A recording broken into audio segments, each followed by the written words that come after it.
Hey guys, tonight we trade your glowing screen for a yurt bathed in apricot dusk, where strands of raw silk still hum with vanishing sunlight.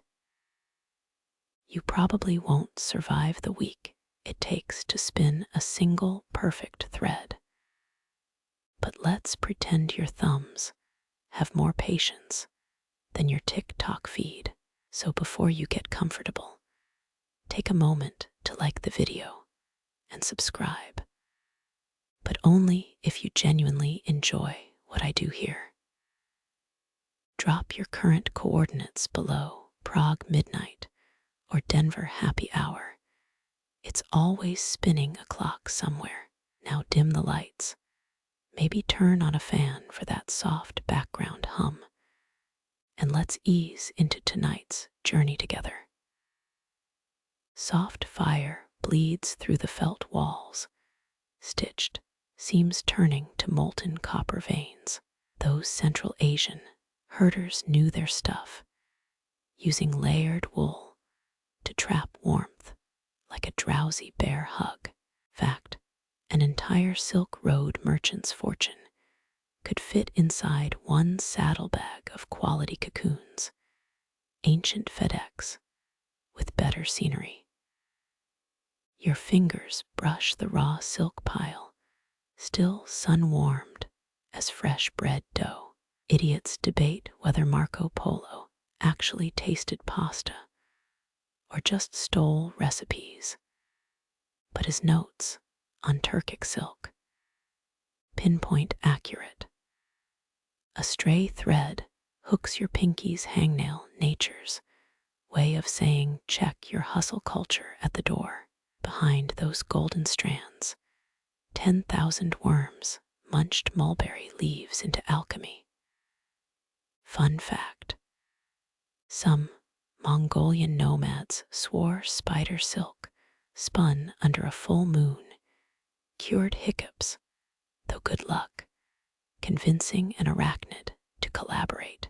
You unwind a cocoon's sticky secret, its wet satin squeak muffled by distant goat bells. Embers crackle in the iron stove, each spark fleeing up the smoke hole like reversed constellations.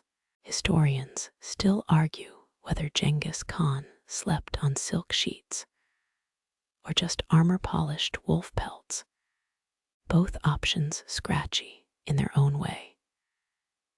You tease apart fibers finer than an influencer's filter, learning what strength hides inside fragility. Rain starts its patter, sky Mongolian throat singing through felt.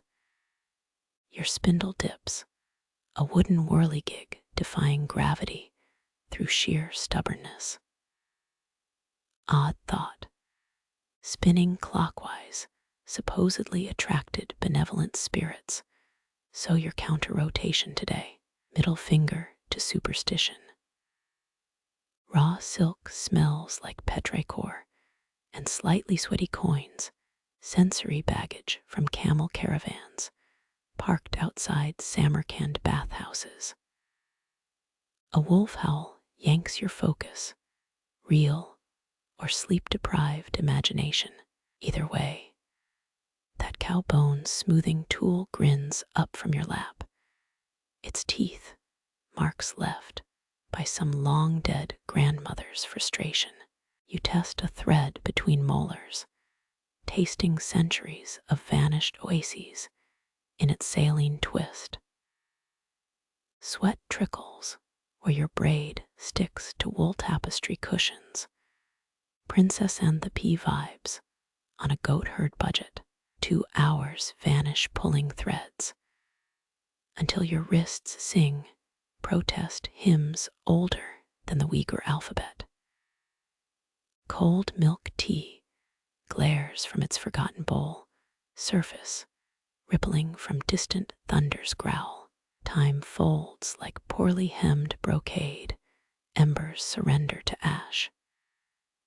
Needles of frost stitch stars between smoke hole gaps. You finally understand Uzbek elders called sleep, the unpaid intern sneaking silk ribbons into dawn's ledger. Your hands retreat from the day-warmed silk, sunset bleeding into violet through the felt above. Dusk deepens its grip. That basket of cocoons glows brighter now. Undyed bundles huddle like sheep in moonlight, their soft curves begging to be touched. You lift one, its weight surprising for something so delicate, roughness, like a dried leaf's belly. Candlelight baptizes the fibers, each cocoon a wrinkled pearl. They whisper secrets when squeezed, small creaks, lost beneath the wind's yawn outside. These little tombs once held wings, moths who never tasted sky. Some cultures believed ancestors dwelt inside, gold-threaded souls waiting to guide the living. Your grandmother swore a cocoon in one's bed warded off snake dreams, a tidbit historians dismiss as superstition. Steam rises from the copper pot. Its burble syncs with your pulse. You know silk weaving here spans millennia. Those Sogdian traders hoarded secrets tighter than gold. Historians still argue whether wild silk traveled west before cultivated mulberry-fed threads conquered markets. Your fingers hover, choosing tonight's unraveling volunteers. Their scent guides you, rain-soaked grass, and something greener, alive, despite the boiling water's threat. This meadow perfume clings to wild cocoons, mulberry moths being fancy divas about diet. Domestic silk tastes cultivate patience, like comparing fermented mares, milk to spring water. A knock at the doorframe, your neighbor's child peeking in, eyes wide as the full moon. She asks if moths gossip inside those straw-colored bundles, her breath sweet with curdled cheese. You assure her they debate important matters, like which dandelion makes the best umbrella. She giggles, dropping a stolen apricot in your lap before vanishing. The fruit's fuzz mirrors the cocoon's skin, both hiding sweeter cores. Embers pop, casting long shadows that lick the basket's edge. You count 17 cocoons, each a potential mile of thread. One bears a jagged scar. Its occupant fought free centuries ago. Back then, broken cocoons meant punishment fees under imperial decree, proof that perfection haunts every craft. Water sighs, ready to loosen gums binding the strands. You lower the first cocoon, its surface puckering like a kissed forehead. Heat works quickly, slickness spreading across the fibers. Soon, you'll seek the end, that maddening hair's breadth where unraveling begins. The pot's song shifts, a low hum vibrating through the ladle's handle. You recall a Kazakh proverb, water remembers what the cliff forgets. Maybe tonight's silk carries mountain snowmelt, or a moth's final shiver before spinning itself into oblivion. Moonlight filters through the smoke hole, spotlighting your work. Blistered thumbs meet the first cocoon, probing for an end more elusive than a fox's shadow. Patience, always patience, as steam pearls on your lashes. The child's apricot glows on the stool, humble and bright. It winks, as if holding the answer to unraveling silent threads and restless young girls who steal fruit at dusk. You hum, an old tune about lost camels and compass stars, waiting for the silk to surrender. The spindle's weight feels both strange and familiar, a wooden echo of your grandmother's hands guiding yours. Moonlight bleeds into the yurt, turning dust, motes into floating silver coins. You pinch the newly softened silk thread, testing its give like a baker checking dough.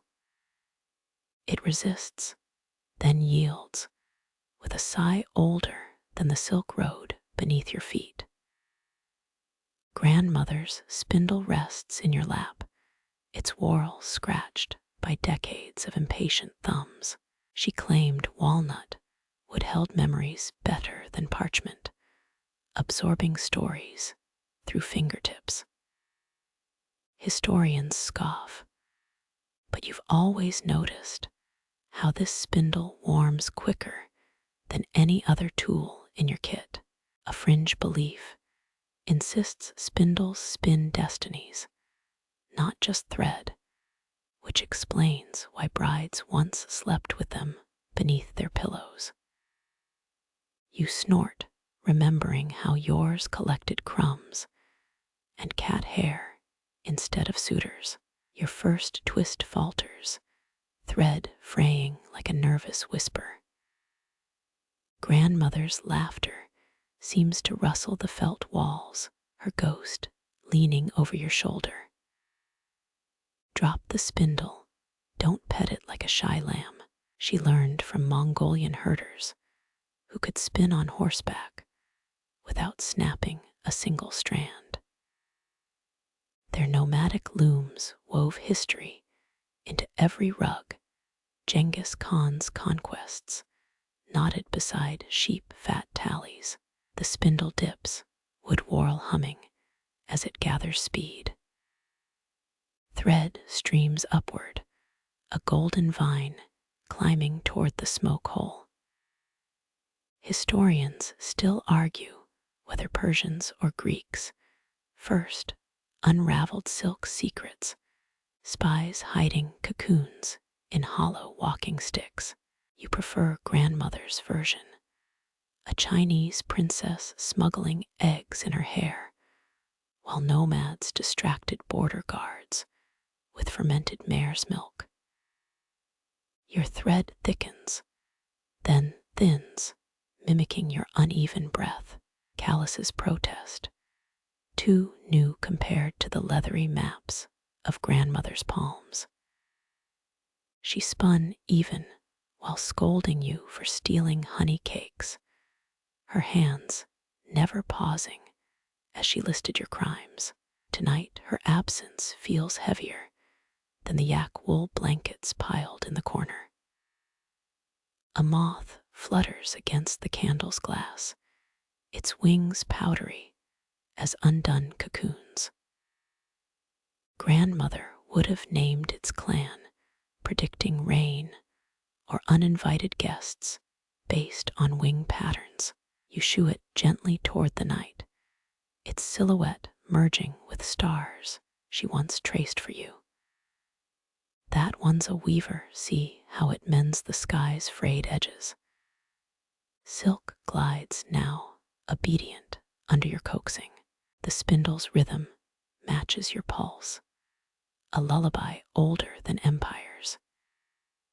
You wonder if Egyptian queens felt this calm, threading lapis beads, or if Byzantine nuns cursed tangled flax like sailors cursed storms.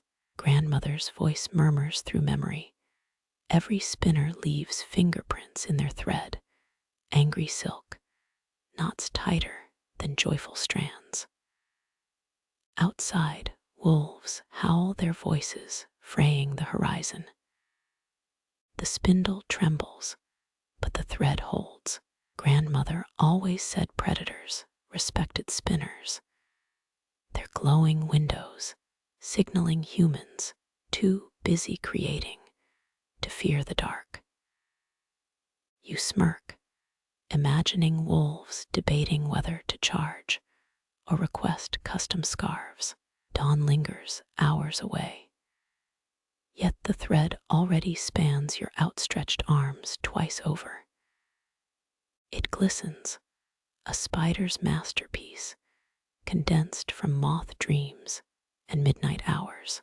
Grandmother's shawl drapes your shoulders, its faded red threads still smelling of juniper smoke and her stubbornness. You hum her favorite milking song, the spindle pirouetting, as if it remembers the tune. The last twist tightens, thread coiling around the whorl like a satisfied cat. Moonlight pales, the sky softening to bruised rose, where mountains scrape the heavens. Somewhere, starlings mimic your spindles, whir their stolen song, weaving into the loom of morning. You smile, knowing grandmother would mock your sloppy finish. Then, press a honey cake into your palm to soften the blow. Firelight licks the copper cauldron, its glow painting ripples across the yurt's felt ceiling. Embers sketch wolf-shaped shadows, their jaws snapping at your ankles as you drag the heavy pot closer.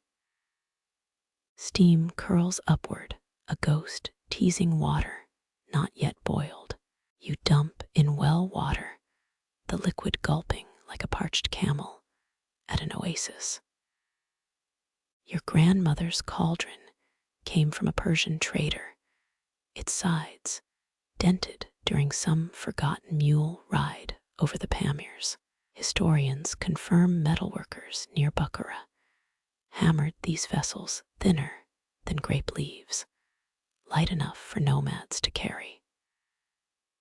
A fringed tale claims Genghis Khan's favorite soup kettle later became a war drum, its boom terrifying enemies more than arrows. You tap yours, producing a sad clank, more suited to summoning kittens than conquerors. Flames nibble the dry dung bricks, their earthy perfume mixing with iron's metallic kiss. Historians still argue whether Mongol warriors really boiled meat in their helmets, or if that's just Venetian gossip to paint them as savages. You smirk, wondering how much mutton grease it takes to ruin a good arrow shot. The water shivers, first bubbles rising like timid fish, breaching a moonlit pond. Raw silk cocoons float beside your knee pale as unopened letters. Their faint, grassy scent recalls summers spent stealing apricots, sticky juice dripping onto your grandmother's skirts. She'd threatened to spin you into thread, a joke that stopped feeling funny after she demonstrated how to desilk a cocoon. Steam dampens your neck, bare skin puckering where sweat meets heat. You prod the cauldron rim with a birch stick, avoiding the burnished handle, glowing like a dragon's smile. Nomads believed pot handles absorbed prayers, turning every stirred stew into a whispered spell. Yours radiates nothing but decades of mediocre porridge. The cocoons quiver when dropped into the water, their slick shells resisting the plunge. Silk hates violence. Grandmother warned its threads, snapping if handled with anger. You mimic her patient scooping motion, fingers curved like swan necks, fishing for moon reflections. A strand loosens glossy as spiderweb jeweler's wire. Boiling cocoons releases a smell like wet sheep, if sheep bathed in almond blossoms and old books. Legend claims Byzantine emperors burned silk scraps as incense, their court dizzy from unraveled moth dreams. You cough, waving steam from your face. Grateful today's palace dwellers prefer boring vanilla. One cocoon bobs stubbornly, trapping air like a miniature hot air balloon. It's always the defiant ones, grandmother muttered, that spin the strongest thread. She'd recount how Persian rebels smuggled messages inside cocoons, their secrets unwound by sympathizers in royal weaving workshops. A historian's footnote claims this silk-dyed intrigue delayed 3 coups.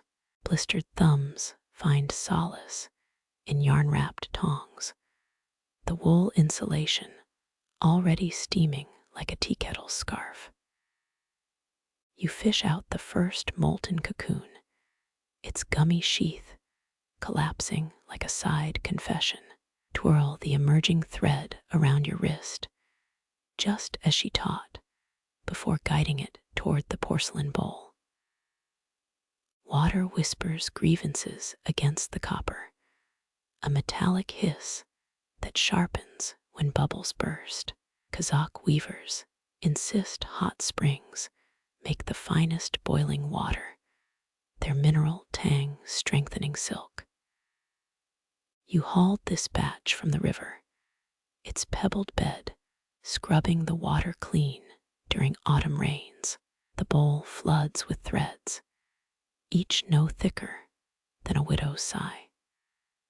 Historians still debate whether Chinese or Indian dyers first discovered salt fixes colors, faded court robes, accusing each empire of theft. Your bowl remains undyed, its contents shimmering like liquid moonlight. Outside, an owl hoots twice, its call syncopating with the bubbling cauldron. Grandmother swore night birds counted spinners' mistakes, tattling to the moon about sloppy work. You stick your tongue out at the felt walls and immediately burn your finger on a stray thread. Smoke stings your eyes, nostrils flaring at memories of teenage rebellion. You once tried dyeing silk with stolen beetroot, resulting in a pink so lurid grandmother made you unpick 6 feet of thread as punishment. The village still chuckles about that sunset shawl, though you notice 3 aunts now own similar scarves. Murky water thickens, swirling with dissolved glue from cocoon casings. This gelatinous goop once stiffened Mongolian battle banners, wind snapping fabric taut as drum skins. Silks left behind scum you muse, saving more empires than its flawless threads. The last cocoon surrenders its sticky heart, yielding a filament longer than the yurt's perimeter. Grandmother's voice murmurs through steam, "Did you thank the moths?" You roll your eyes, but toss a honey drop into the fire, the sizzle sounding suspiciously like moth laughter. Your knuckles brush the cauldron's side, yanking back fingers before heat registers.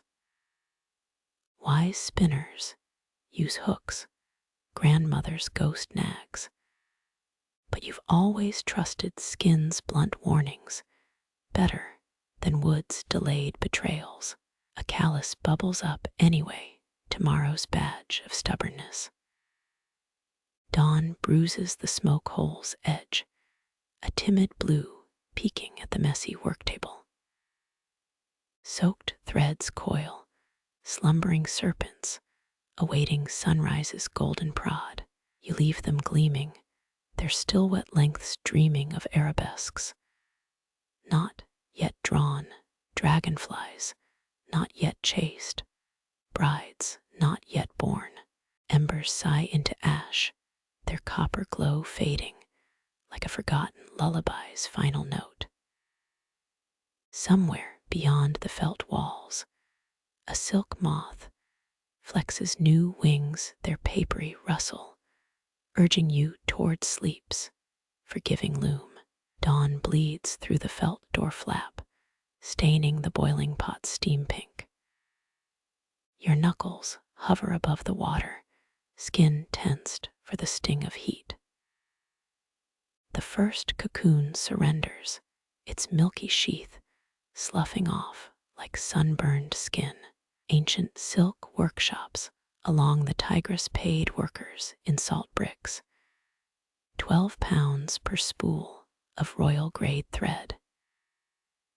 You dump 3 cocoons at once, their fibers tangling like drunken spiders mid-dance. Steam greases your forehead, pushing sweat into your eyebrows. A rogue droplet hisses against the pot's rim, mimicking the angry cat outside. You imagine Byzantine dyers scolding lazy apprentices, their voices lost in workshop steam. They used fermented urine to set colors, though historians still argue whether rich ladies knew their purple gowns smelled of piss. Threads slither free, each strand thinner than a whisker stolen from a sleeping fox. One filament stretches longer than the Silk Road's longest caravan, a 2-year journey by camel, but barely 15 minutes in your hands.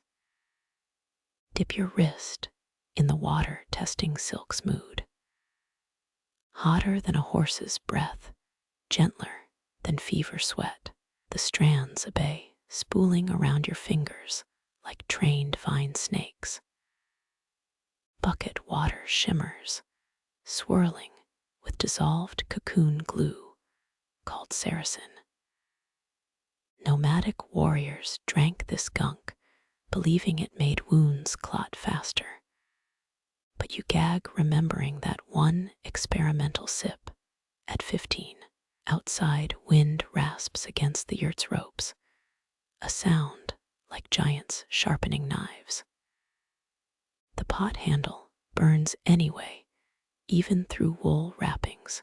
Pre-Mongol Persians carved bone insulation for them, digging feline vertebrae from snow leopard skeletons.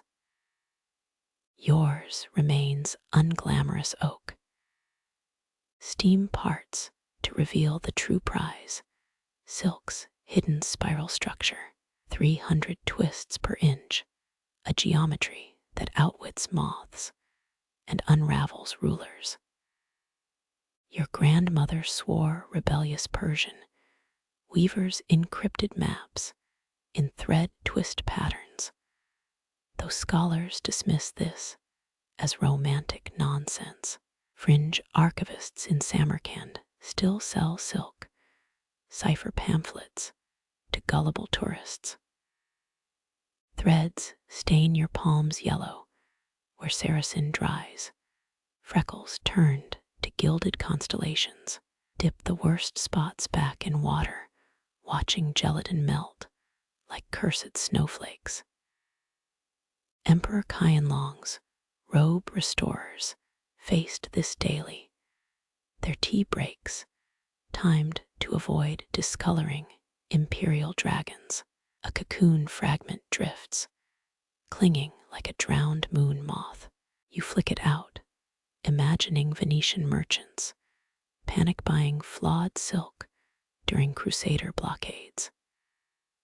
They sold snagged threads as angel hair relic holders, pious frauds padding their coin purses. The pot gurgles, reminding you to add river water. Silk prefers consistency, grandmother hissed. Like love-struck, poets crave routine. Cold water shocks the fibers, makes them brittle and spiteful. Pour slowly, creating a tide pool for whispering threads. Cotton drifts from the ceiling, a lazy dancer interrupting silk's choreography. You pluck it midair, This sloppy intruder, raw wool tangles, knots itself in revenge, while silk ribbons glide like swans down a thawing river.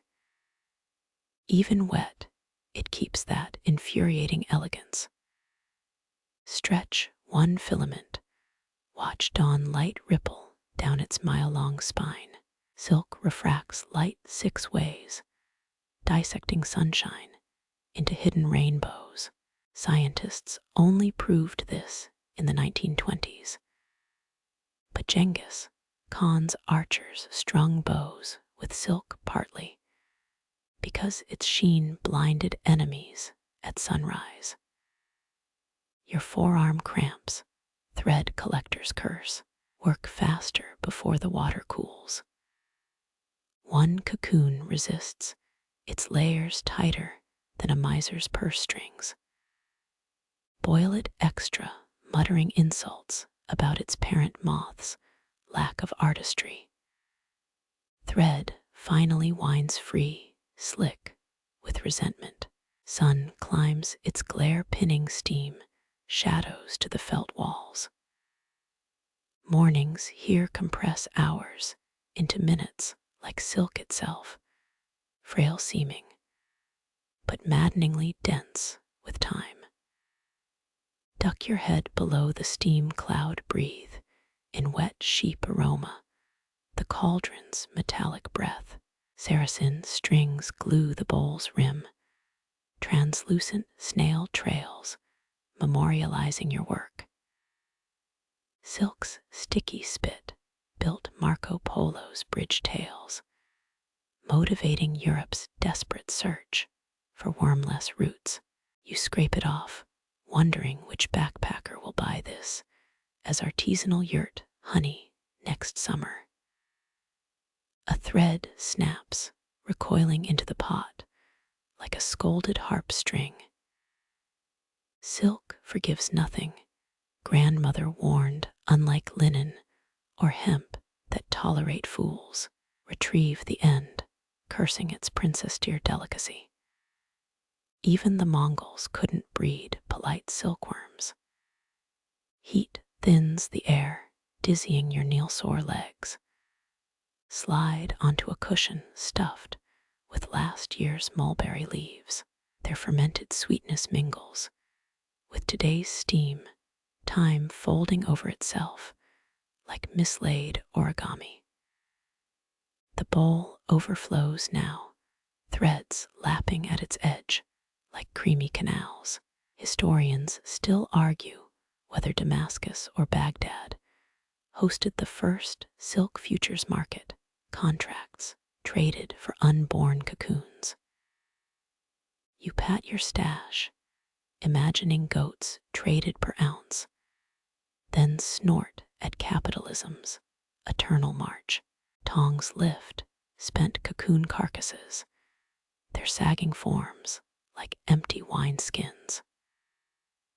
Nomads fed these to chickens, creating iridescent egg yolks for festival dishes. Your birds peck them greedily, ignoring the silk farm 3 valleys over.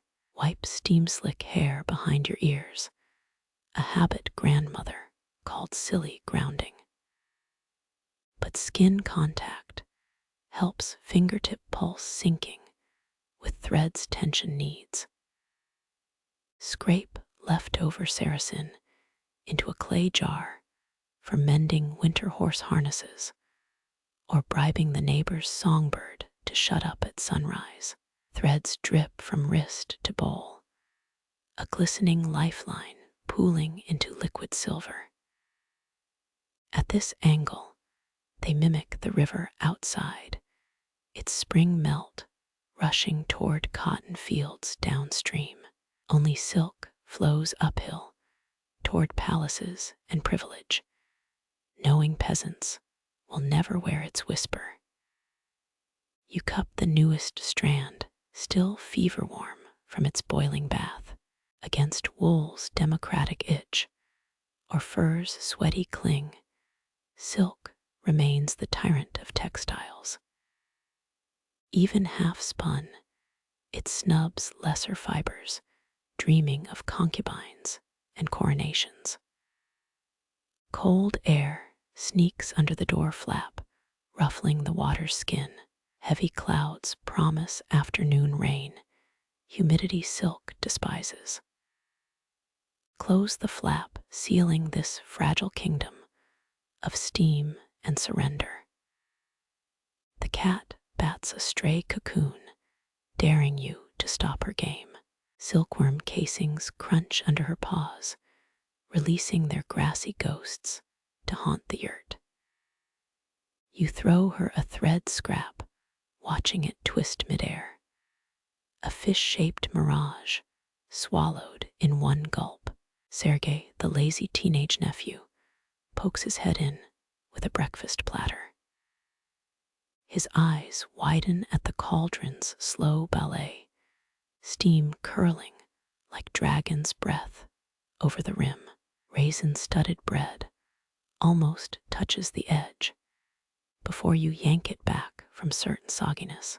He retreats, leaving scallion steam twisting above the butter. Historians still debate whether Attila, the Hun, ate fermented mare's milk before battles, or if that's just propaganda from enemies scared of lactose tolerance. The butter melts golden and silent on rye patient as silk. Admire the finished bowl, its contents gleaming like night's chainmail forged by depressive elves. Each thread contains a mile of potential bought by moths, eating mulberry leaves until their jaws cramp. 1,000,000 chews per cocoon. Free a single filament. Let it kiss your chapped lips. Silk carries no taste, just promises of feather-light shadows worn by emperors now dust. Tomorrow, it might become bridal veils, or sutures sealing wounds, or violin strings humming desert laments. For now, it sleeps dreaming of looms that haven't touched it. Your palm smooths the surface, fingertips avoiding sudden snags.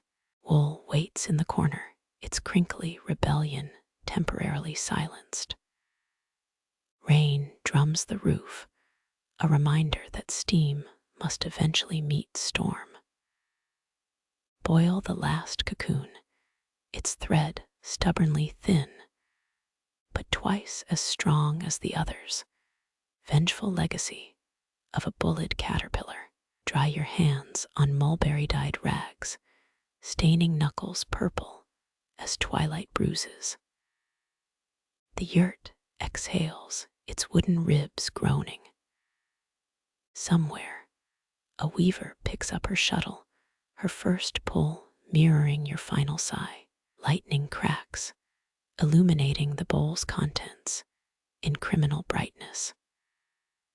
For 1 second, your threads glow electric, flaunting their superiority over rain, over wool, over common things that dissolve in storms. Then darkness swallows them, humbling silk back into patient waiting. Embers die, their copper glare replaced by threads borrowed moonlight. Count the filaments, bless their grudging obedience, while wool sulks in its basket. Tombs along the Yangtze held silk banners, proclaiming nobles' virtues, words outlasting bone and bronze. Your strands hold no such boasts, just mute devotion to gravity's gentle pull, to water's persuasive heat, to hands that remember grandmother's teachings in their creases. Outside, thunder shakes apricot blossoms loose, white petals sticking to wet felt. One drifts into the cooling cauldron, floating beside orphaned Saracen like a lost ship finding harbor. Tomorrow, the real work, the stubborn alignment with warp, threads the arguments with tension. Lit the bowl with faded brocade, a stolen scrap from grandmother's dowry chest. The threads murmur underneath, restless children whispering after bedtime. Let them wriggle, their journey from worm spit to glory already half-written in steam. Rain softens its drumbeat, fading to a shepherd's drowsy hum. Yurt poles creak, settling into damp earth. Wool stays mute, knowing its chaos could never mimic silk's sleek lies. Pluck one thread, hold it to your eyelash, comparing strengths. Silk wins always, but eyelashes know secrets of wind and longing that silk will never learn. Blow gently, watch the strand quiver, this thinnest bridge between your breath and empires. Dawn's leftovers gleam on the wet work table, a shy gold puddle lapping at Saracen crust. Tomorrow's loom stands patient, cedar frame humming with potential patterns. For now, the threads dream, and you let them. That cocoon refuses to die quietly, its tangled end mocking your steaming efforts. Your thumbnail picks at the knot, a miniature labyrinth spun by spiteful moth genes. Step winds rattle the door frame, as if urging you to abandon pride and just cut the damn thing. Charlemagne's coronation robes hid silk sutures, secret repairs mid-ceremony by panicked tailors. You whisper threats in Uighur, grandmother's preferred scolding language, while the thread trembles like a hanged man's final twitch. 3 tries loosen nothing, only your patience thinning to a hair's width. A Mongol warrior's armor once unraveled mid-battle, his silk undershirt tangling into a suicide noose. Some fringe archivists say he survived by bribing death with fermented mare's milk. Dip the knot, watch Saracen soften its grudge, but the fibers cling, lovers refusing separation. Historians still argue whether Turkmen brides tied dowry knots clockwise to summon fertility or counterclockwise to deflect evil ants. Your wrist circles both ways, desperate diplomacy with this insolent tangle. Outside, goat bells clank their dull bronze judgment. Rain drips through the smoke hole, sizzling where it meets hot cauldron steam. You shield the rebellious knot, a fragile dictator demanding umbrella service. The yurt exhales wet wool stench, its felt walls sagging under yesterday's downpour. Memories bite, that summer when 30 cocoons matted into felted horror. Grandmother made you comb them for 12 hours straight, blisters birthing blisters. She claimed Persian weavers sacrificed thumbs to angry silk spirits. A cautionary tale, you now question. Razor gleams on the work table, and cowards escape hatch. Silk forgives scissors less than mistakes, grandmother chides from beyond the grave. Instead, breathe onto the knot, letting condensation lubricate its stubborn heart. Thumbprint grooves deepen, your skin's whorls imprinted on the thread's defiance. Archaeologists once found Tang Dynasty silk with fingerprints intact, some concubine's boredom preserved in warp threads. Yours will fossilize frustration, a future thesis topic for PhD candidates. Light shifts, sudden gold slicing through clouds to spotlight your nemesis. Not even sunshine favors silk's drama, ignoring your wool samples in the corner.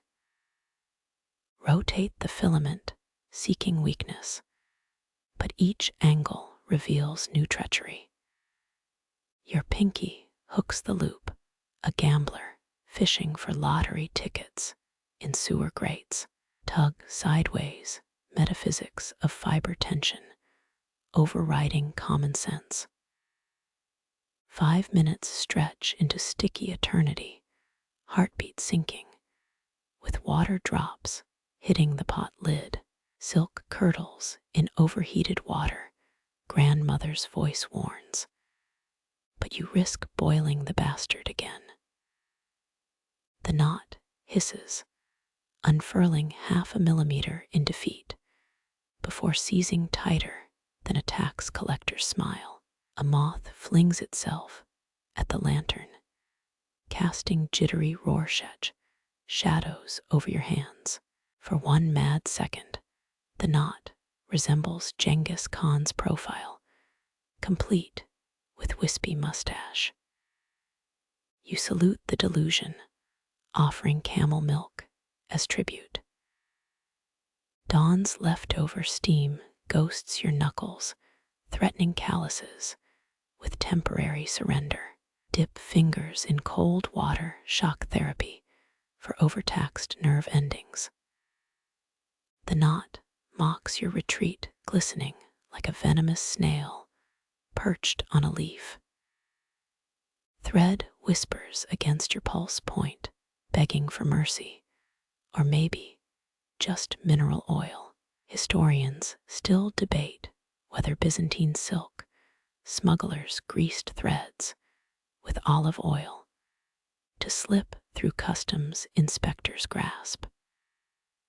You rub mulberry sap instead, grandmother's foolproof detangler. The fiber softens memory of leaves, overriding moth-spun spite. Slow revolutions ease the knot's final resistance, each twist rehearsed 10,000 times in ancestral muscle.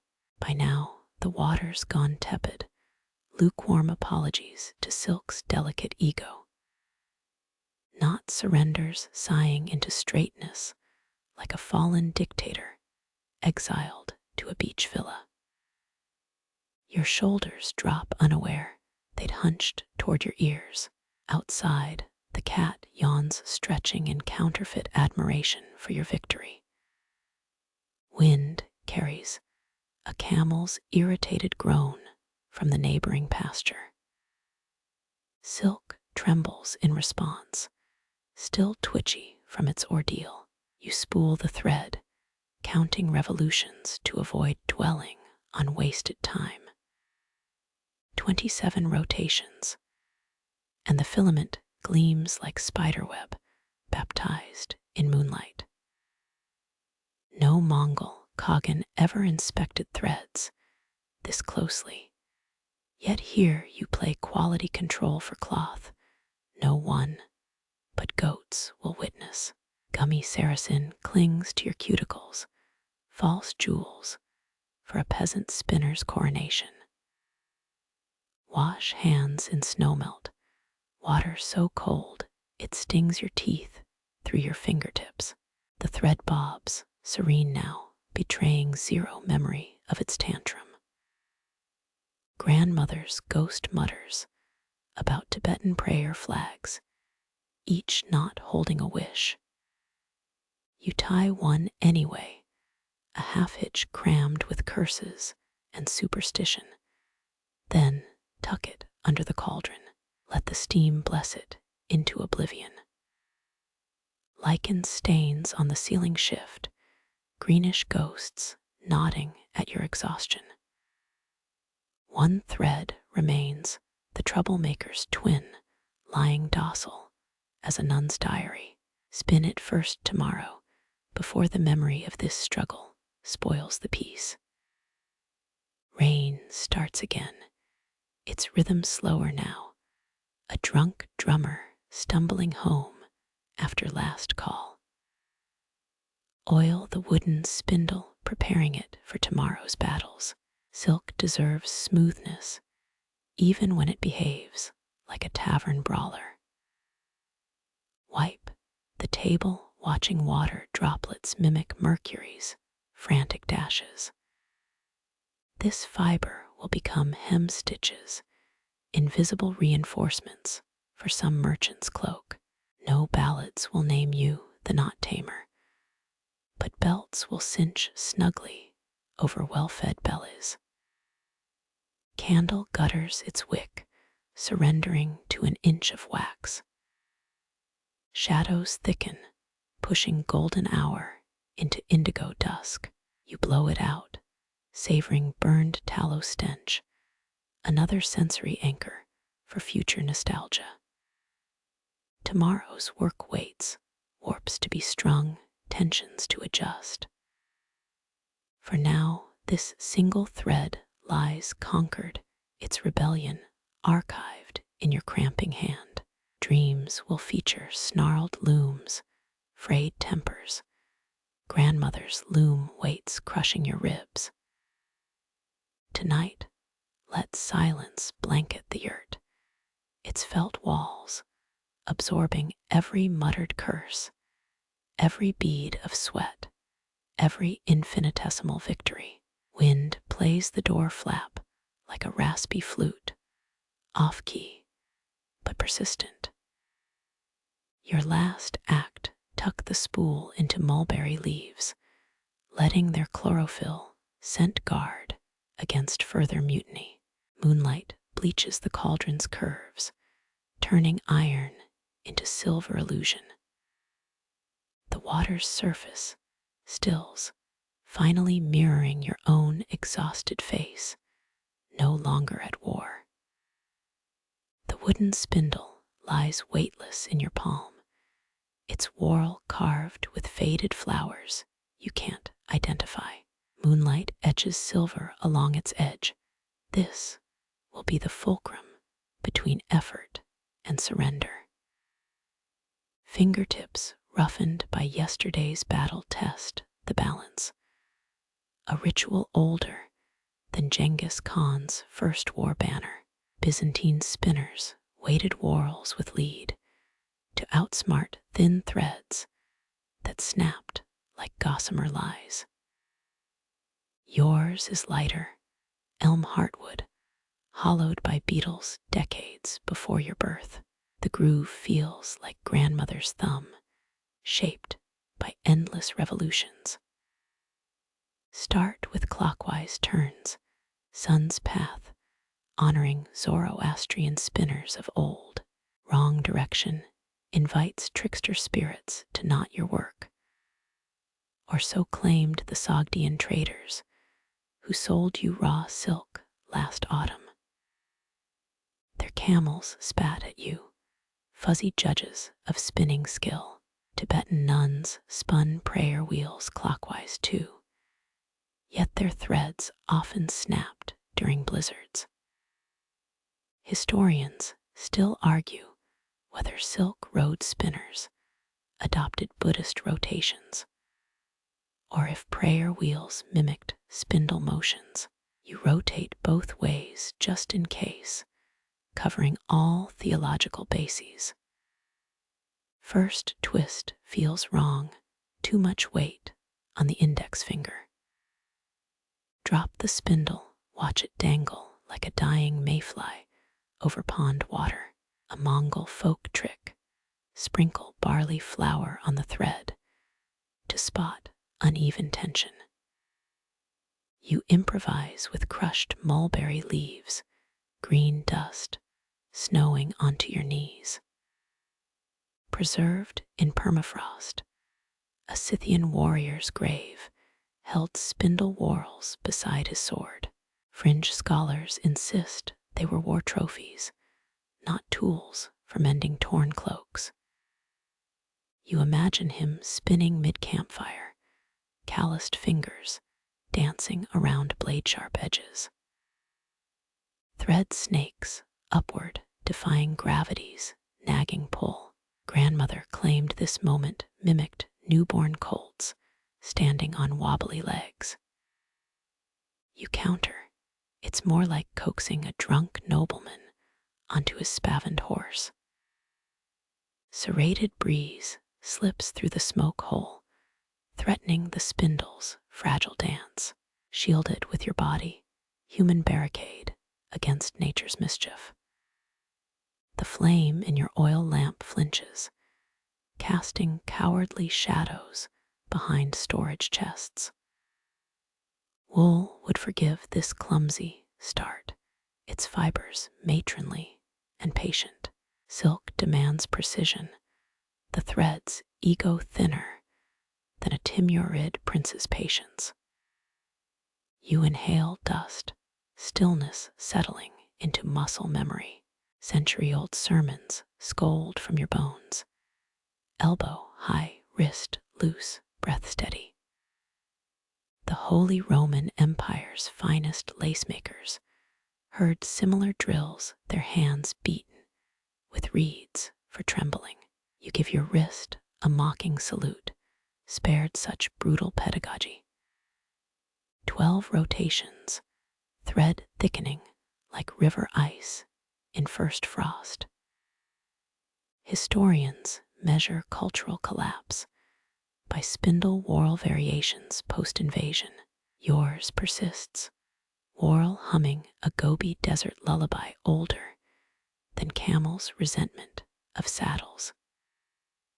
Calluses whisper against the rising thread, each ridge a war medal from forgotten skirmishes. 6th century Persian poets compared spinners' hands to cracked desert earth waiting for monsoon mercy. You lick a split knuckle tasting iron and yesterday's stew. Drop the spindle too fast, watch it pendulum into chaos.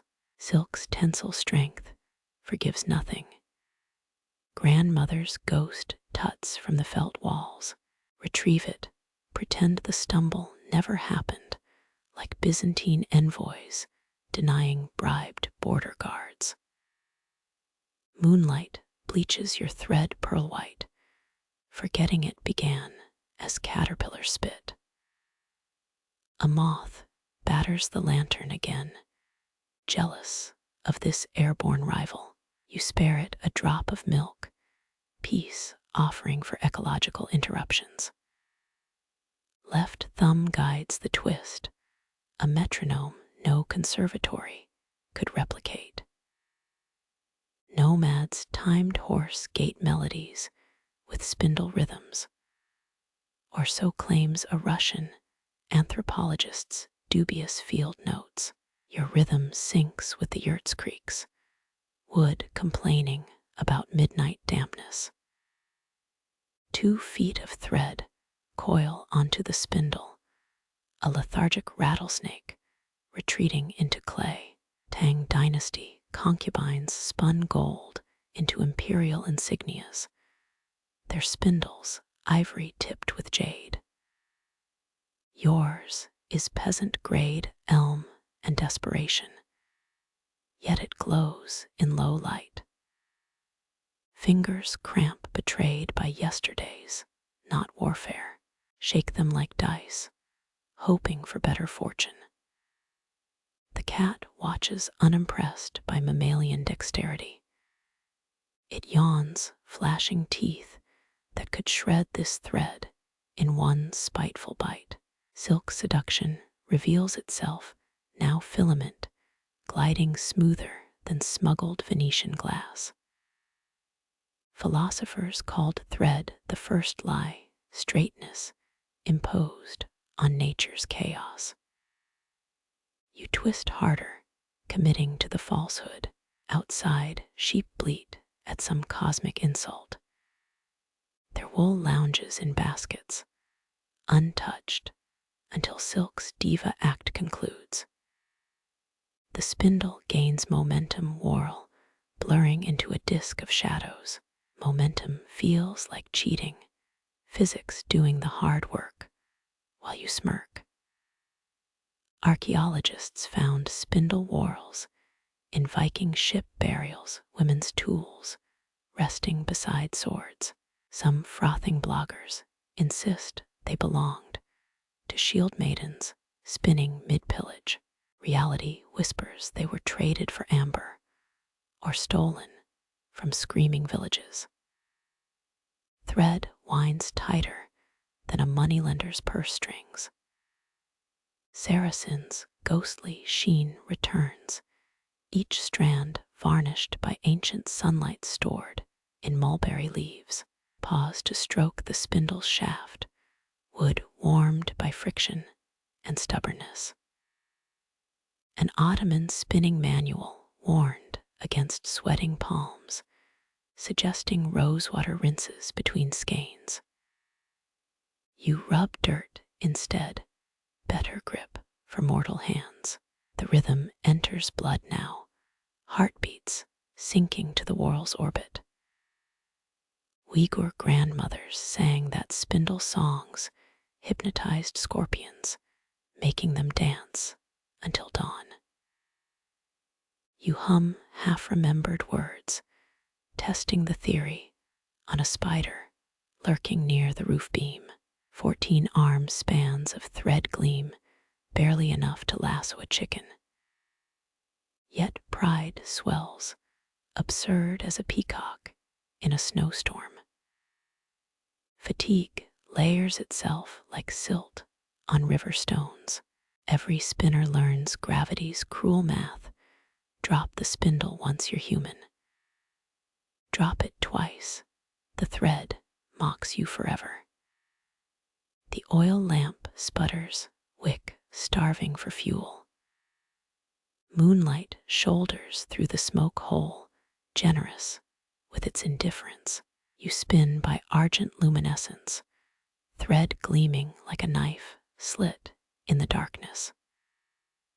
Silk's arrogance becomes tolerable now, its hubris justified by liquid smoothness between fingers.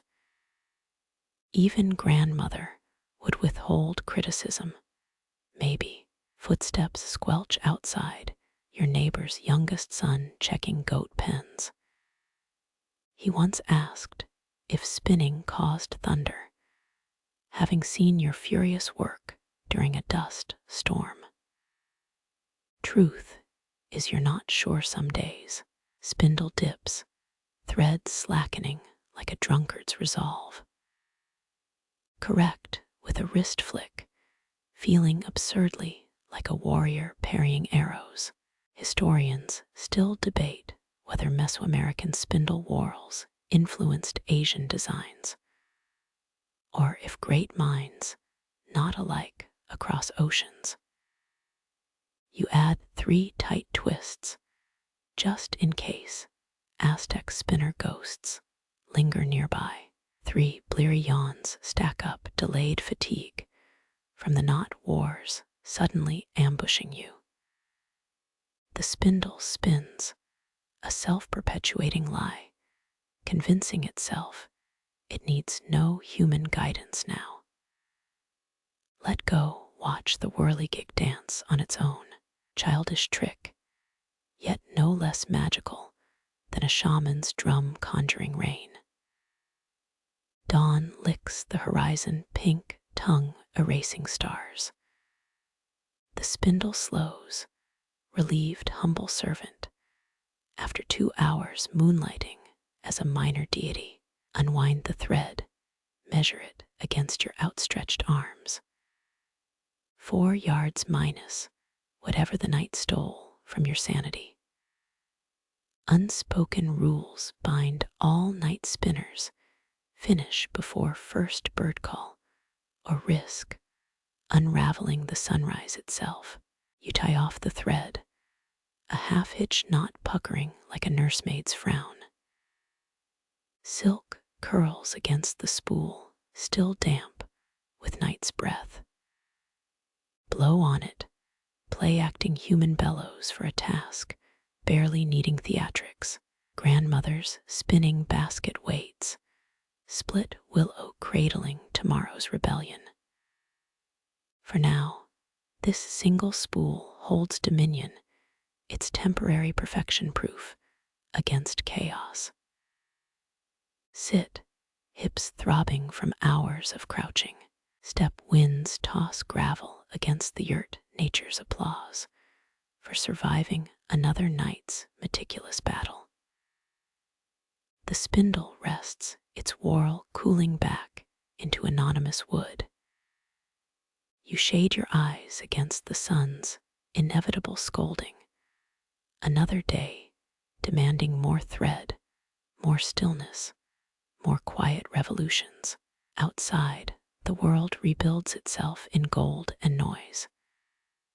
But here, for 3 breaths at least, only silk's whisper reigns.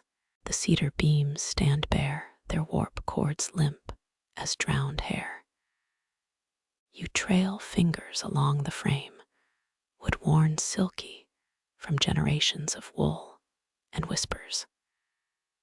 This loom witnessed 3 grandmothers' deaths, yet remains hungrier than any living thing. Dawn licks the back of your neck, morning's rude guest, ignoring your exhaustion. Stacked near the door, river-smoothed stones hold tomorrow's pattern hostage.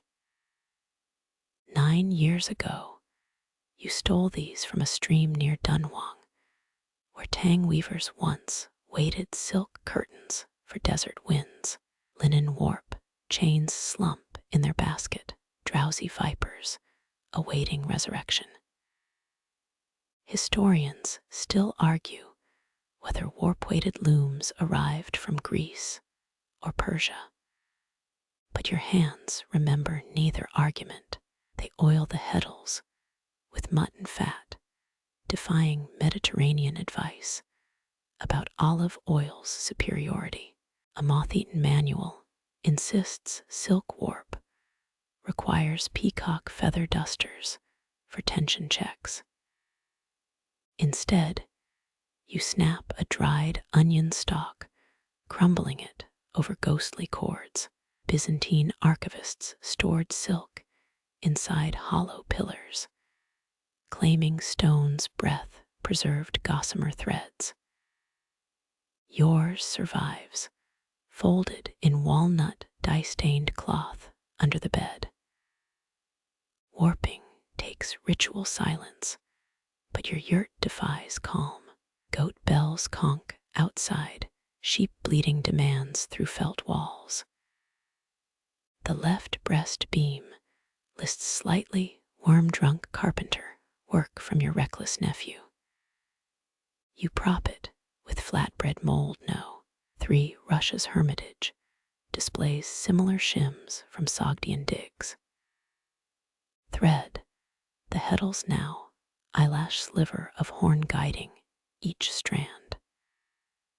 Bactrian weavers tied camel eyelashes to needles, believing ghosts tested tightness with phantom blinks. Your needle trembles, a bronze heirloom bent by your sister's defiant grip last spring. Stones wait, their grooves familiar as your own knuckles. One crackled agate supposedly belonged to Roxana, Alexander's stolen bride, though merchants lie smoother than their silk. Slip its leather loop over the first warp bunch, the agates chill, kissing your wrist. Fringe scholars claim Genghis Khan's siege tents used human hair for warp. You scoff, tugging the first stone's weight until cords straighten. Truth requires vegetable fibers, not apologetics. Cat bats at a dangling cord, pretending it conspired against him. 5 heartbeats pass before you shoo him off, historically accurate reaction time per Persian feline chronicles. Mordants bloom in earthen jars, alums crystalline, chunks whispering promises. Madder roots huddle like orphaned fingers, awaiting tomorrow's sacrificial boil. Someone in cotton Once fermented mordant in buried horse skulls. You tried it once. Results reeked of regret. Parallel chords glare geometric judgment on your effort. A Norse saga described warp threads as dead women's braids awaiting the dishonored.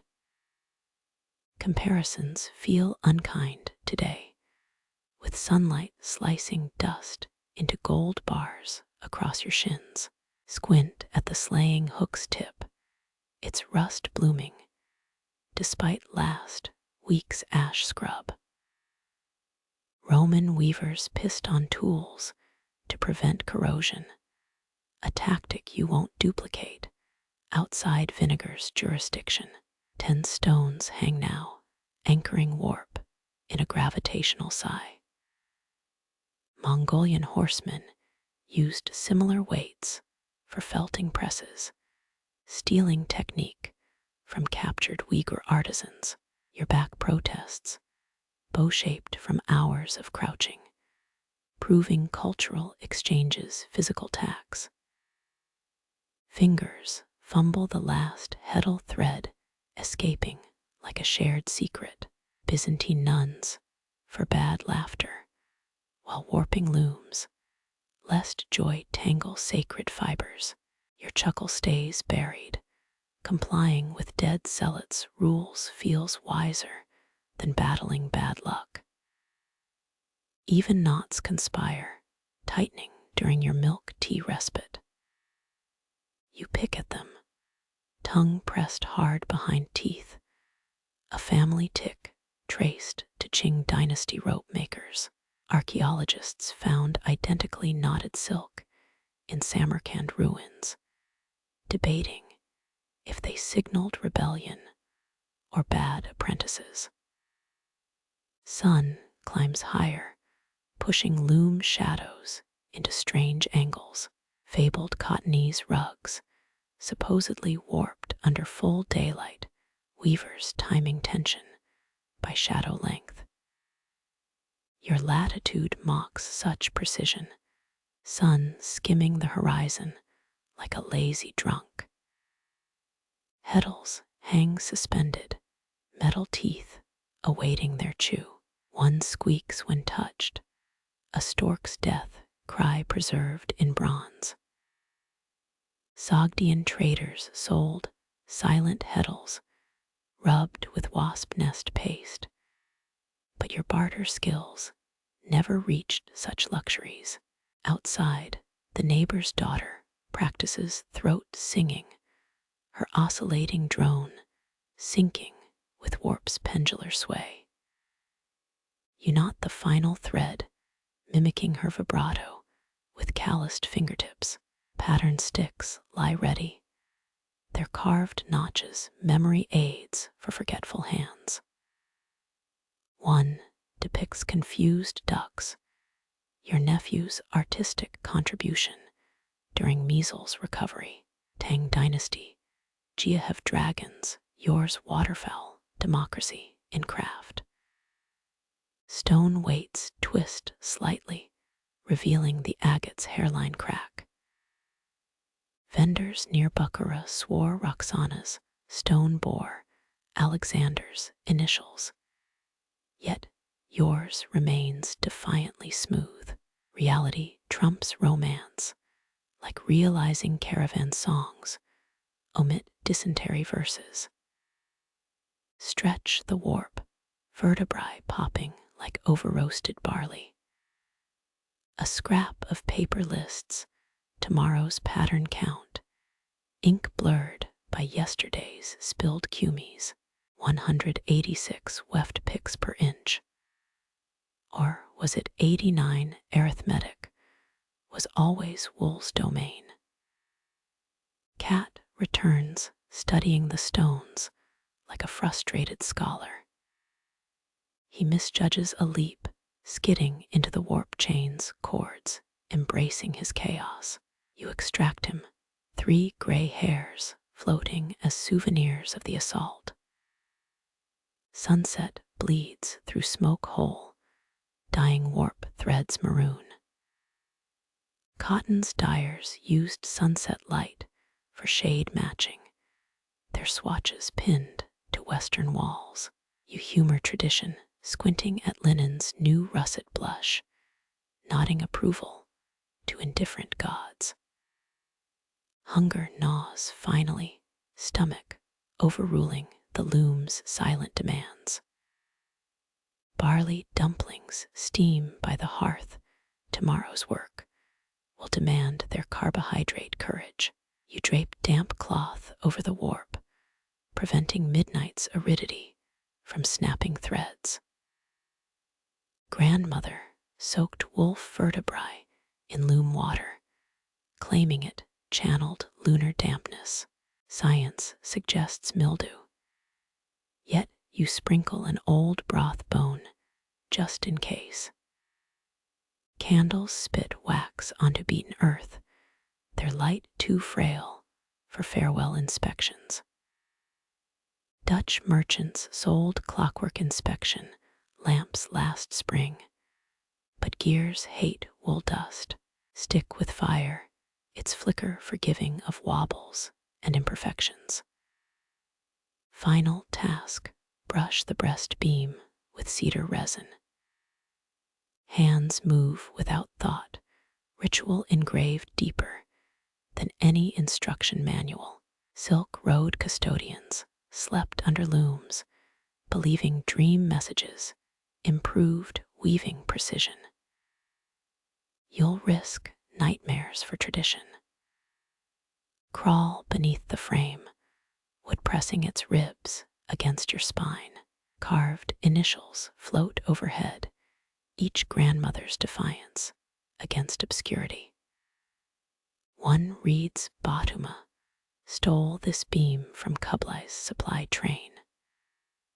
Her audacity sustains you as loom weight profiles blur in the gloom. Goats chorus goodnight, their guttural hymns substituting for lullabies. The warp sighs above you, growing tauter with cooling air. Historians attribute Silk Road decline to maritime trade, never suspecting how looms miss midnight weavers. Sleep comes crude, and sudden your curled body sheltering the loom's pregnant paws. Tomorrow it will shriek with activity, shuttle clacking like a stork's beak. Tonight, let it dream of cocoons still nestled on mulberry branches waiting. A loose thread trembles in an unfelt breeze, tracing moth wing patterns against moonlit felt.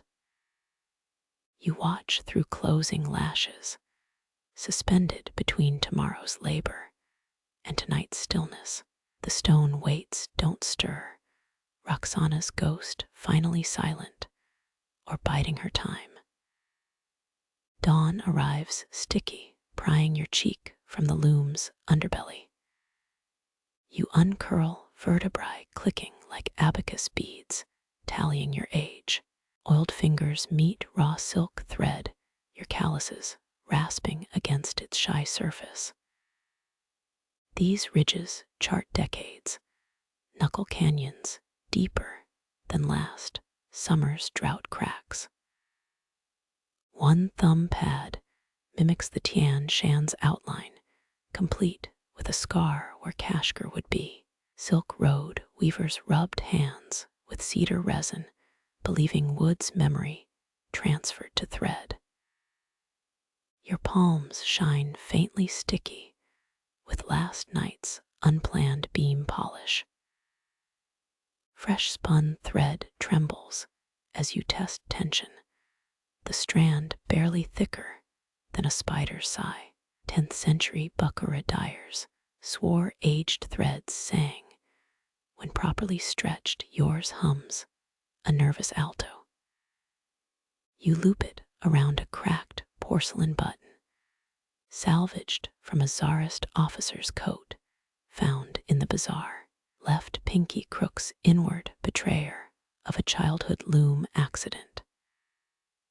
Grandmother chastised with walnut shells, straight fingers, catch demons, crooked ones, invite them for tea. The twinge today whispers of monsoon dampness, incoming your bones, better than any imperial barometer. Sunlight slants across your work table, highlighting 3 gray hairs nestled in the thread basket. Cat's calling card, his midnight war against imaginary warp bandits' raid. Fringe archivists in Herat claim medieval weavers spiked thread oil with crushed crickets, supposedly aiding dexterity. You sniff your rosehip blend, relieved to detect 0 insect funk. A skein resists unwinding, tightened by yesterday's humidity. Your nail coaxes the knot loose, a maneuver perfected during 43 winters. Tang Dynasty tax records show weavers could pay dues in skeins, 30 flawless threads, equaling 1 goat. The current tangle wouldn't buy a whisker. Thread surrenders at last, flowing over your wrist like glacier meltwater. Historians still argue whether calligraphy brushes influenced spindle designs, but your hands recognize no division. Ink or silk, control requires that same breath-held balance between grip and release. Right index finger bears a faded indigo tattoo, twin serpents, from a Samarkand ink mistress needle. It throbs when handling Korean silk, hinting at diplomatic marriages dissolved 8 centuries back. You press it against chilled tea glass, blue snakes writhing under condensation. Memory lives here in your 4th knuckles' inability to straighten after 83's great blizzard. You'd hauled frozen cocoons inside, threads snapping like crystal despite your mittens. Uzbek traders swore goat urine thawed fibers. Gently, you opted for patience, and chilblains instead. Palm lines cradle silk, dust, golden glitter that outshines any cosmetic. Byzantine empresses reportedly wore silk chaff as eyeshadow, nearly incinerating themselves, sneezing near candle flames. You blow the dust toward the smoke hole, sacrificing glamour for practicality. A sliver nestles under your thumbnail, mulberry bark's final protest. Silk moths chew through the pale layer, their jaws numbering in the thousands per gram. Your own nails could strip bark if necessary, though hopefully breakfast intervenes first. Outside, the neighbor's idiot rooster misjudges sunrise again. You count 73 threads before his squawking subsides, an ancient Mongolian focus exercise. Genghis Khan's archers allegedly practiced blind bowstring repairs during sandstorms, which seems overkill compared to tuning out poultry. Thread tension proves perfect, your skin registering variances, undetectable by eyes. Kashmiri masters tested threads against bridal veils. If silk snagged, the weaver must gift 7 sheep. Your standard simpler, no audible rasp, means satisfaction. 1 callus near your lifeline cracks, a miniature Grand Canyon announcing autumn's dryness. You dab it with mutton fat salve, the green tin traded for 2 weeks' worth of eggs. Nomads near Dunhuang used yak butter, their mittens reportedly reeking like rancid festivals, so you'll stick with sheep. Yesterday's blisters from the heddle hook have settled into grudging pearls.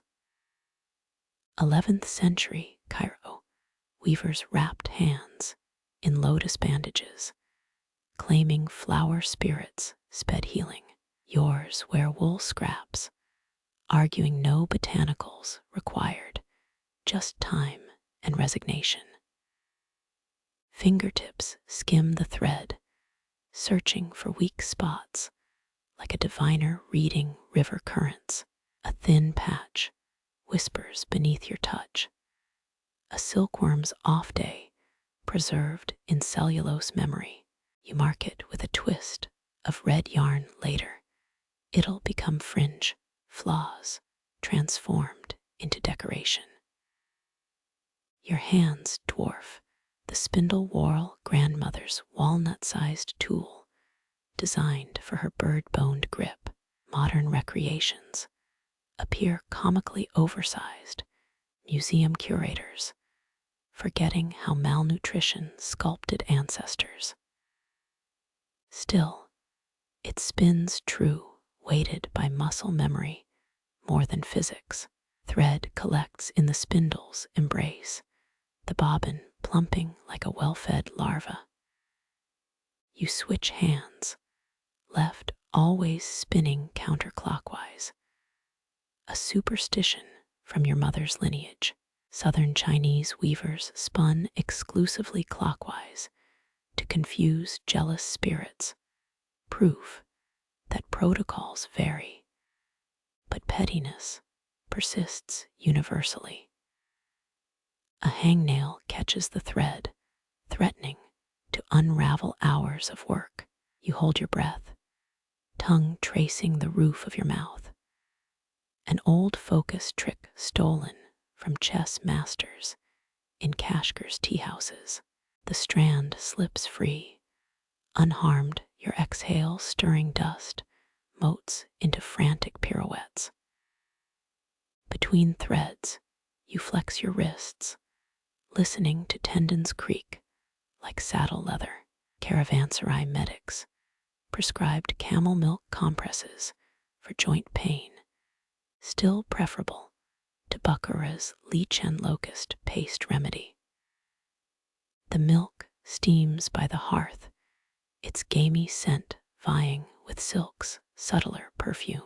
Villagers call your hands thieves, astonished when thread vanishes into their blur. Backhanded praise from people who have never balanced tension against time. Gobi herders nickname you Spider Ant, a title you've grudgingly accepted, though no weaver wishes for 8 limbs, taxing enough to manage 2. Noon sun warms your knuckles, melting winter's lingering stiffness. Northern Way dynasty records mention heated jade rollers for hand massages, luxury available only to imperial workshops. You settle for resting palms on the freshly dyed felt wall, its black wool greedily hoarding heat. Silk floss clings to your lifeline, a stubborn constellation of misplaced threads. Plato wrote that souls weave fate with threads attached to their fingers. Yours currently trails into the tea tray. You wind it onto a spare bobbin. Fate can wait. The pot's gone cold. Cat bats at a loose strand dangling from your sleeve, mirroring your morning's work. His paws lack calluses, yet he manipulates wool better than your nephew's clumsy apprentice. Perhaps felines taught humans to spin, then pretended ignorance to avoid chores. A theory with regrettably little evidence. Thread ends demand knotting, each secured with 7 twists for luck. Naxi shamans in Yunnan used identical knots in soul-calling rituals, their silk ribbons fluttering from sacred trees. Yours tether bobbin ends, equally sacred in the religion of preventing tangles. One nail's edge frays, threatening to snag tomorrow's finer weft. You file it down with a pumice stone, originally meant for scorched kettle bottoms. Korean noblewomen grew nails absurdly long to avoid menial work, until Japanese invasions made practicality fashionable overnight.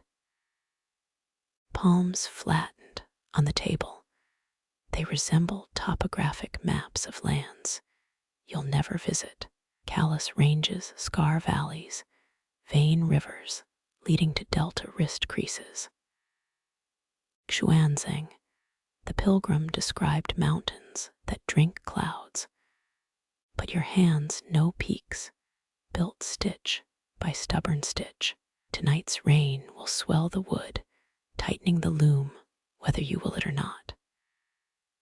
But for now, hands rest, lapping up stillness like our Yurt cat laps stolen milk. The thread lies quiet too, knowing tomorrow demands its surrender to gravity and spindle song. Night slithers through your doorway, a cold-lipped guest, ignoring courtesy. The candle flame shivers its golden tongue, flicking left in sudden alarm. You curl a palm around its wavering light, glassing the fragile fire like a caught firefly. Thread trembles on the spindle, a newborn colt, unsure of its legs. Persian weavers hung horseshoes above looms, believing stallions' strength wove into cloth. Yours dangles a rusted nail, prized scavenge from a crumbled caravanserai gate. Its silhouette dances, a crooked moon on your felt wall. Wind probes deeper, fingering unfinished silk piled near the hearth. 13th century Venetian traders claimed night drafts carried Mongol curses, hence those lavish wool door flaps. Your barriers thinner, stitched from last summer's discarded camel blankets. Fingers pinch the spindle's shaft, halting its spin before momentum betrays you. Gravity tugs the thread, an insistent child demanding attention. Historians still argue whether steppe winds aided or sabotaged Silk Road messengers. But tonight's breeze feels decidedly nosy.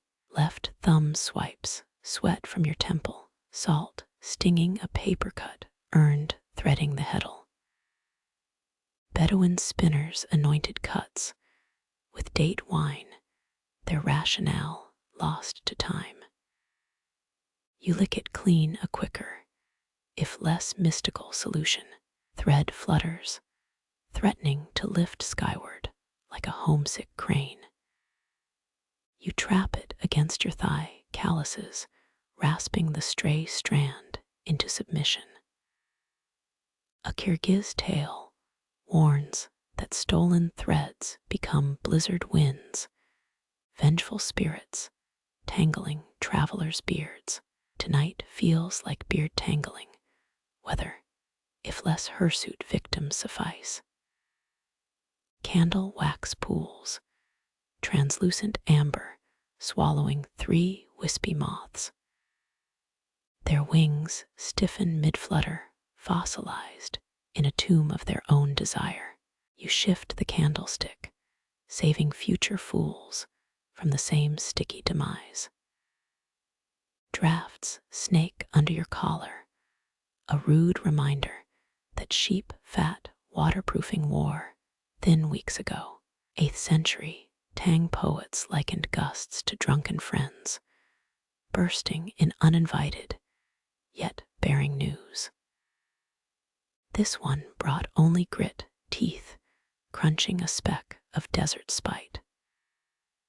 Spindle whorl amidst a low whine, wood contracting under sudden chill. Grandmother whispered that unhappy tools sing warnings, better heeded than ignored. You tuck the spindle into your armpit, warming it like a chick fallen from its nest. Silk skeins huddle on shelves, their usual luster dimmed by invasive dampness. Moonlight puddles around them, pale milk spilled by some celestial klutz.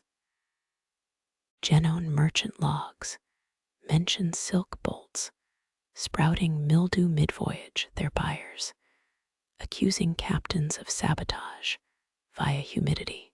You sprinkle salt around the baskets, a peasant's defense against maritime grudges. Wind paws at your yarn bundles, its curiosity bordering on vandalism. A strand of saffron-dyed wool escapes, vibrating like a startled hummingbird. You rescue it midair, noting how night air plumps the fibers into false plumpness. Mongolian horse archers timed bowstring replacements for dawn, when humidity made sinew more elastic. Your materials stretch too, but yield no arrows. Nails scrape your nape, collecting static shocks from wool-dry air. Ottoman weavers draped wet cloths overhead to minimize sparks, their workshops perpetually dripping. You prefer the occasional zap, small payment for avoiding mildewed ceilings. Candlelight shrinks, bent double by another intrusive gust. Shadows surge your loom, transforming into a many-legged beast.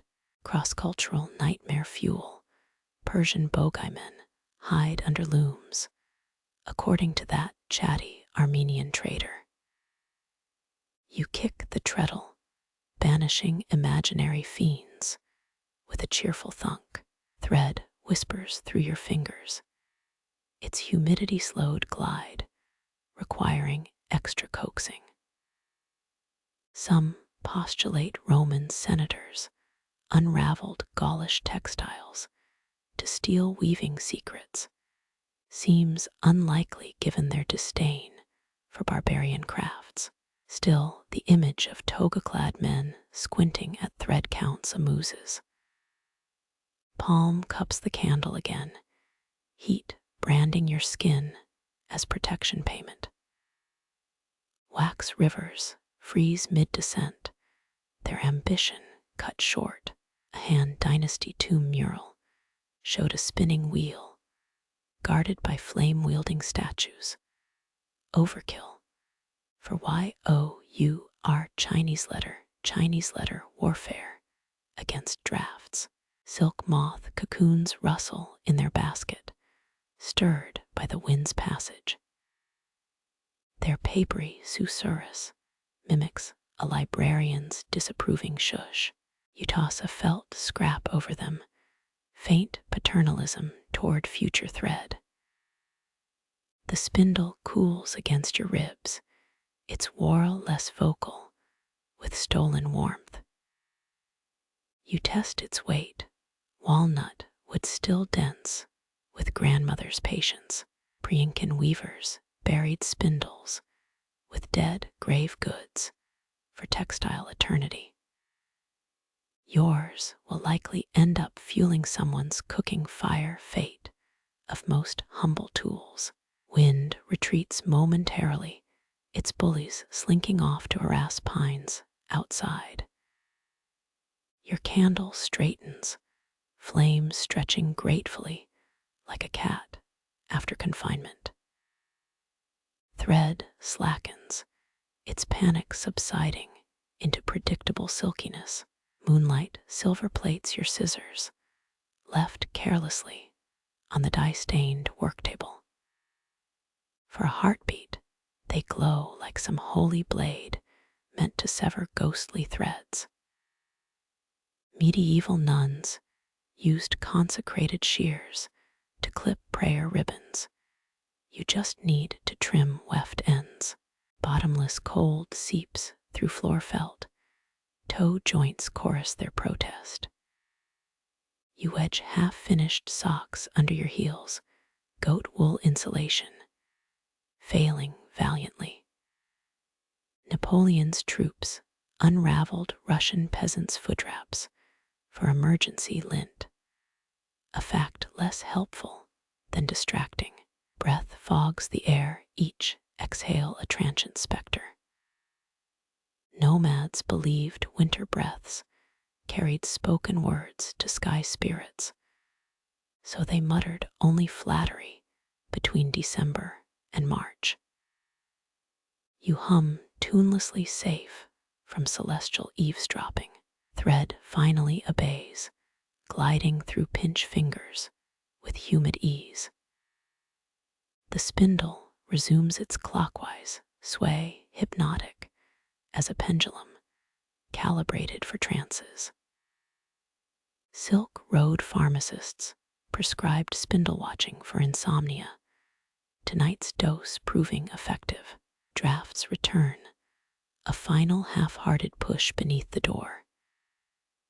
Your wool barrier holds its loose hairs, bristling like an offended cat. The candle gutters, but endures, flame bending without breaking. Thread remains taut, an umbilical tethering tonight's labor to tomorrow's pattern. Fingers move slower now, cold-thickened knuckles creaking like ancient floorboards. Steam rises from the tea neglected since dusk, its breath outlasting yours, momentarily. Afghan elders claimed night, spinning summoned jinn helpers. But all you've summoned is stiffness and yawns. Wind dies near midnight, admitting temporary defeat. Silence floods the yurt, louder than any gust. Even the spindles' whir seems cautious, reluctant to provoke another attack. Wood settles in the cooling hearth, its pops dwindling into embered size.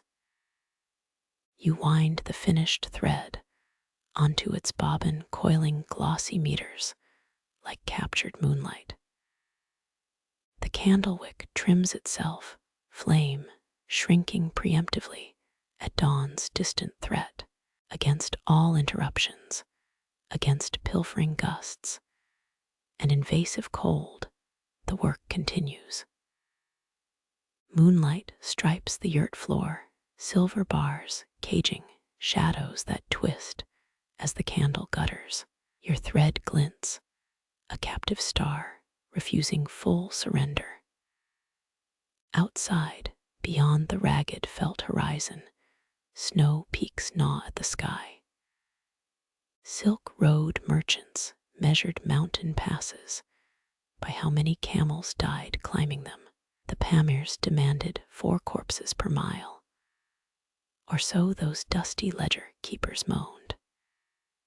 Your cocoons hail from gentler slopes, though their moth ancestors defied thinner air than most wingless creatures should. Thumb rubs the fresh thread, its surface smoother than glacial ice, polished over millennia. Han dynasty weavers insisted threads spun under moonlight absorbed coldness, their fabrics better at fooling summer heat. Sliding your current work between knuckles, you feel only ordinary silk obedience, no supernatural chill.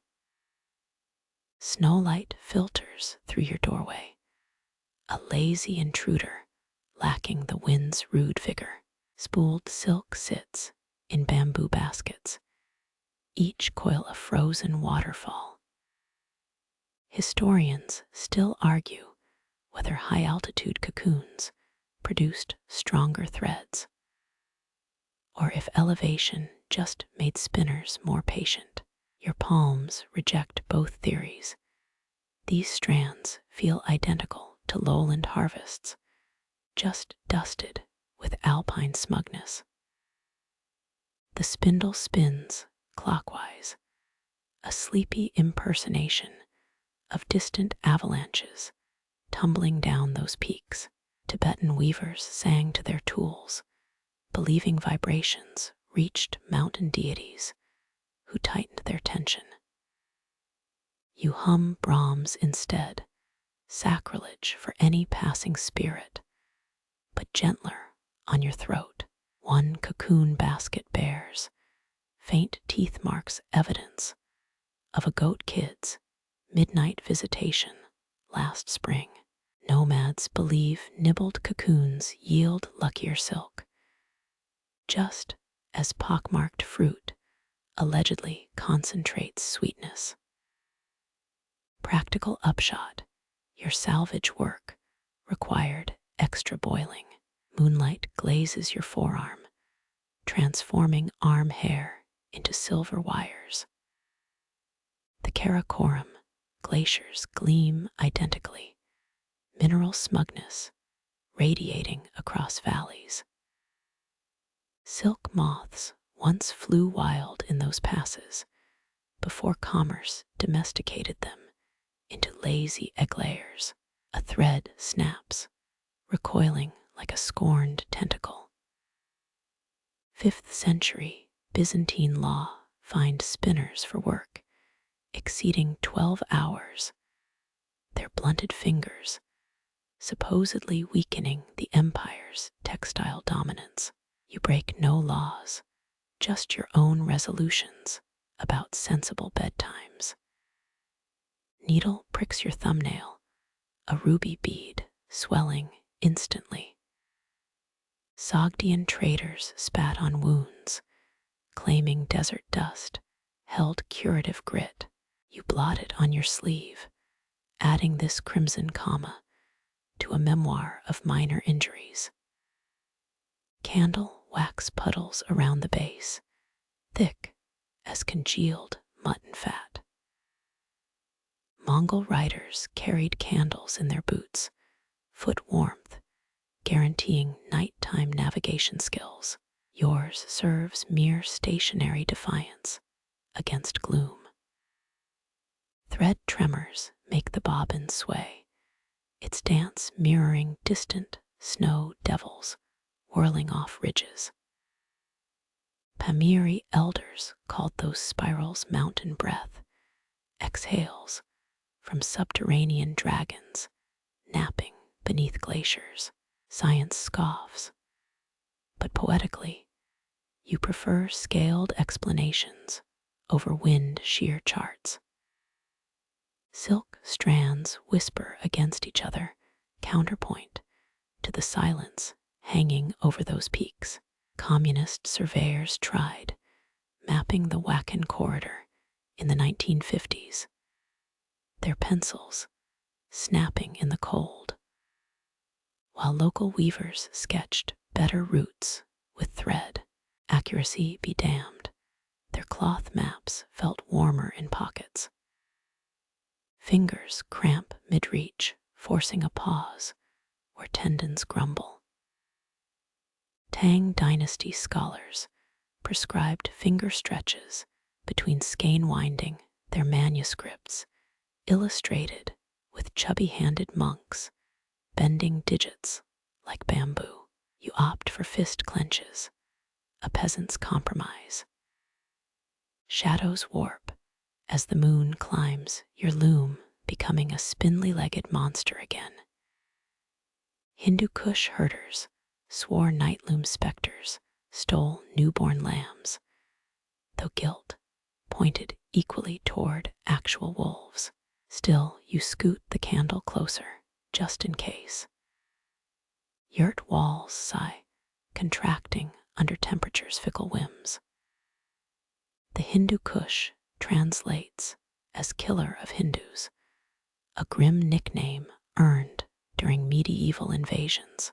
Tonight, it's just killing morale, one drafty hour at a time. Wind noses through the felt door, too exhausted for fresh mischief.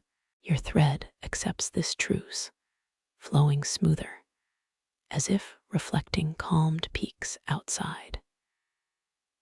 Kashmiri weavers timed their finest work to dawn's first alpenglow, claiming rosy light-dyed threads. Empathetically, you'll settle for uninterrupted progress. Fingernails collect silk particles, glistening specks like mica flakes from faraway scree slopes. High-altitude cocoons shed more waste, a gritty protest against their lowland captivity. Mountain moths probably gossip about this betrayal through wing flutter semaphore.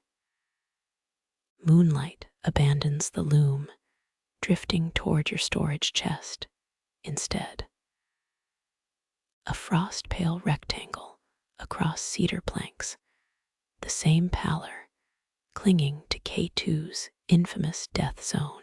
Silk cares nothing for elevation metaphors. It simply exists, oblivious to human projections. Spindle whorl clicks against a stone weight, two sharp ticks, like distant ice cracking. Sherpa guides listened for such sounds on Everest, portents of safe passage or pending doom. Your hazard. At worst, a chipped whorl requiring whittling repairs. Breath fogs again, each puff a ghostly envoy to the window. Silk Road mystics believed frosty breath could carry prayers farther, as if freezing concentrated the message. You exhale toward those peaks, once more joke than plea. Thread accumulates, filling the bobbin with stubborn progress. Your grandmother called this spooling stubbornness, a trait apparently hereditary. Outside, the Himalayas demonstrate their own brand of persistence, crusting the horizon like molars in a fossilized jaw. Icicles dagger from the Yurt's smoke hole, their drip sinking with the spindle's rotation. Uzbek winter tales describe ice needles stitching clouds together, seamstress winds repairing torn skies. You mend smaller holes, snagged threads rejoining their kin under needlepoint scrutiny. Palm brushes finished silk, the shockingly ordinary softness belies its alpine origins.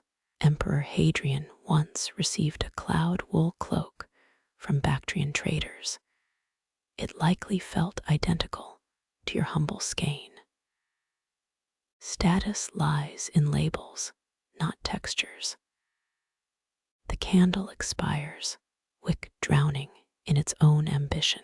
Starlight shoulders, THE Chinese letter duties, muted, but sufficient. Those same stars blink above passes where silk moths once bred wild, now replaced by their softer, housebroken descendants. Dawn lingers beyond the ridges, a rumor waiting for confirmation. You tie off the thread, knotting hours into a single glossy surrender. Somewhere on those slopes, wild cocoons still cling to rocks, their silk dreaming of threads not yet spun. A paw bats the air, snagging a loose silk strand drifting like dandelion fluff.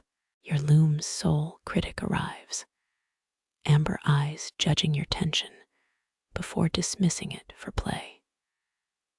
Claws sheathed, this apprentice prefers wool balls, but tonight silk's allure proves irresistible. Persian traders smuggled cats aboard ships. Their value exceeded rubies when rodents threatened cargo. Your stowaway lacks pedigree, just reckless charm and fur-mimicking smoke. Historians still argue whether medieval weavers kept cats for pest control or as living good luck charms. Evidence leans toward opportunism. Pest chasers who napped on expensive fabrics. The kitten pounces on a stray thread end, its mock hunt ferocious as a newborn blizzard. Venetian silk masters once claimed a cat's tail flick frequency predicted thread quality, though records suspiciously omit their methodology. You observe this tiny stalker, far more invested in chaos than craftsmanship. Padded feet trample yesterday's careful skein, winding, erasing order with gleeful aplomb. Mongol mothers placed kittens in cradles, believing their purrs strengthened infant lungs. You've yet to hear purring, just rustling mischief. But the loom could use strengthening after last week's warp snap. Needle glints, drawing feline attention from your work to potential prey. Ptolemaic Egyptians worshipped cat-shaped goddesses, but their temple felines still shredded priestly robes during ceremonies. Your mini deity proves equally devout, prayerful dedication, focused on unraveling progress. A paw swipes at spindle twirl, instinct mistaking motion for living quarry. Dutch weavers docked wages if cats napped on looms, their fur allegedly contaminating fine thread. You flick a silk scrap instead, distracting your saboteur with safer quarry. Claws snag the woven edge, pulling threads into haphazard fringe. Ancient Rome taxed cat ownership, a bureaucratic nuisance ignored by mouse-beleaguered spinners. Your intruder pays no taxes or rent, just demands tactile tribute in chin scratches. Velvet ears twitch at the spindle's hum, translating vibrations into hunt coordinates. Ottoman silk dams bore tiny claw marks, souvenirs of workshop cats padding through drying yards. You wonder if future scholars will debate your visitor's purpose, misinterpreting its presence as ceremonial rather than opportunistic. Teeth nibble a hanging thread, testing tensile strength with infantile curiosity.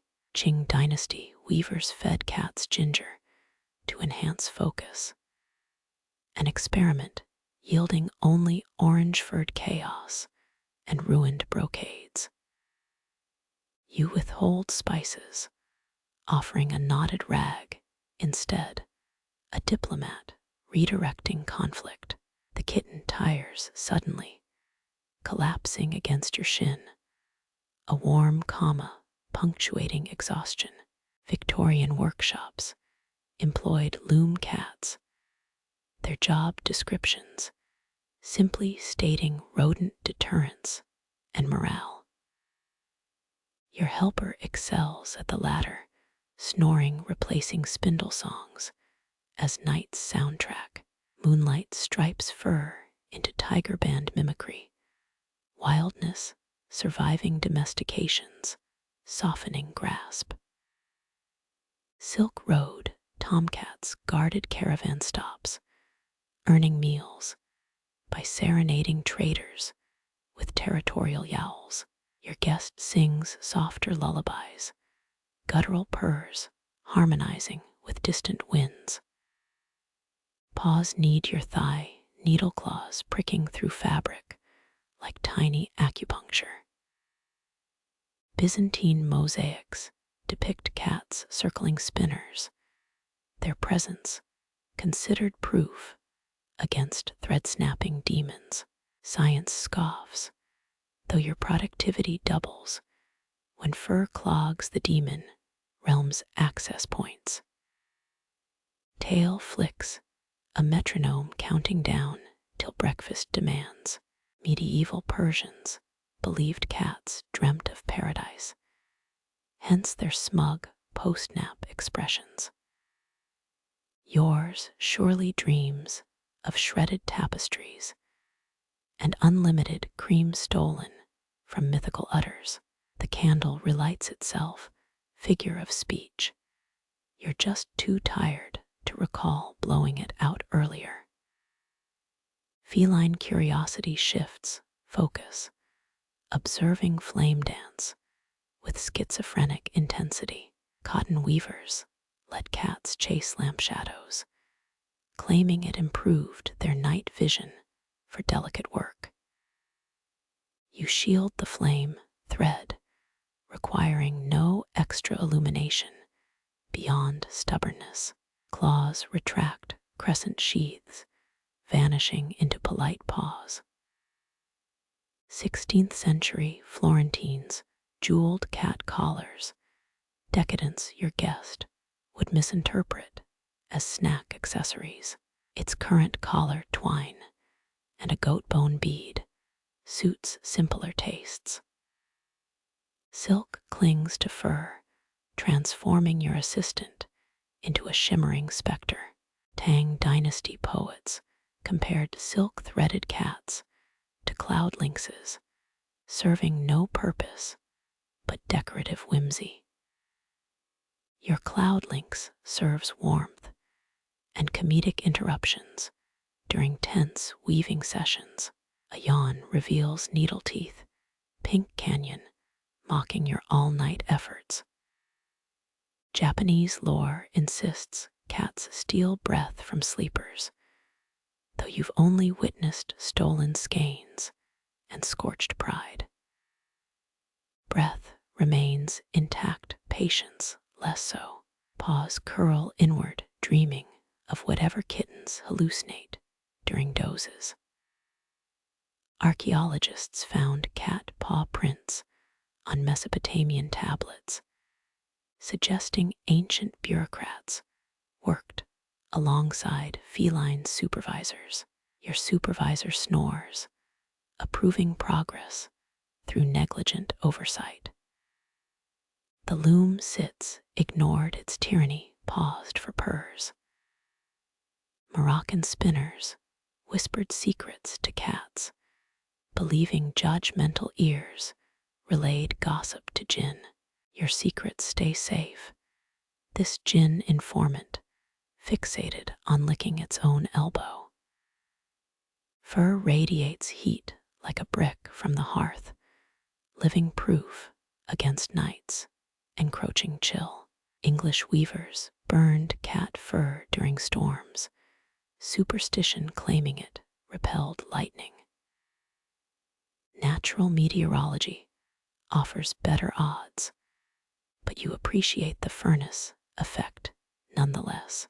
Moonlight abandons thread for fur, gilding your guest into a temporary sphinx. Silk moths ignore cats entirely, their own drama, fixated on mating and egg-laying. This moth would have stared down history, unyielding, even as paws batted its wings. Dawn lingers, a rumor this kitten won't live long enough to verify.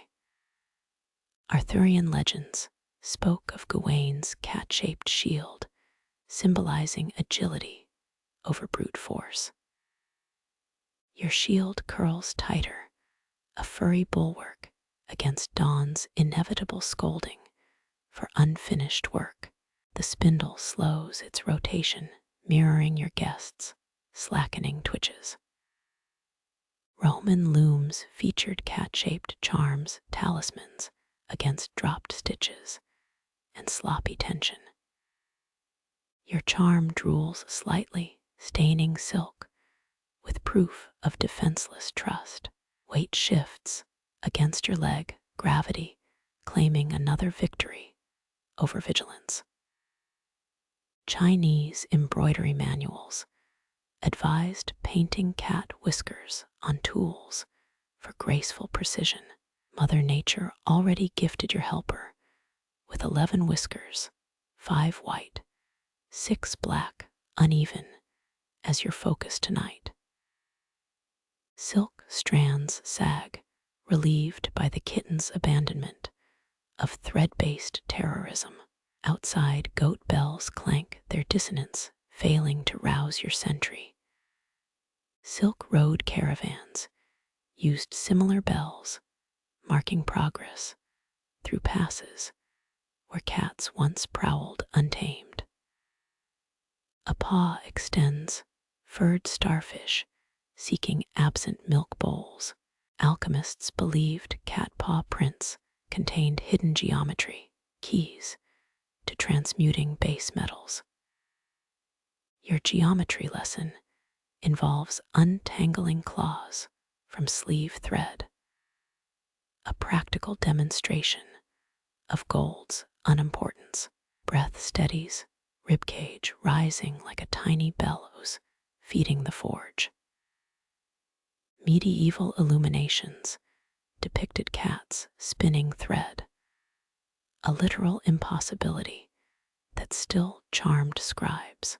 Your spinner just spins dreams, its paws twitching at phantom moths behind eyelids. Starlight pales, dawn elbowing night aside with typical gracelessness. You lift the sleeping kitten into its felt-lined basket, thread theft forgiven as always. Somewhere along the Silk Road, another cat dozes on another weaver's lap, proof that certain companions outlast empires. The earthen cup warms your palms, its rough curves familiar as knuckle bones. Steam spirals, carrying scents of bitter leaves, and camel cream's grassy sweetness. You sip, wincing at the tannin punch, before cream smooths the edges into something hospitable. Central Asian herders traded brick tea for horses, its value measured in survival during endless winters. Your own stash came from a Kyrgyz trader, his beard dusted with snow and skepticism. Historians still argue whether milk tea arrived via Chinese brides or Persian tax collectors, the debate stewing longer than any brew. Blowing steam absently, you mimic your aunt's three-puff ritual against lingering spirits. Folk tales claim rogue djinn hitch rides on tea vapor, curious about human rituals. The steam blurs your half-spun, bobbin turning it into a smudged moon behind fog. Camel cream swirls, creating pale galaxies in the murky depths. Desert tribes prize she-camel's first milk, after calving calling it dawn dew destined for cons. Your own cream comes from a cantankerous dromedary who headbutts the pail if milking lasts too long. A bubble pops, startling the sleeping kitten into ear-twitching vigilance. 17th century Dutch merchants likened yak butter tea to liquid saddle leather, yet guzzled it by the flagon during trade talks. Your concoction lacks yak butter's funk, just sly bitterness playing footsie with cream. The cup's heat seeps into tired fingers, thawing joints stiff from hours of spinning. Mongol warriors sipped fermented mare's milk tea before battles, believing it coiled courage in their veins. Your courage manifests as patience, facing down that stubborn bobbin with cream-mustached resolve. Outside, the wind plucks at felt door flaps. A whining guest denied entry. Tsarist spies documented Kazakh tea rituals obsessively, their reports fretting over caffeinated sedition. You toast their paranoia, raising your cup toward the invisible archivists of tyranny. A tea leaf clings to the rim, daring you to acknowledge its escape from the strainer. Some weavers read leaves like fortune tellers, seeing dragons or drought in the dregs. Yours resembles a lopsided spindle, an omen mocking tonight's mediocre progress. The kitten sneezes, offended by steam invading its nap niche. Victorian explorers wrote breathlessly of the Silk Road's salted tea, neglecting to mention it often contained boiled sheep fat. You've made wiser choices, though cream blobs dot your sleeve like a dairy constellation. Silk moths tap against the lantern glass, drawn by light's false moon promise. Tibetan monks churned tea into butter broth, fueling marathon meditation sessions. Your meditation involves glaring at tangled thread, tea acting as a bribe for persistence. Your thumb rubs the cup's chip, a relic of that ill-advised juggling attempt last winter. Ottoman tea servers trained for years, mastering the art of pouring from comical heights without scalding bystanders. You lack their flair, settling for functional sips between spindle rescues. The bobbin sharpens into focus as steam thins, its uneven wrapper of thread judging you. Caravanserai tea houses doubled as gossip hubs, spices and secrets simmering in equal measure. Your only gossip comes from arguing goats outside, their tirades ignored for centuries. A cream clump floats, an iceberg in a murky sea. Qing dynasty nobles sipped tea from jade cups, believing stone purified the soul with each sip. Your soul settles for gritty pottery and the forgiveness of caffeine. Blinking steam-stung eyes, you spy a moth cocooned in a spider web above. Uzbek elders warned children that wasted tea would curse them with eternal hiccups. You drain the dregs, though hiccups might distract from your feline overseer's disapproval. Dawn light bleeds through smoke hole cracks, slicing the steam into gauzy ribbons. Portuguese Jesuits smuggled tea seeds in hollow crucifixes, their holy theft birthing empires. Your theft involves pocketing extra sugar cubes when the trader isn't looking, small rebellions sustaining small comforts. The cup's residual heat fades, leaving a ceramic coldness against your palm. Afghan caravan guards drank tea laced with gunpowder, seeking alertness and metaphorical ammunition. You're battling softer foes, sleep deprivation, and a kitten's death grip on your sock. Setting down the cup, you watch the final steam tendril dissolve into nothingness. Tax records from Samarkand's bazaars reveal tea tariffs exceeded pepper, proof of addiction's premium. Your addiction involves that hopeful pause where thread stops being work and becomes worth.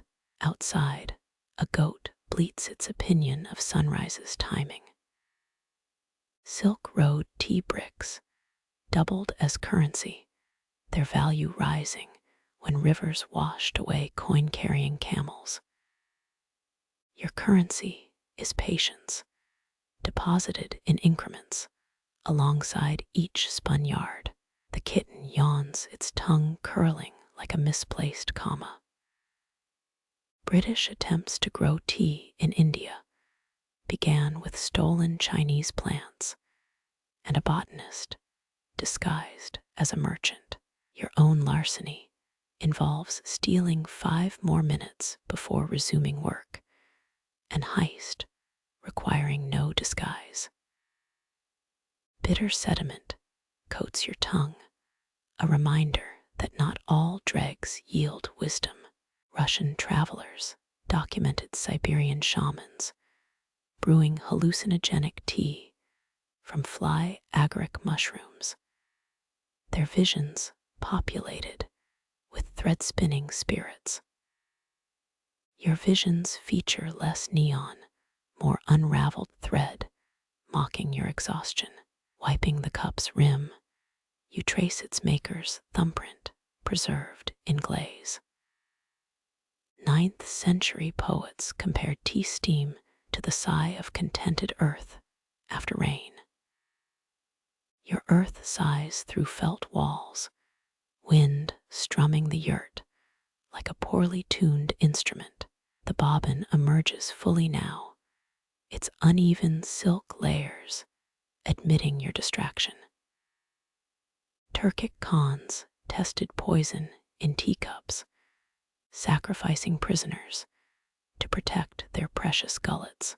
You face gentler assassins, cold porcelain, and the kitten's needle-clawed affection.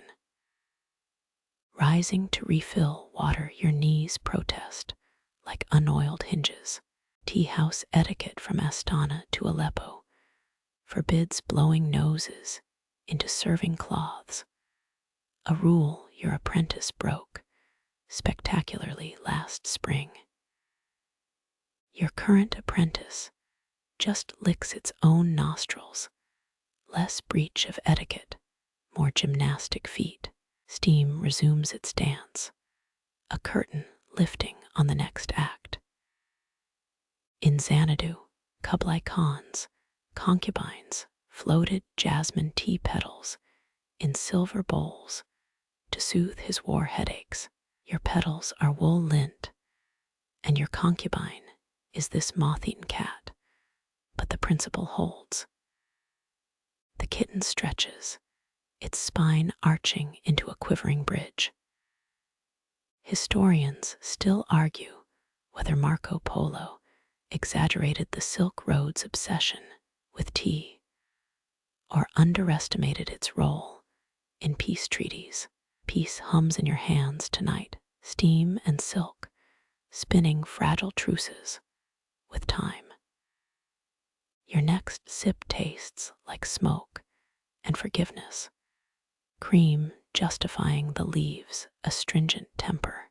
Bedouin proverb claims tea should be sweet as flattery, hot as passion, bitter as truth.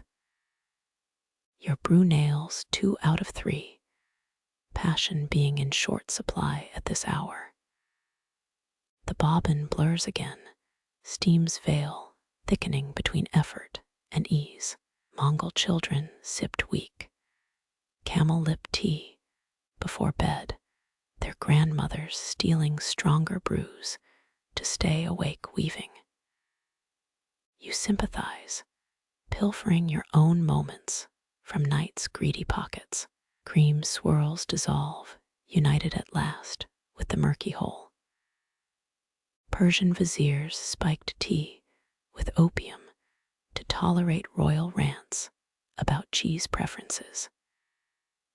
Your stimulants lack such drama, just caffeine and cat purrs propping up productivity. The cup empties, its absence weightier than its presence. You set it beside the dozing kitten, a ceramic moon orbiting a furry planet. Outside, the stars dim, their ancient gossip drowned out by your shuttle's imminent return to work. Indigo swirls in the copper pot, like crushed midnight fighting liquid form.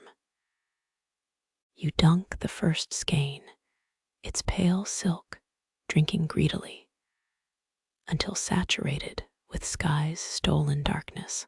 These dyes traveled the Silk Road, Persian merchants trading lapis lazuli for Chinese cobalt recipes.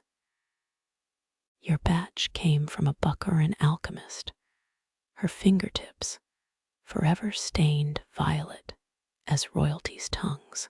Historians still argue whether indigo roots shaped early star maps, or if constellations guided dye masters to rare plants.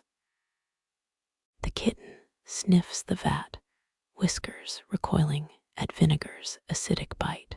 Certain Uzbek tribes believed cloth dyed during full moons absorbed lunar coldness, guarding wearers against desert heat. Your indigo brews under a waning crescent, betting on humility over celestial theatrics. Thread emerges transformed, its blush of blue deepening. With each oxygen kiss, you count dips between breaths, 12 for storm cloud, 15 for deep ocean trench, 20 for the void between stars.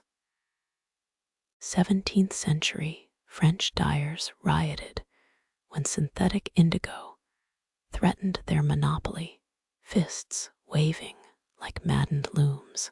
Your hands stay calm, knowing no powder outshines your fermented gallnut brew. A drip escapes blooming across the work rug like an unauthorized constellation. Archaeologists found Mesopotamian textiles stamped with Pleiades patterns, threaded astronomy for merchant caravans. Your own pattern nods to the Great Bear, its 7 stars mirrored in 7 spiral stitches. Fingers wrangle soggy threads onto drying rods, their weight stretching silk into willing rivers. Medieval mapmakers embroidered celestial charts onto cloaks, wearing galaxies as armor against ignorance. Your armor smells faintly of pickled cabbage, the vat's earthy perfume clinging despite dignity's protests. The kitten bats at a low-hanging thread, swiping sapphire streaks across its paw. Nomad legends claim the Milky Way is a weaver's dropped spindle ribbon, eternally unraveling across heavens.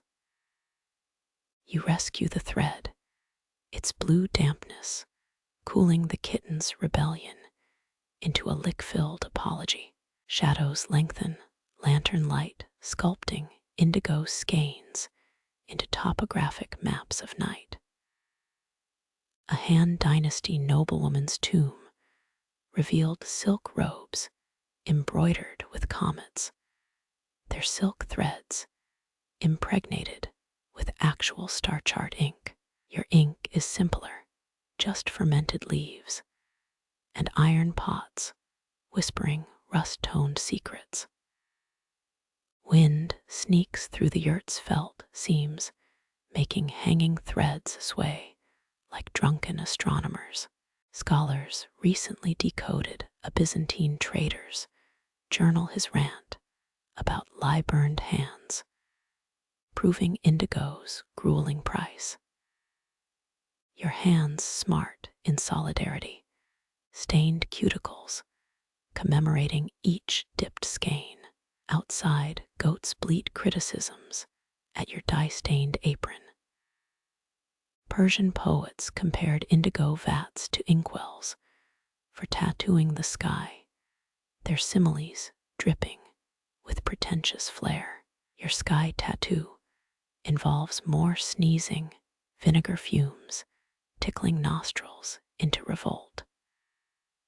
The darkest skein glistens, jet beads rolling down its twisted spine. Certain Sufi mystics spun in indigo-stained robes, believing the dye slowed time around their whirling bodies. You feel no such delay, just a cat nibbling your hem as time gallops toward dawn. Threads dry unevenly, some sections resisting blue's embrace like stubborn horizons. A Mongolian shaman's burial cloak bore Orion's belt in indigo wool, each knot containing a horsetail hair for luck. Your knots hold lint and regret. No equine magic beyond goat hairs clinging to everything. Fingers test a thread's strength, tugging until the blue confesses its limits. Tudor sailors wore indigo-dyed shirts, believing the color masked bloodstains during battles. A grisly form of laundry optimism. Your battles involve fewer broadswords, just spilt dye and feline interference. A moth dives toward the vat, wings beating like panicked applause. Silk Road merchants used star-patterned silks as barter, astronomy becoming currency between cultures. Your currency buys only patience, measured in knuckles whitening around stubborn hanks. Threads finally ready, you lay them parallel to your warping board. Dutch windmills once ground indigo into pigment, their sails spinning like runaway prayer wheels. Your prayers spin slower, a whispered plea against tangles, as complicated as comet trajectories. The kitten sprawls across your lap, blue-tipped tail smacking threads into disarray. Renaissance dyers paid alchemists for celestial blue, a fraud concocted from crushed glass and sapphire dust. Your blue holds no lies, just plant rot and fermentation's honest stink. Silver needles wink as you thread the first indigo strand, shuttle fattening with sky's essence. Historians found Viking graves with indigo-stitched funerary sails, their star maps guiding souls through fjord-filled afterlives. Your map guides no one, yet still feels like cartography made intimate. First stitches form the great bear's flank, 7 punctures of darkness, claiming undyed fabric. Arab navigators stitched constellation patterns onto sails, their needles pricking woolen heavens to steer physical ships. Your ship remains landlocked, a yurt creaking under wind's navigation. Thread tightens, pulling indigo's night across the warp's pale expanse. Tibetan monks dyed prayer flags with indigo, their wind-carried blessings darkened by insoluble devotion. Your devotion dissolves each dawn measured in coffee gulps and thread tension adjustments. A knot protests, its tiny rebellion unraveling 2 stitches progress. Inca Kipu knots tracked celestial events, their colored strings encoding comets into bureaucracy. Your encoding feels less majestic, yellow wool signaling, where repairs outshine original intent. The kitten's ear twitches, dreaming of sapphire mice scampering through weave valleys. Victorian mediums channeled star beings who demanded indigo-drenched seance veils, their cosmic vibes allegedly stronger in blue rooms. Your vibes involve thread counting and ignoring the latch door rattling. Outside, stars prick the felt sky, their indifferent glitter judging your terrestrial mimicry. Silk Road astronomers relied on woven star charts, serving travelers who couldn't speak the local words. Your words are silent, needle-weaving dialects understood only by passing moths. Thunder rumbles, a bass note felt rather than heard against your shins. Mayan weavers incorporated star patterns into royal tunics, each constellation dictating auspicious battle dates. Your battles involve untangling dark thread, your royalty being a cat, demanding lap space. First constellation complete, the Great Bear stalks across fabric tundra. Soviet cosmonauts carried indigo-stitched silk road maps, superstitiously tracing ancient paths through vacuums, indifferent void. Your void contains mismatched scissors and a thimble dented from accidental tooth contact. Wind lifts the weaving's edge, a ghostly wave revealing northern stars. Scandinavian fishwives stitched stellar patterns onto nets, hoping galaxies would lure salmon skyward for easy catching. Your catching involves retrieving dropped needles, their silver flashes like tiny metal minnows. String slips, needle stabbing your thumb with red punctuation. Ottoman astrologers pricked fingertip blood into indigo vats, claiming human copper intensified celestial connections. Your connection stings, a crimson bead swallowed by blue's relentless theology. Dawn creeps indigo threads dulling under practicality's flat gray light. Historians still argue whether Central Asian star map weavings aided navigation or simply comforted homesick travelers with familiar skies. Your comfort lies in stretched shoulders and a 7-starred bear glowing darkly on the loom. Steam rises from the cooling dye pot, last breaths of the nights, indigo dreams condensing.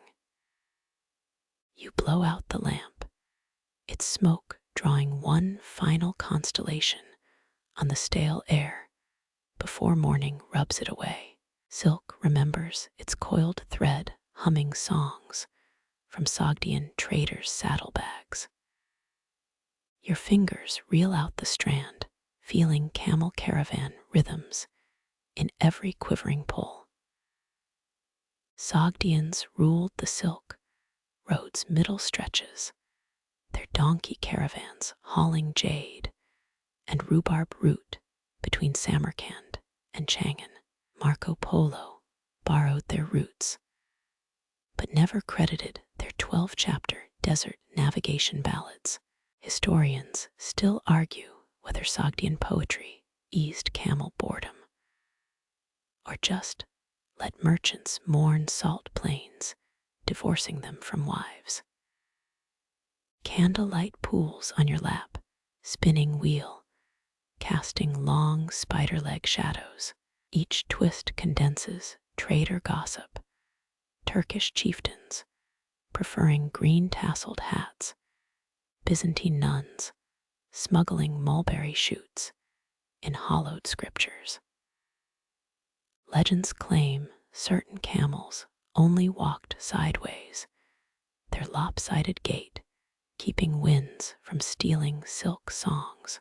You hum, mimicking those lost caravan chants, dipping between minor keys. Winter drafts slip under the Yurt felt, scented with snow, that once froze Sogdian wine skins solid. A merchant's curse echoes in thread tension, 17 syllables for river crossings gone wrong. Thumb rubs the newly spun strand, testing its willingness to become commerce or art. Tax records from Dunhuang caves prove Sogdians paid levies in thread bundles, not coins. Your own stash would barely cover a pickle jar's import duty. A knot hiccups, its burled defiance, resisting the spindle's smooth cruise. Some traders inserted deliberate flaws, hiding prayers inside imperfect weaves as roadside blessings. Your flaw involves cat hair inevitable as merchants, exaggerating mountain bandit encounters. Outside, wind shapeshifts into camel groans from 2 centuries back. Archaeologists found Sogdian graves stuffed with brick tea, provisions for afterlife bargaining sessions. Your tea steeps cold, forgotten, like love vows, sworn beside salty desert wells. Thread remembers loneliness, the particular ache of traders, wives watching eastern stars, children's birth dates scratched onto camel bells, metallic etchings more reliable than memory. You scratch nothing, counting days by how much indigo stains your thumbnail. The kitten pounces, batting at thread, whirling like a miniature caravan. Sogdian children played with weighted spindles, training fingers early for prophet's delicate dance. Your apprentice prefers attacking tassels education, wasted on mercenary fur. Snowfall muffles distant yak bells, a white curtain erasing modern roads. Merchant diaries mention oasis trees, hung with torn silk, roadside memorials for camels expired mid-journey. You tie no ribbons, just unravel a snarl with teeth when dignity allows. Thread spins smoother now, its glide borrowed from long-dead wheel axles.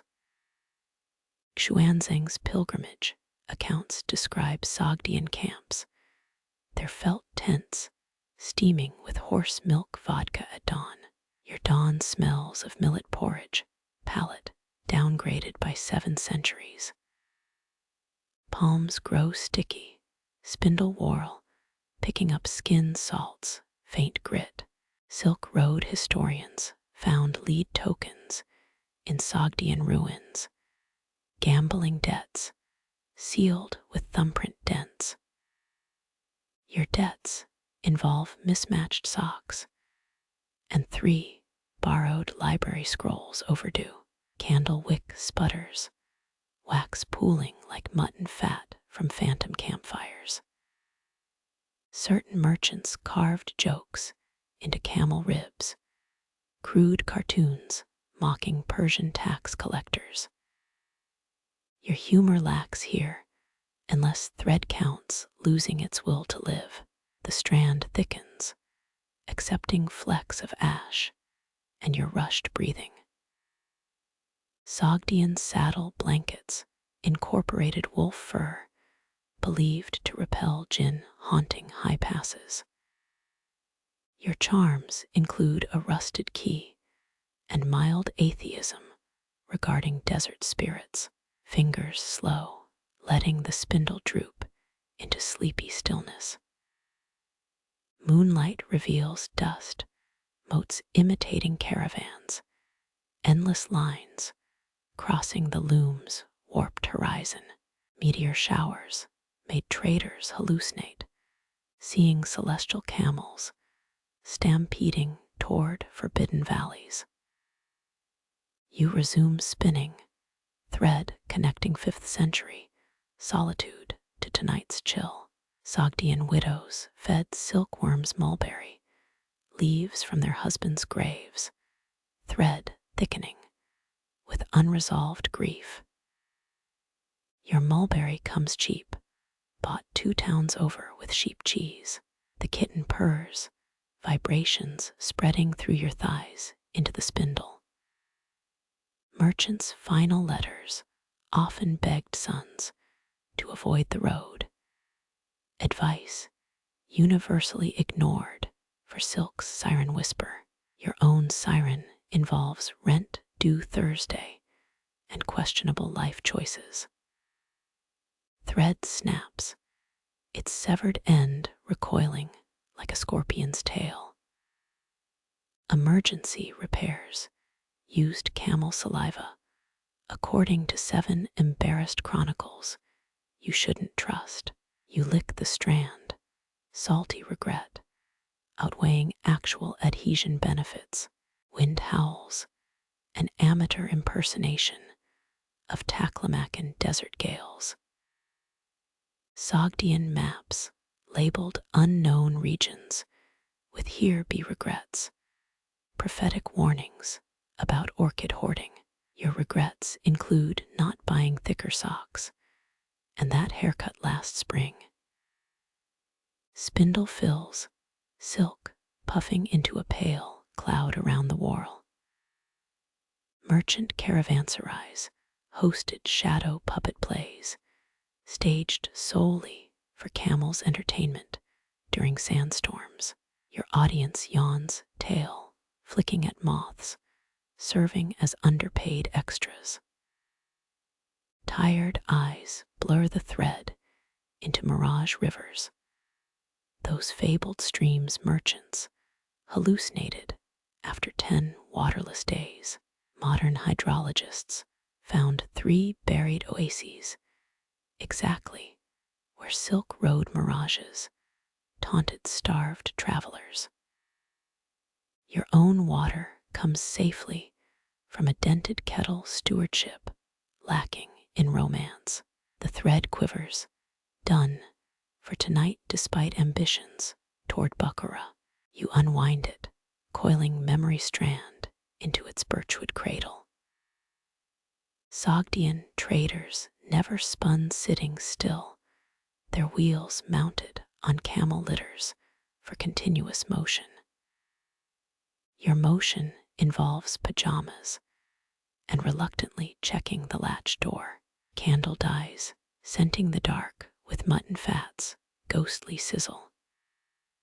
Stars prick through the smoke hole, older than all roads and silk, and your hands uncertain tremor. Somewhere, a buried camel bell still hums in a dead merchant's voice. You hum back out of tune, but the night forgives small heresies.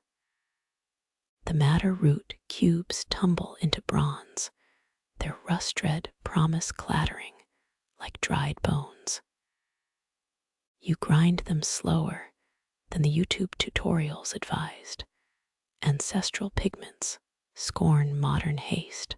Medieval dyers worshipped matter, even naming daughters after its Latin term rubia tinctorum.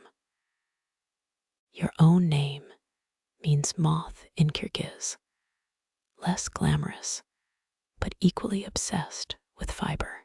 Cold water swirls in, dulling the rubble into a disappointing mud puddle. Real alchemy requires patience, and possibly the urine-soaking vats mentioned in Dyer Guild scrolls. Historians still argue whether European dyers added P for pH balance, or just enjoyed the stench's placebo effect. Your own vat steams with vinegar, compromising authenticity for nasal survival. Fingers skim the liquid's surface, lukewarm and inscrutable as a fortune teller's tea leaves. One obscure manual claims matter blooms brighter when sung to in old Persian, but you're stuck with Kazakh radio static. Dire ghosts, if present, might prefer golden age pop over forgotten laments anyway. The silk hanky sinks reluctantly pale as a city dweller's winter ankles. 16th century Istanbul regulated red hues, sultans declaring certain crimsons treasonous if worn by non-nobles. You're safe here unless the Yurt cat misreports your fashion crimes to local authorities. Now the waiting, where chemistry mimics a watched pot's refusal to boil. You stir clockwise, avoiding bad luck from medieval dyers who spun widdershins during lunar eclipses. Modern science scoffs, but your thread can't afford cosmic resentment today. Heat coaxes the dye alive, color seeping upwards like sunrise over steppes. Your thumbprint stains match patterns on Bronze Age textile fragments found in Mongolian caves with suspicious teeth marks. Were those ceremonial rags or ancient chew toys? Academia mutters behind paywalls. Silk emerges transformed, dripping the precise red of pomegranates split by eager thumbs. This shade bankrupted Renaissance princes who craved robes like congealed rubies. You blot excess dye on your sleeve, adding accidental historical reenactment to the evening. Ancestral whispers flicker in the steam, women who named dyes after lovers' flaws and full moons. Magenta was heartbreak's first blush, cyan two-timing sky at noon. Your color, probably regret over not wearing gloves. Metal tongs lift the fabric, channeling Victorian laundry maids and their flammable arsenic greens. That fringe detail, scientists found lethal traces in Jane Austen's likely underwear. You make a note: never trust Restoration-era fashion influencers. The dye bath sloshes, its surface rippling with phantom fingerprints not your own. Some dyers intentionally left streaks, believing imperfections housed protective demons. Your own errors lean toward abstract expressionism, splotchy Rorschachs of distraction. Sunset bleeds through the smoke hole, matching your silk's new violent radiance. Priyanka Parikas, weavers buried elders in embroidered cloaks, their dyes unfaded after 1,500 grave-bound years. Your achievement: this handkerchief might survive 3 washes if lucky. Folded silk rests on cedar, still whispering secrets of pH levels and peasant uprisings. 5 centuries back, red-dyed wool became rebellion's uniform in Friesland, prompting a royal ban on rouge sheep. Tonight's quiet feels less revolutionary, just you and moths debating color fastness. The leftover dye thickens, its scent now earthy and intrusive as gray dance perfume. Madder root contains purpurine, a molecule contemporary chemists synthesize for lipstick and histology slides. You prefer ancestors' term blood of angry soil, less catchy, but more truthful. Shadows stretch long, steam twisting into shapes of women, stirring vanished vats. 3 yawns escape before you notice, fatigue borrowing your lungs like a serial kleptomaniac. Ghosts never yawn, eternity's greatest advantage over live textile artists. Cold rinses come next, water sluicing away loose pigments down a tin basin. Archaeologists found Pompeii's drainpipes clogged with murex snail dye remnants, ancient Kardashians flushing fortunes into sewers. Your runoff disappears harmlessly, feeding thirsty sage bushes outside. The yurt smells like a wet barnyard, now humus and hot metal tangoing awkwardly. 19th century recipe books advised adding rancid butter to blue vats, a trick you're morally opposed to attempting. Some mysteries deserve permanent burial, preferably sealed in lead containers. Damp silk hangs dripping, a guilty scarlet banner admitting yes, I play with plants past bedtime. Mughal emperors flew similar flags. Threads dyed with lock insects, crushed for their carmine screams. You shiver kettle boiling for detox tea and existential reassurance. Midnight inches closer, the dyed length now resembling dried arterial blood. Florence's Medici Bank collapsed partly from stocking too much vermilion pigment. Gotterdamerung via red inventory. Your own financial sins involve online fabric purchases, equally tragic if smaller scale. Wind sneaks under the door, bringing snows clean, sent to challenge the dye's musky dominance. Renaissance painters grind matter, lakes into pigments, their virgin's robes, outshining mortal sins.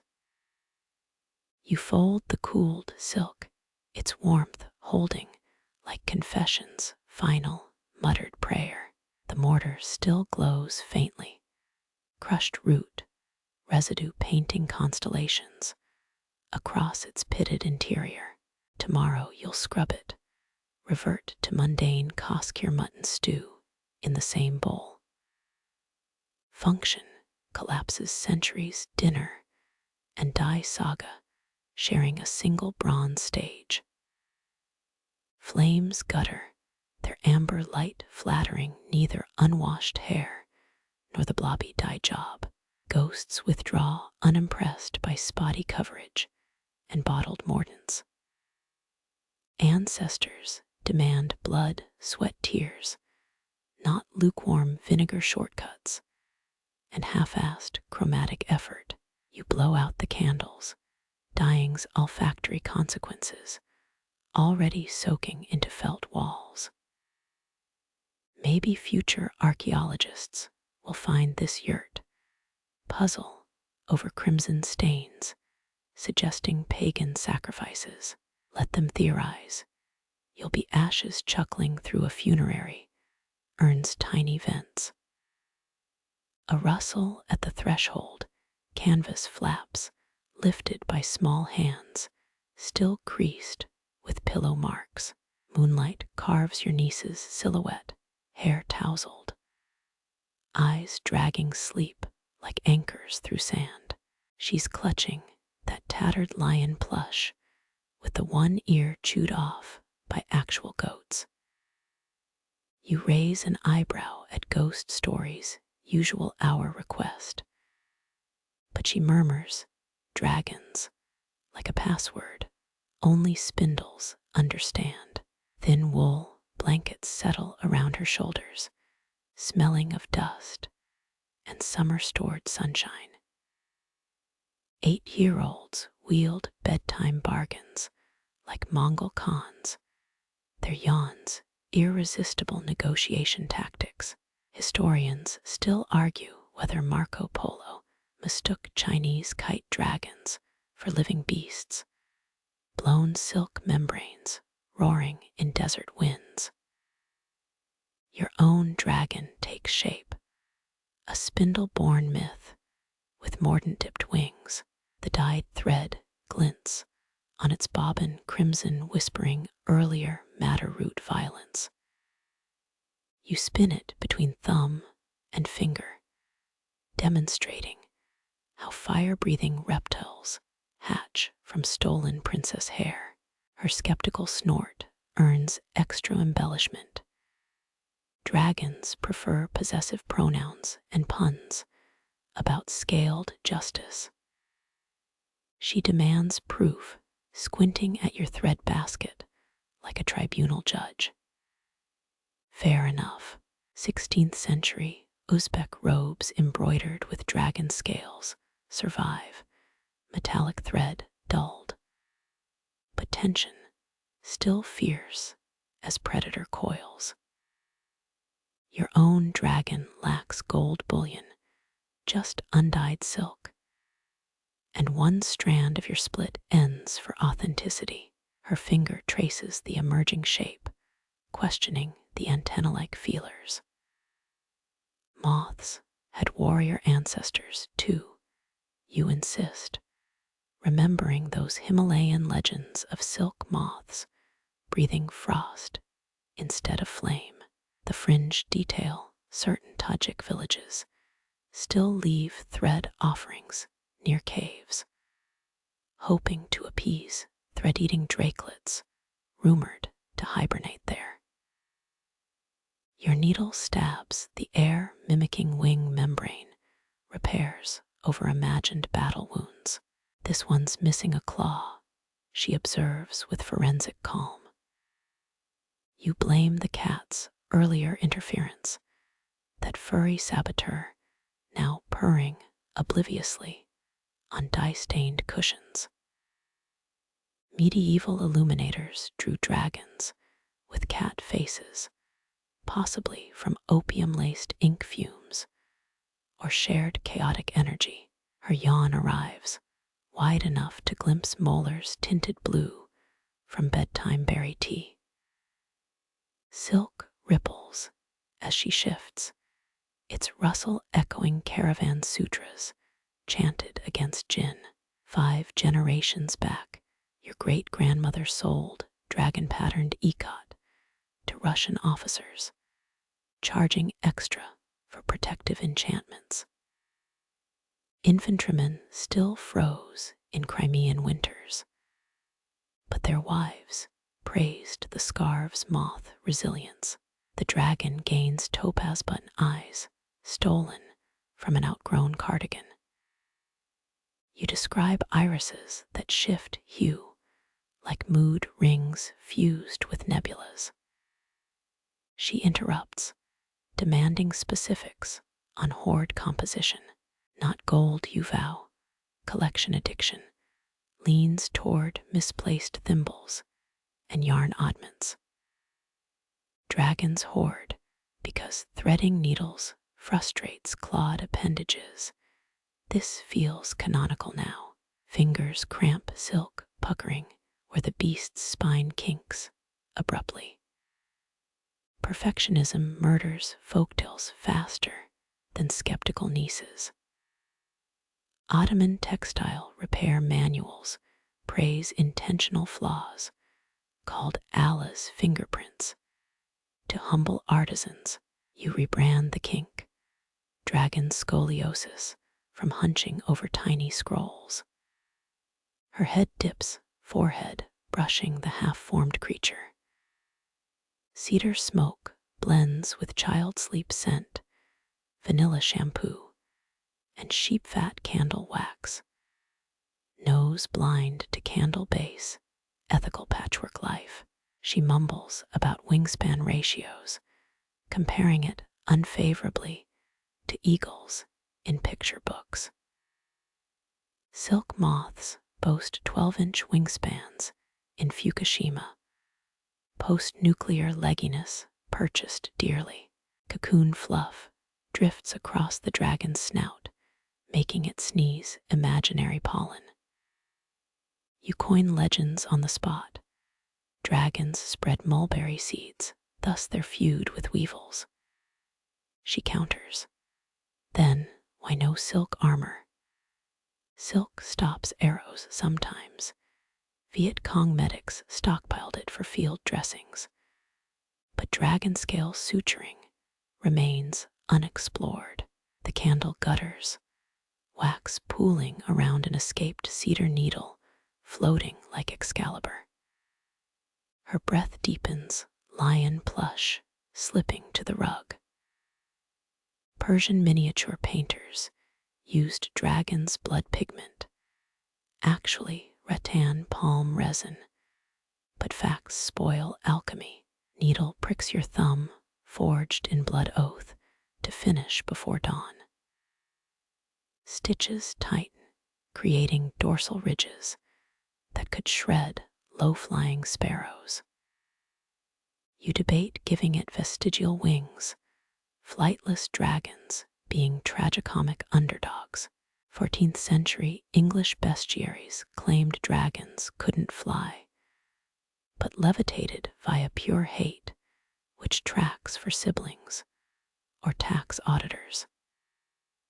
Chill nips through the felt walls, winter testing the stove's loyalty. You tuck a blanket around her boots, sheepskin soles worn bald from obsessive rope swinging. Dawn stains the smoke hole, pale as watered milk. Her dragon remains eyeless on one side, but its tail coils with promising menace. Her lashes flutter mid-dragon diet query, fairy pie, or lost buttons. Sleep claims the interrogation. You knot the thread, leaving its head suggestionally unfinished. Sogdian traders told of dragons sculpted from frozen ice, melting at journey's end into puddles clutching silk ransom. Moths tap the ceiling, drawn by candle remnants, and promised wing repairs. Dragons might just be moths' inflated egos, cocoon aspirations spun too grandly. You leave both dragons to their fictions, real and threadborn, as first light licks the horizon's envelope seal. Her hand curls palm up, awaiting morning proof of airborne reptiles. You tuck the half-dragon beneath it, a down payment on miracles. Outside, cold gnaws at the last stars, while inside, two creatures feign sleep near a fire's corpse, guarding opposite ends of a silk-smeared promise. Cold wax crusts the candle holder, your shadow stretching taller as flame shrinks.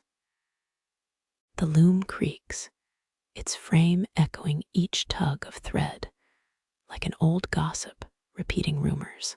Needle glints not from your hand, but trapped between your teeth, hasty parking spot for tools mid-stitch. You squint tension, wobbling like a drunkard on a rope bridge. Two fingers press the warps, urging them parallel again, when your shadow shifts differently, hands hovering where yours just were. Not a trick of tired eyes.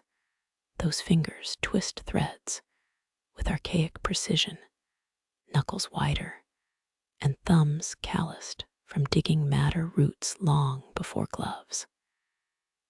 Historians catalog Scythian tombs lousy with gold needles, still sharp after 25 centuries, buried in permafrost. Your spectral assistant carries one nod between shadow teeth, mirroring your pose. 4 generations of dead weavers lean close, shoulder blades protruding like dormant wing hinges. They smell of iron-treated wool, stale cardamom, and that undefinable musk of heirloom cedar chests opened once per decade. Blink, they blur into black haystacks. Blink again, and great ant Bort's eczema patches resurface on a translucent forearm. Stop choking the weft, someone mutters, though mouths remain flatlined. You slacken your grip, realizing those spectral hands tug threads backward, reversing today's shoddy tension decisions. Outlined by lamplight, their technique favors spindle whorls over modern bobbins. A joke flickers, ghost labor violations, but dies unsaid. Mongolian shamans stitch spirit banners with golden needles, wrestling afterlife bureaucracy to recruit skilled ancestors. Seems your clan's craftier, dead earned work visas. Warp strings hum, their vibration syncing with a drone outside, late beetles battering felt walls. The shadow hands still, detecting your distraction. Quirky fact floats up. Victorian excavators found sewing needles in Mongolian ruins, each eye threaded with horsehair, notes too frayed to read. Silently, you plead for critique beyond passive-aggressive thread corrections. Instead, they rethread your dropped heddle ring finger missing past the first joint. You recognize that injury third grandmother Organa's legendary defiance against connate wool taxes while 7 months pregnant. Her loom-weighted defiance comes through, tension, screw cranked tighter than a crossbow sting. Cotton weft refuses to yield, snagging like kitten claws on velvet. A shadow palm materializes, dusted with ochre pigment from some long-rotted dye vat. It slaps the wooden beam, sudden thunderclap, making you flinch. The threads relax tendons in a steam bath. Historians still argue whether Byzantine silk riots stemmed from actual hunger or weavers' fury over inferior Anatolian moth cocoons. Embers pop, casting momentary wolf shapes across the yurt ceiling. Beside your stool, a disembodied wrist flicks rhythmically, not weaving, but sharpening a ghost needle against a phantom whetstone. 23 stitches later, the motion repeats. Muscle memory from mending warrior gambesons between battles, perhaps. Your blistered thumb throbs, proof you've been clamping threads like reins on a runaway mare. Cold air gusts, unfelt by living skin, as specters lean toward the injury. One presses frost-numb fingertips below your knuckle, icicle pain biting, then retreating, leaving numbness where ache ruled. Medieval Persian surgeons stitched wounds with silk immersed in snow melt, beliving cold, reduced swelling. The dead, jury-rigging anesthesia, probably. Moonlight leaks through the smoke hole, dividing your working hands from their shadow doppelgangers. The living pair hesitates, weft dangling like a question mark. The dead ones swoop in, pinching thread ends flush before you can fumble the knot. Outside, cows low in their pen, synchronized with the loom's creak. A chorus of sighs rises, origins untraceable, as the selvage pucker smooths untouched.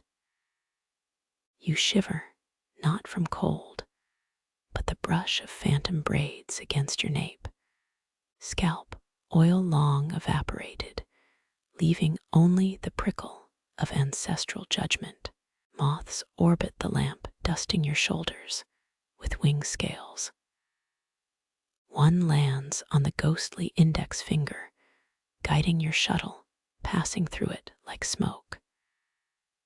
Both living and dead pause, observing the insect's futile grooming. Your chuckle sparks theirs, rasping as termite-chewed scrolls being unfurled. Dawn's first bruise-colored light touches the felt door, your shadow thinning to mundane proportions. Needles dissolve, golden glints swallowed by floorboards. Warp threads slacken, exhausted from dual worlds' attentions. You knot the final stitch, tongue thick with unsung questions. Did they approve? The air answers with mulberry leaf scent, fresh despite snow crusting the yurt's base. Outside, wind scours footprints from the path, whether left by hooves, snow boots, or bare spectral feet, you'll never prove. Thunder flexes its fists miles away, your ribs humming counterpoint before ears. catch the growl. Felt walls tense, inhaling sharply as barometric pressure plummets. That freshly spun hank of silk slackens, fibers plumping like thirsty roots in sudden rain. Historians document how monsoon winds swelled cargo holds on the maritime Silk Road threads, expanding to fill ship hulls creaking with damp. Your own skein behaves similarly, loosening its defiant coil into willing submission against the cedar worktable. Rain taps the yurt's crown, hesitant at first, then drumming hard enough to blur the distinction between felt and falling water.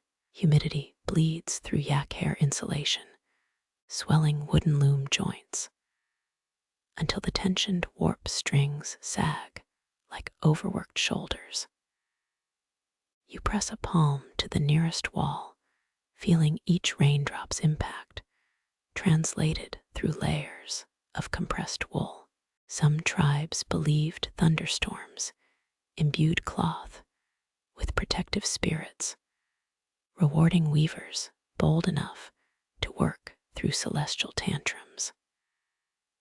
A particularly loud thunderclap rattles your bobbin case, sending 3 spools rolling toward the door flap.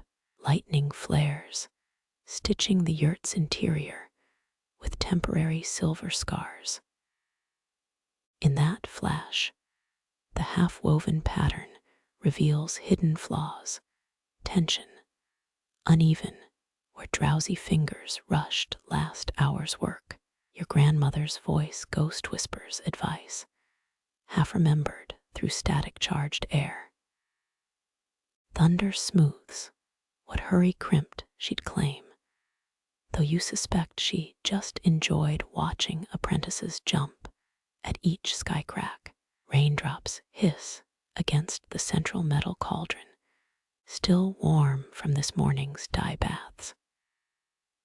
Steam rises, ghosting over your forearms as you rescue the escaped bobbins. Humidity coaxes open silk pores, threads softening beyond anything achievable by boiling water alone. Historians still argue whether sudden storms improved actual thread quality or just granted weavers clearer focus by trapping them indoors. You test a strand, its tensile strength paradoxically increasing as the atmosphere thickens, defying all spindle logic. A leak develops near the smoke hole, one determined dribble finding your left shoulder blade.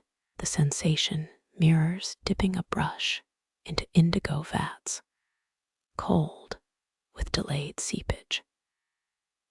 You shift the loom, wondering if nomadic weavers timed their migrations around summer storms, deliberately exploiting rain-swollen threads. Records mention Sogdian traders using lightning rods to electrify silk, believing thunder goddesses blessed conductive fabrics.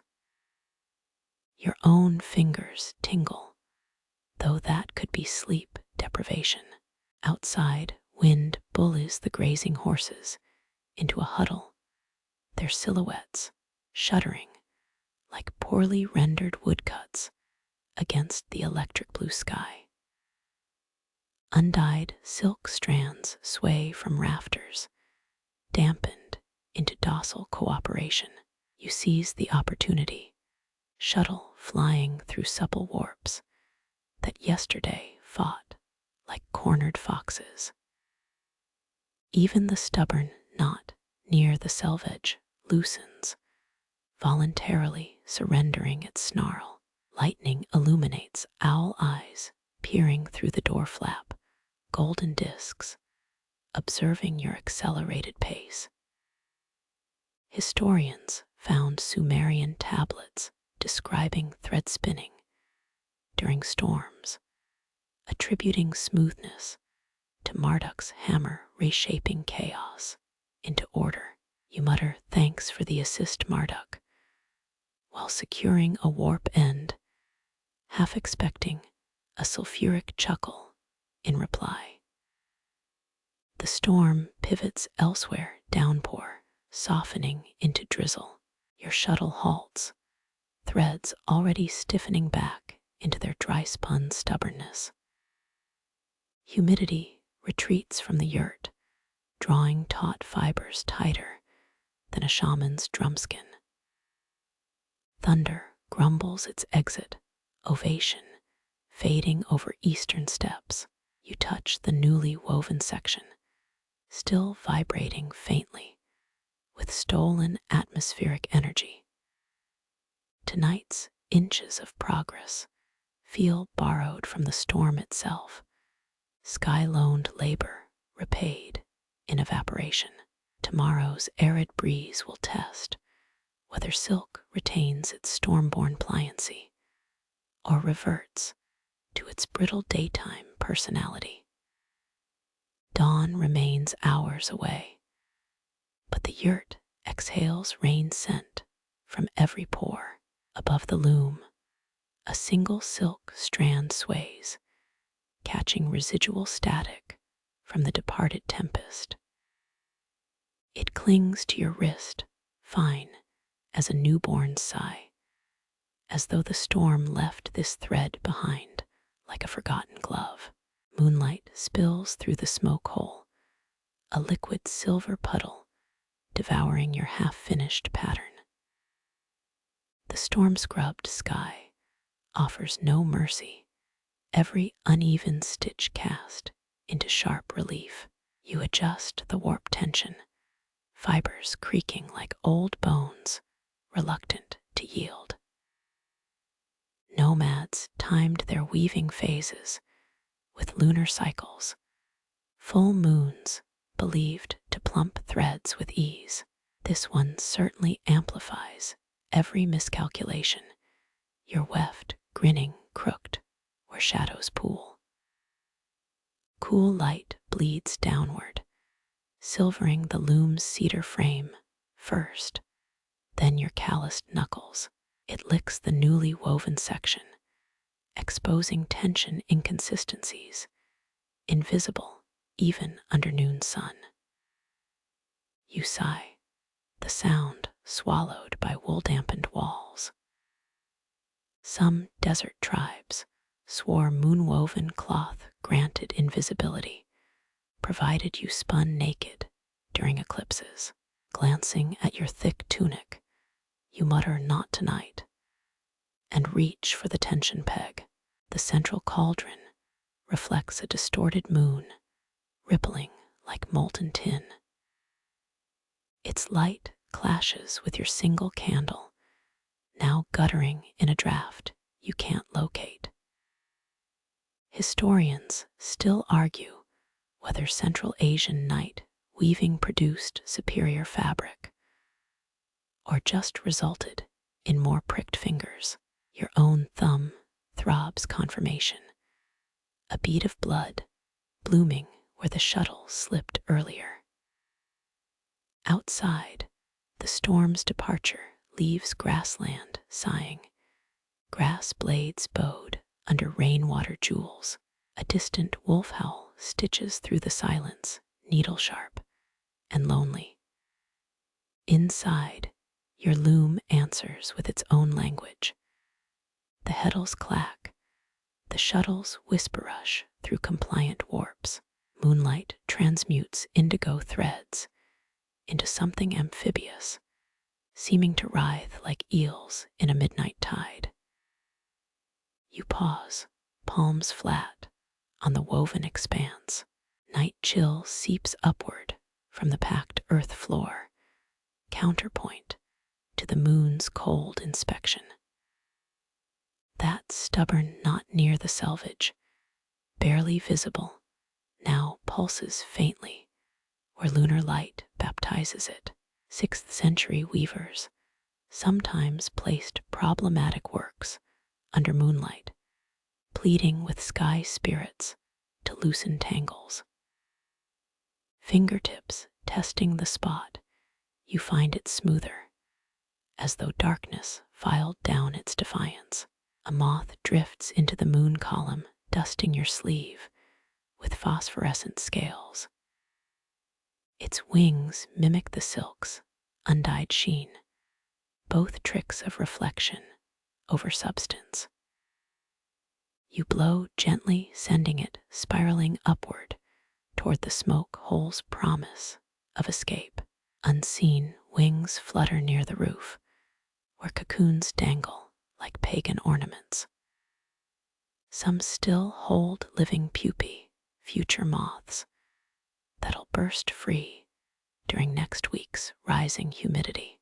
The yurt's felt walls exhale stored storm scent, petrichor, and ozone clinging to wool fibers. Your grandmother's ghost feels near tonight, her critical eye sharper than lunar judgment. She hated moon weaving, called it showy work for drunk poets. Yet her finest wedding camel gaiters were woven under a supermoon, their geometric perfection still unmatched in your memory. Metal weights along the warp shiver, slightly tinkling like minuscule bells caught in a slow dance. Moonlight reveals their true colors, patinas of verdigris and iron rust, usually obscured by daylight's bluntness. You straighten a leaning weight, its cold kiss lingering on your fingertips. Archaeologists found similar loom weights in Sogdian ruins, their clay bellies scratched with merchants' tallies. Shuttle in hand, you send it darting through the warp's silvered gap. Tonight's silk feels different, its daytime arrogance softened into collaboration. Even the spindle whorl spins with uncanny balance, as though moonlight oiled its wooden socket. Your feet know each treadle's motion without consulting thought, the dance memorized by muscle rather than mind. Humor tugs your lips as the moon puddle retreats, shy clouds scudding past like a sheepish child. Not good enough for you? You ask the shifting light, adjusting the cloth beam with a tad too much force. The loom groans, a grumpy elder woken mid-snooze. Historians joke that night weavers invented sarcasm, fueled by equal parts isolation and questionable life choices. Dew seeps beneath the door flap, licking your ankles with cold tongues. You tuck numb toes deeper into felt boots, their fleece lining matted from years of loyal service. Moonlight resurrects forgotten stains on their surface, splashes of madder dye, and fermented mare's milk from festivals past. 2 hours pass, marked only by the moon's glacial crawl across your work. The pattern nears completion, its central medallion demanding excruciating focus. Each supplemental weft thread must loop exactly 8 times around warp pairs. Moonlight unforgiving if your count strays. You catch yourself mouthing numbers, an old habit from learning fractions through thread games. Outside, an owl's cry splinters the stillness, 3 staccato hoots sharp enough to pierce felt. Your shuttle freezes mid-throw, silk strand trembling like a plucked lute string. Breath suspended, you wait for the answering call. None comes. The night absorbs the sound, leaving your ears ringing with invented echoes. Dawn remains a rumor beyond the mountains. The moon, now your sole accomplice. The candle dies unnoticed, its absence pure gain under this argent scrutiny. Your grandmother's voice resurfaces, unbidden. Lunar weaving shows what daylight hides. For once, you don't argue with the dead. As moonset bleaches the sky milky, you untie the last warp knot. Freed cloth slumps forward exhausted by its own birthing. Moonlight abandons you gradually, retreating up the yurt walls like a tide, conceding to shore. Fingers brush the finished section, finding it paradoxically warmer than the untouched silk waiting on bobbins. Stiff limbs protest as you stand, knees popping like green wood in fire. Outside, the first bird churs tentative notes, testing the darkness for cracks. You leave the loom dressed in half-light, its silhouette already blurring into yesterday's tools. The last moonbeam lingers on your storage chest, highlighting a tarnished keyhole shaped like a grinning wolf. Inside, unsold skeins exhale mulberry sweet dreams of delayed purpose. You don't lift the lid, letting moonlight polish the wolf's brass fangs. Instead, its grin widens imperceptibly, or maybe exhaustion conjures tricks. By the time false dawn pales the smoke hole, you're curled beside the cold cauldron. Calluses rasp against still damp silk, the final inches clutched loose in sleep-numbed hands. No thunder applauds tonight's work, only a retreating moon pooling silver at the threshold, patient as any unwoven thread. You blink awake, cold silk still tangled around your left wrist. Dawn hasn't cracked yet, just that dull gray tease mocking insomniacs. The cedar chest leers in half-light, its tarnished wolf keyhole frosted with dust. Inside, your sister's abandoned spindle rests atop folded wool as she left it seasons ago. Visiting merchants speculated Lady Shireen invented indigo clouds, though she'd laugh till tears smeared her coal. Dust motes levitate as you lift the spindle, each particle gilt-edged by creeping sunrise. Its whorl tilts slightly, lopsided from the walnut burl's stubborn grain. You test the weight, palm automatically adjusting for that familiar imbalance. 7th century spindle whorls found near Buckara bore carved insults. Spin faster, lazy daughter etched beneath decorative grooves. This one just whispers her rosewater scent, stubborn as her ghost. Turquoise thread glares from its bobbin, a shade she'd call depressed peacock. You unspool a testing length, fibers crackling dry from neglect. Coral silk answers smoother, relishing attention after years of darkness. She'd mix these hues for Suzani tapestries, vines swallowing mythic birds whole. Historians still argue whether vivid Central Asian dyes signified wealth or just compensated for relentless beige landscapes. Daylight bullies its way through smoke hole cracks, slashing across the spindle's patient waist. You set it turning, wood protesting with an arthritic creak. Memory supplies her voice. Oil the socket first, dumpling. Though no oil ever silenced this particular complaint, some mountain tribes believed midnight spinning summoned jinn. But noon was fair game for supernatural interference. Thread twists unevenly at first, too thick in patches, then snapping outright. Her spindle had always favored her fingers, yielding gossamer without coaxing. Your knuckles feel like gnarled roots in comparison.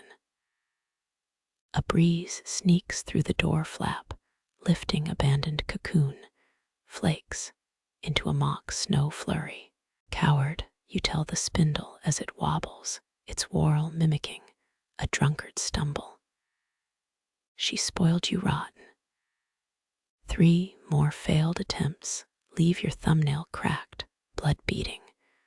Where coral silk drinks it greedily, you resort to her lazy spin method, holding the spindle horizontal like a fishing rod. Thread obeys grudgingly, twisting into something resembling competence. Field mice scritch behind the wall, felt their disapproval louder than your grandmother's ever was. Her leftover threads radiate from the chest, organized by some logic only she understood. Deep saffron coils beside storm cloud gray, no divider between them. Archaeologists found similar thread stashes in Sogdian tombs, nestled beside handwritten tallies for sheep and vinegar. Your own work basket hisses traitorously, its fresh wools refusing these antique colors. The turquoise bleeds onto your knuckles, staining skin like watered-down bruise. She'd joke about needing 10 maids just to wash away her dye crimes. Memory adds her snort laugh here, sharp as a loom's reed snapping. Sunlight fully invades now, exposing every speck on the dust-thick chest lid. You trace her carved initials, S, L, nearly obscured by decades of grime and sheep fat polish. Children in Merv played spindle games, tossing whorls through hoops hung between poplars. History books never mention who picked up dropped threads after winners danced away. Threading her colors together, turquoise and coral argue loudly, each pulling dominance over the other. The spindle mediates poorly, its lazy rotations favoring neither hue. You shut your eyes, weathering their chromatic shouting. Outside, a cowbell clunks mournfully, some herdsman already steering beasts toward scant pasture. The spindle jitters to rest, exhausted by its minimal labor. You imagine Shirene's ghost leaning over your shoulder, murmuring wrong again. Little hedgehog, her nickname slicing deeper than dawn chill. An unpainted inch of spindle reveals itself with the pale gold of fresh apricots. She'd meant to carve vines here, but the fever took her first. Museum curators fuss over similar, unfinished stories in textile exhibits, framing abandonment as poetic tragedy. You just see summer sweat on her brow knife, slipping as chills racked her wrists. Fatigue blurs her threads into watercolor streaks, coral bleeding into turquoise beyond repair. The spindle rolls off your knee, thumping against chest roots with accusatory force. Noon heat swells the yurt, felt walls, exhaling yesterday's trapped breath. You leave her colors tangled, too exhausted to fight their clashing pride. The spindle mocks from the floor, crooked as her grin during monsoon fevers.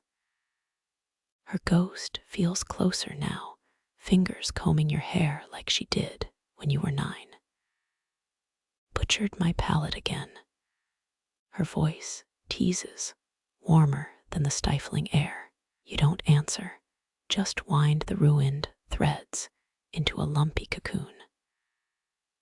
Let archaeologists centuries hence debate this mess, their tweezers hovering over your failure. Dust motes swarm, celebrating your surrender. Some settle on the spindle's whorl, building tiny kingdoms where her thumbprints linger. You blow them off, reshaping their drifting empires with a single breath. Unfinished silk sighs in the sunlight, your midnight labor growing clammy in its folds.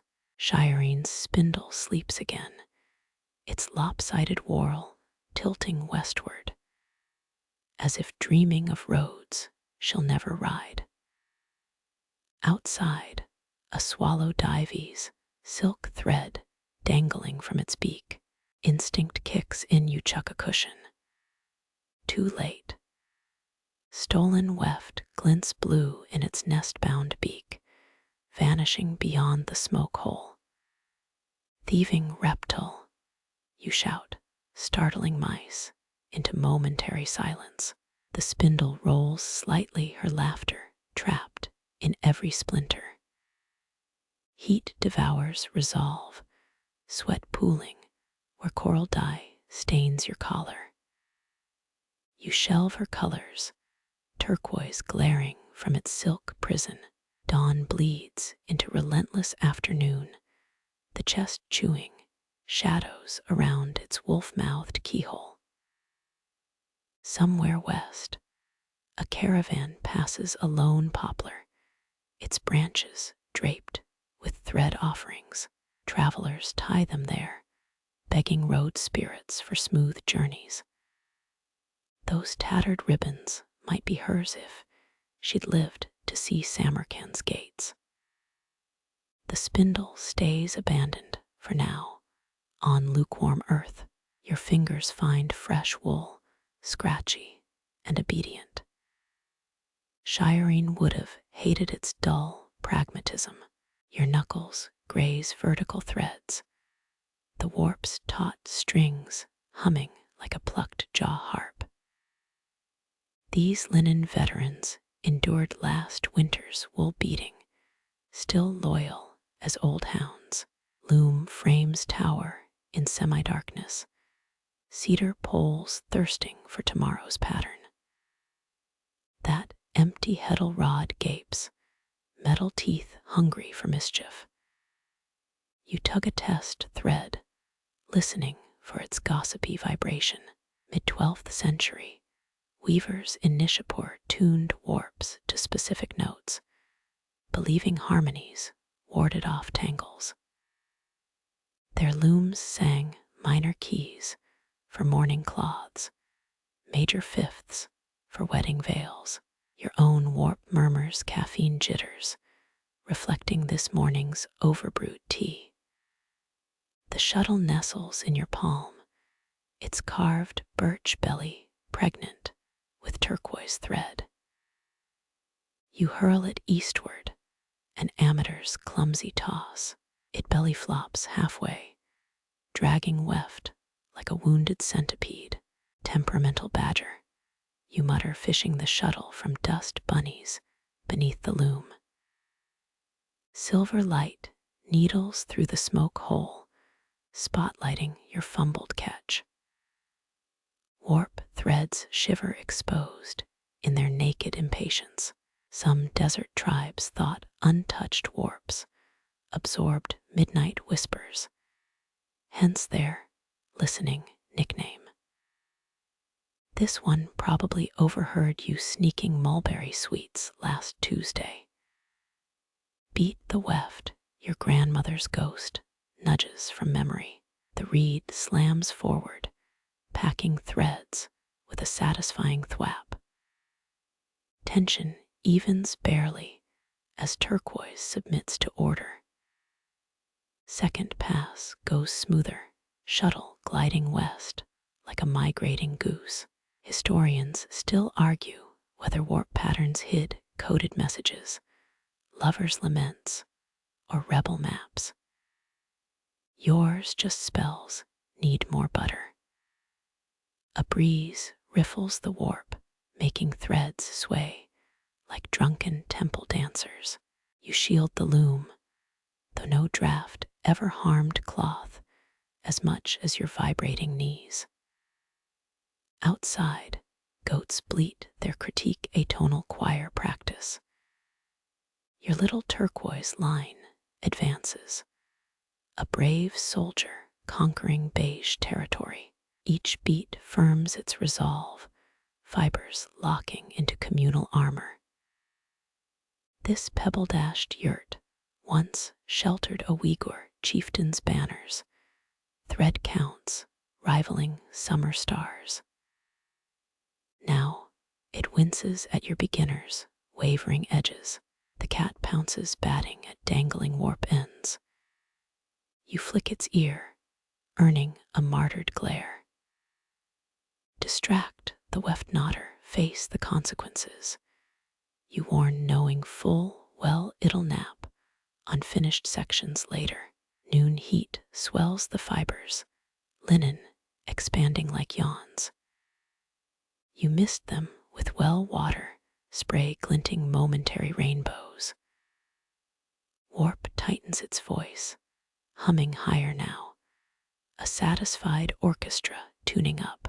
8 generations back, your great-great etc. grandmother wove horsetail hair into warps for extra strength. You settle for good intentions and camel hip jokes. Rhythm finds you, finally, shuttle darting, reed thudding, feet pedaling heddles. The loom's creaks syncopate against wind's arrhythmia. Turquoise advances, a glacier made of summer sky, devouring blank canvas inch by stubborn inch. Fingers cramp that pinky knuckle screaming betrayal. You shake out your hand, casting shadow puppets on the felt wall. A swallow swoops in, perches on the top beam, tilting its head at your work. No free rides, you tell it, tapping the shuttle against your palm like a judge's gavel. Pattern emerges, crisscrossed whispers of texture, even your squint can detect. Ancient Greeks painted warp threads with crushed mollusks, wealthy purple pissing off entire snail populations. You stick to indigo, preferring botanical over mollusk rebellion. Something pops, a warp thread surrenders to tension. You splice the ends, knitting them with a sailor's knot from memory.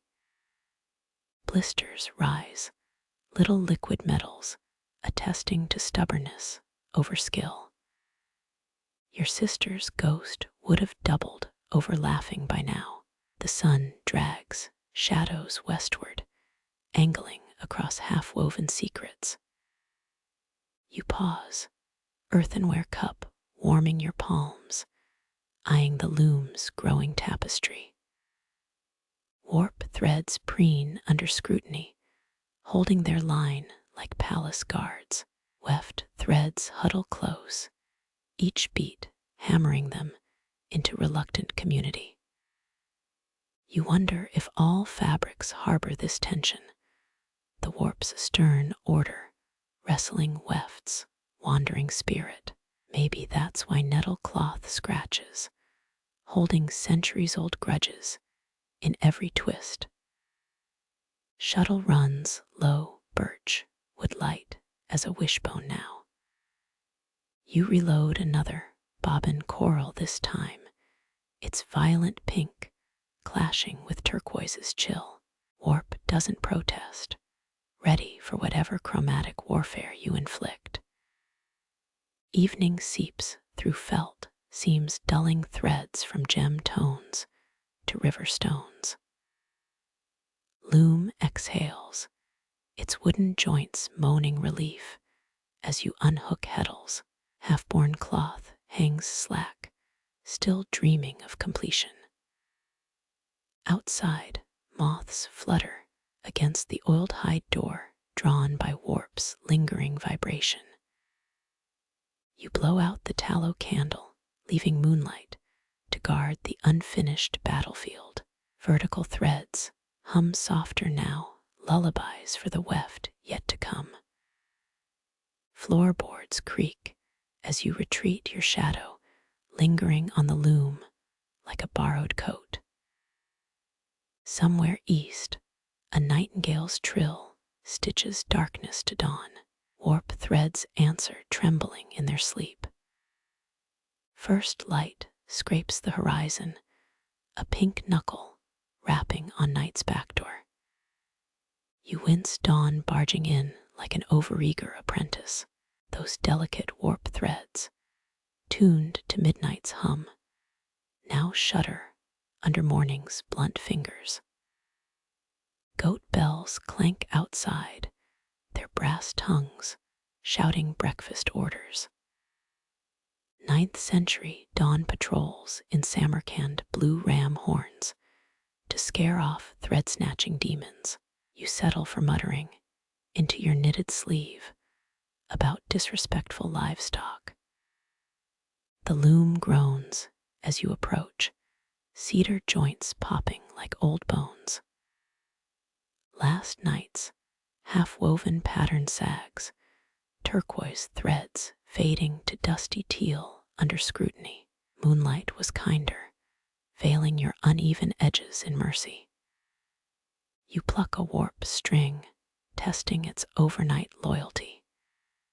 It sings middle C flat from the cold. Historians still argue whether Persian weavers used ice water to tighten linen threads. You suspect they just hated their apprentices. Frost patterns bloom on the yurt's felt walls, nature's own embroidery, mocking your progress. A spider winks from its corner web, 8-legged QA inspector judging your selvages. Work faster, it seems to say, dangling from a single thread like a dare. Your kettle hisses, its bronze belly echoing the sunrise.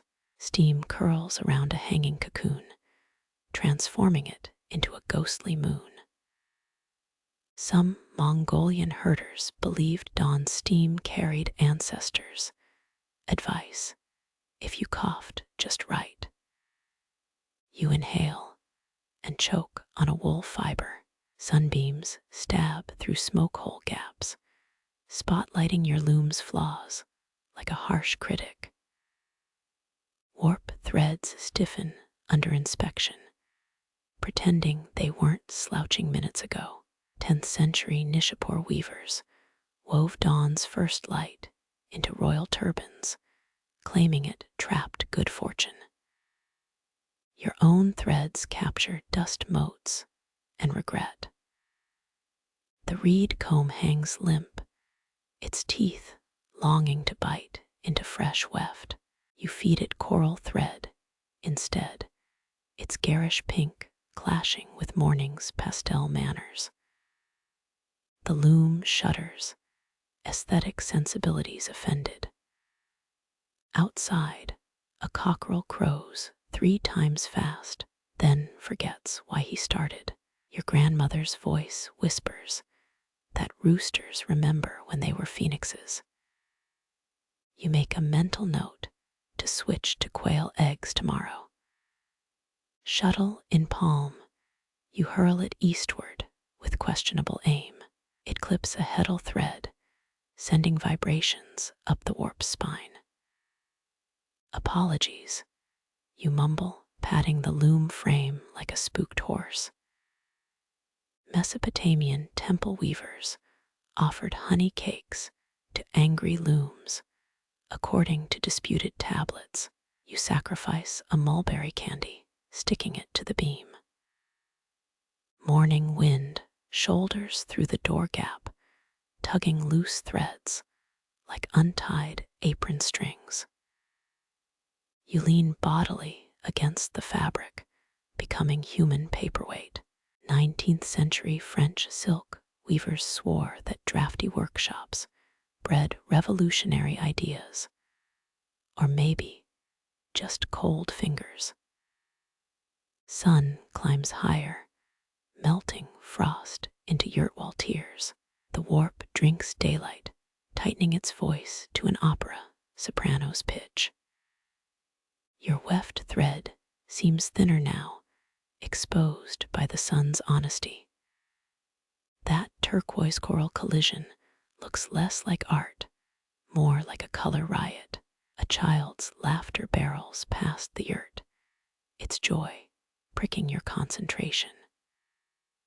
You imagine Byzantine silk guilds scowling through similar disruptions, tiny sandals slapping marble floors. The reed comb slips, smashing your thumbnail instead of weft. Historical accuracy achieved, you tell your throbbing hand. Loom patterns demand attention, but sunlight keeps rewriting the rules. Each beam shift alters turquoise's mood, from ocean depth to cheap jewelry. Your great-aunt's diary claimed certain dyes sang at specific sun angles. You're hearing tinnitus. Hunger gnaws, a wolf pack in your stomach. Cheese waits wrapped in cloth, its sheepish aroma undermining focus. You break fast, crumbs dotting the warp like misplaced punctuation. Noon looms its heat, already warping the wooden treadles. The unfinished cloth seems to sigh, resigned to another day's mediocrity. High above, a skein of geese stitches northward across the sky. Your shuttle feels dull by comparison, earthbound and stubborn. Shadows retreat, bleaching the dyed threads back to childhood versions of themselves. Dawn's insistence has won, unraveling night's careful solitude thread by thread. The loom creaks a surrender, cedar bones settling for daylight's second shift. Sunlight slants through the smoke hole, spotlighting flecks of drifting down. A swallow dives into the beam, midday stunt pilot, testing your ceiling's limits. Its mud nest crusts the yurt's main pole, straw ends bristling like your own loose threads. You tilt your head, studying avian engineering. 5th century Persian poets claimed swallows carried palace secrets in their beaks. This one sports a horsehair mustache stolen from your brush yesterday. Thief, you murmur without heat. The nest shimmers with embedded threads, your discarded silk ends repurposed as finery. Medieval Mongolian herdsmen believed swallows wove hoarse whispers into their nests. You pause, listening for phantom nickers in the dried mud. Another bird barrels in, wings rattling like shaken parchment.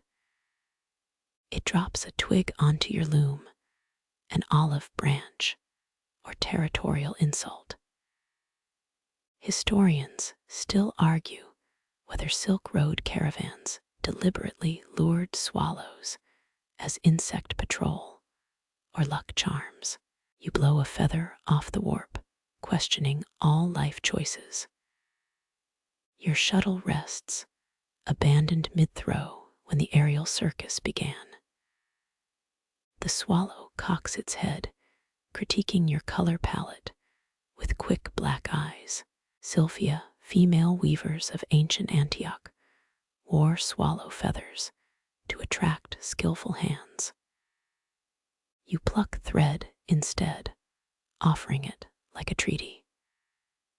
Claws scritch-scratch on felt nest expansion underway. Straw tangles mimic your weft's chaos, nature's own messy first draft. A loose thread swings, targeted by the bird's sudden leap.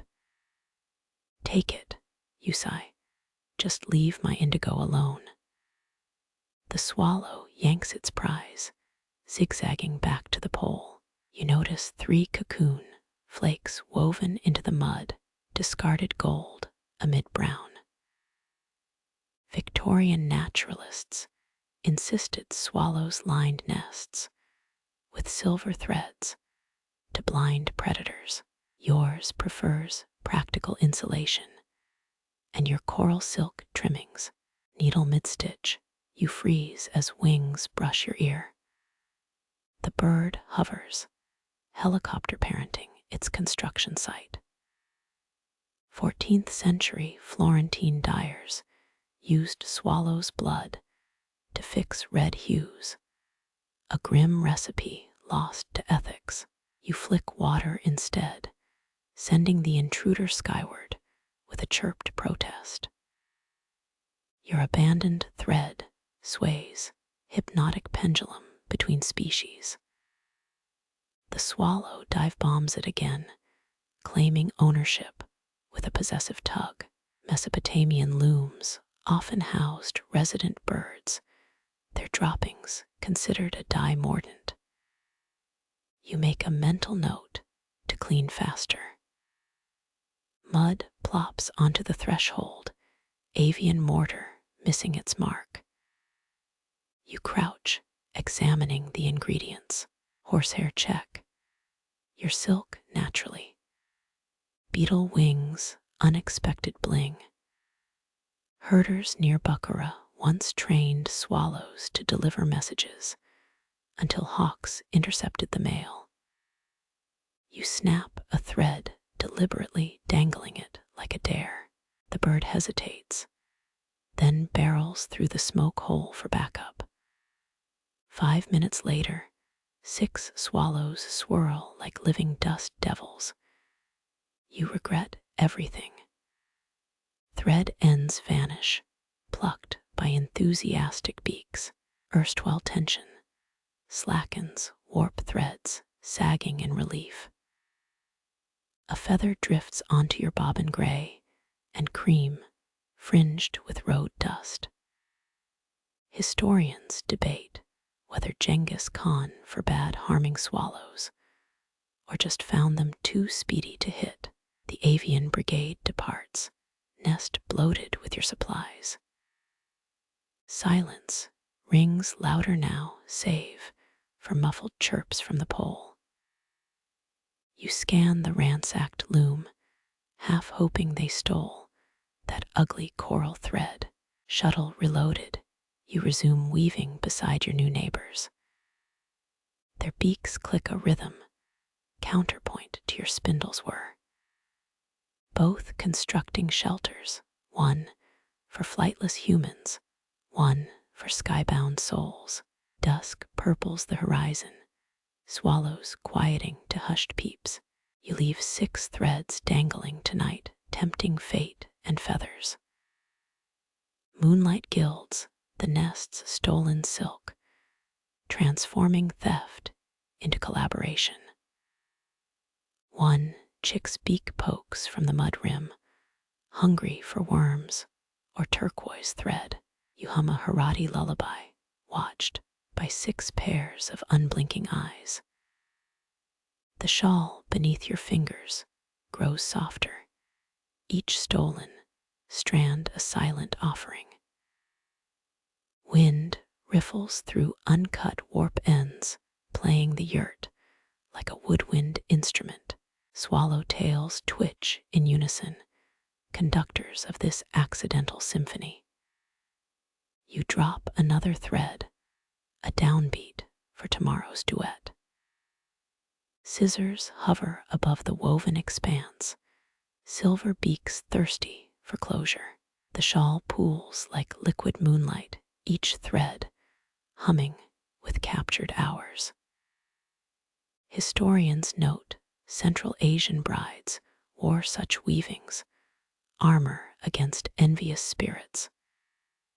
Your knuckles whiten. This cut can't be undone. Outside, camel bells jingle as the groom's procession nears. Hooves kick up dust that glints false gold in late afternoon sun. Nomads near Samarkand believed dust motes carried ancestral blessings, especially for bridal textiles. You sneeze, demolishing 1,000 would-be guardians. The shears feel heavier than their iron weight tradition pressing down the handle. A freckle on your thumb aligns perfectly with the pivot screw, as if birthmarked for this moment.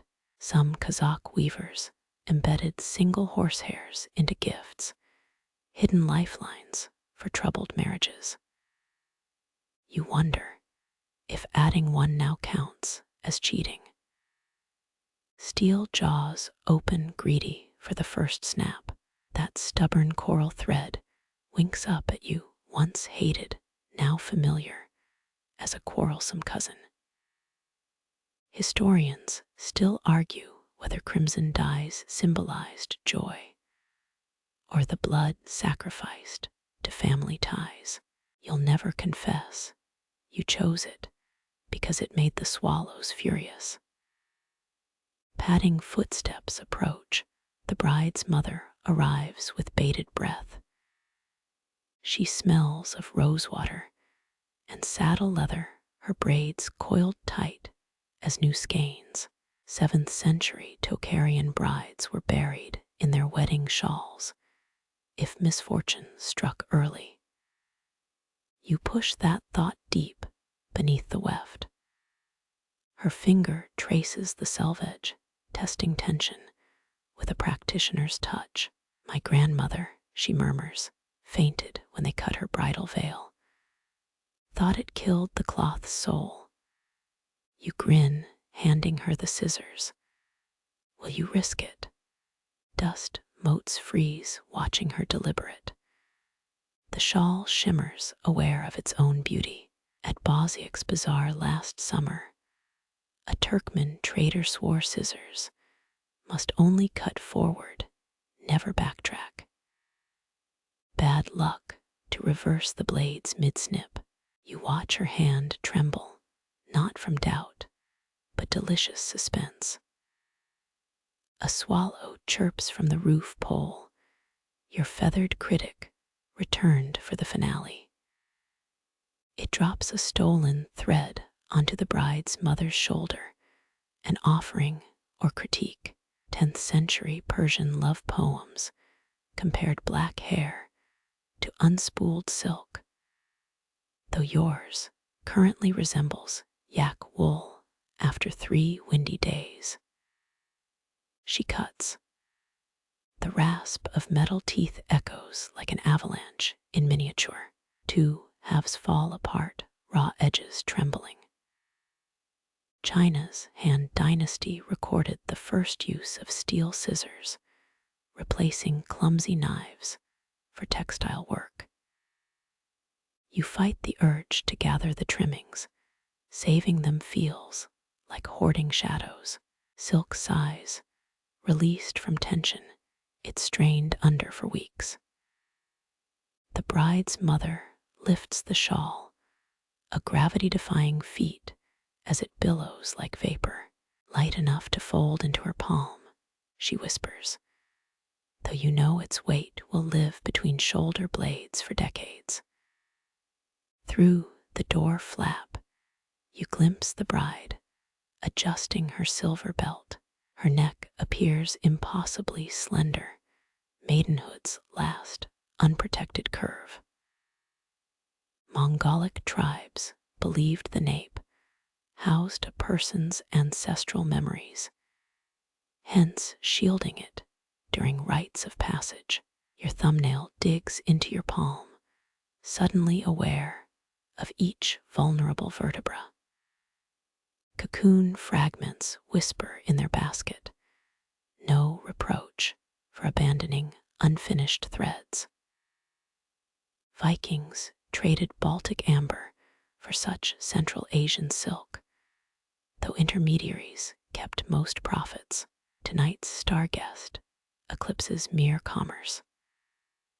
The shawl slips over the young woman's crown, a lover's first touch gentler.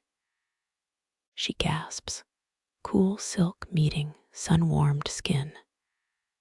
The turquoise threads you agonized over now mimic veins beneath translucent skin.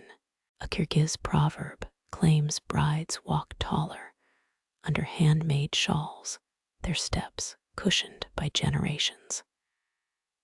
She seems to grow 3 finger widths in a breath. Her eyes flicker to you, sea green irises you dyed 100 threads to match. Historians spar over whether Rome's sea silk legend stemmed from Central Asian imports or drunken trader tales. You scrunch your nose. She grins back, caught in conspiracy. The swallows erupt into song, an untidy chorus split between nests and open sky. One dive bombs dangerously close to the bridal headdress. Fortune's birds, declares the mother, though you recognize your thread thief by his wonky tail feather. The groom's drummers falter, staring at the feathered interrupters.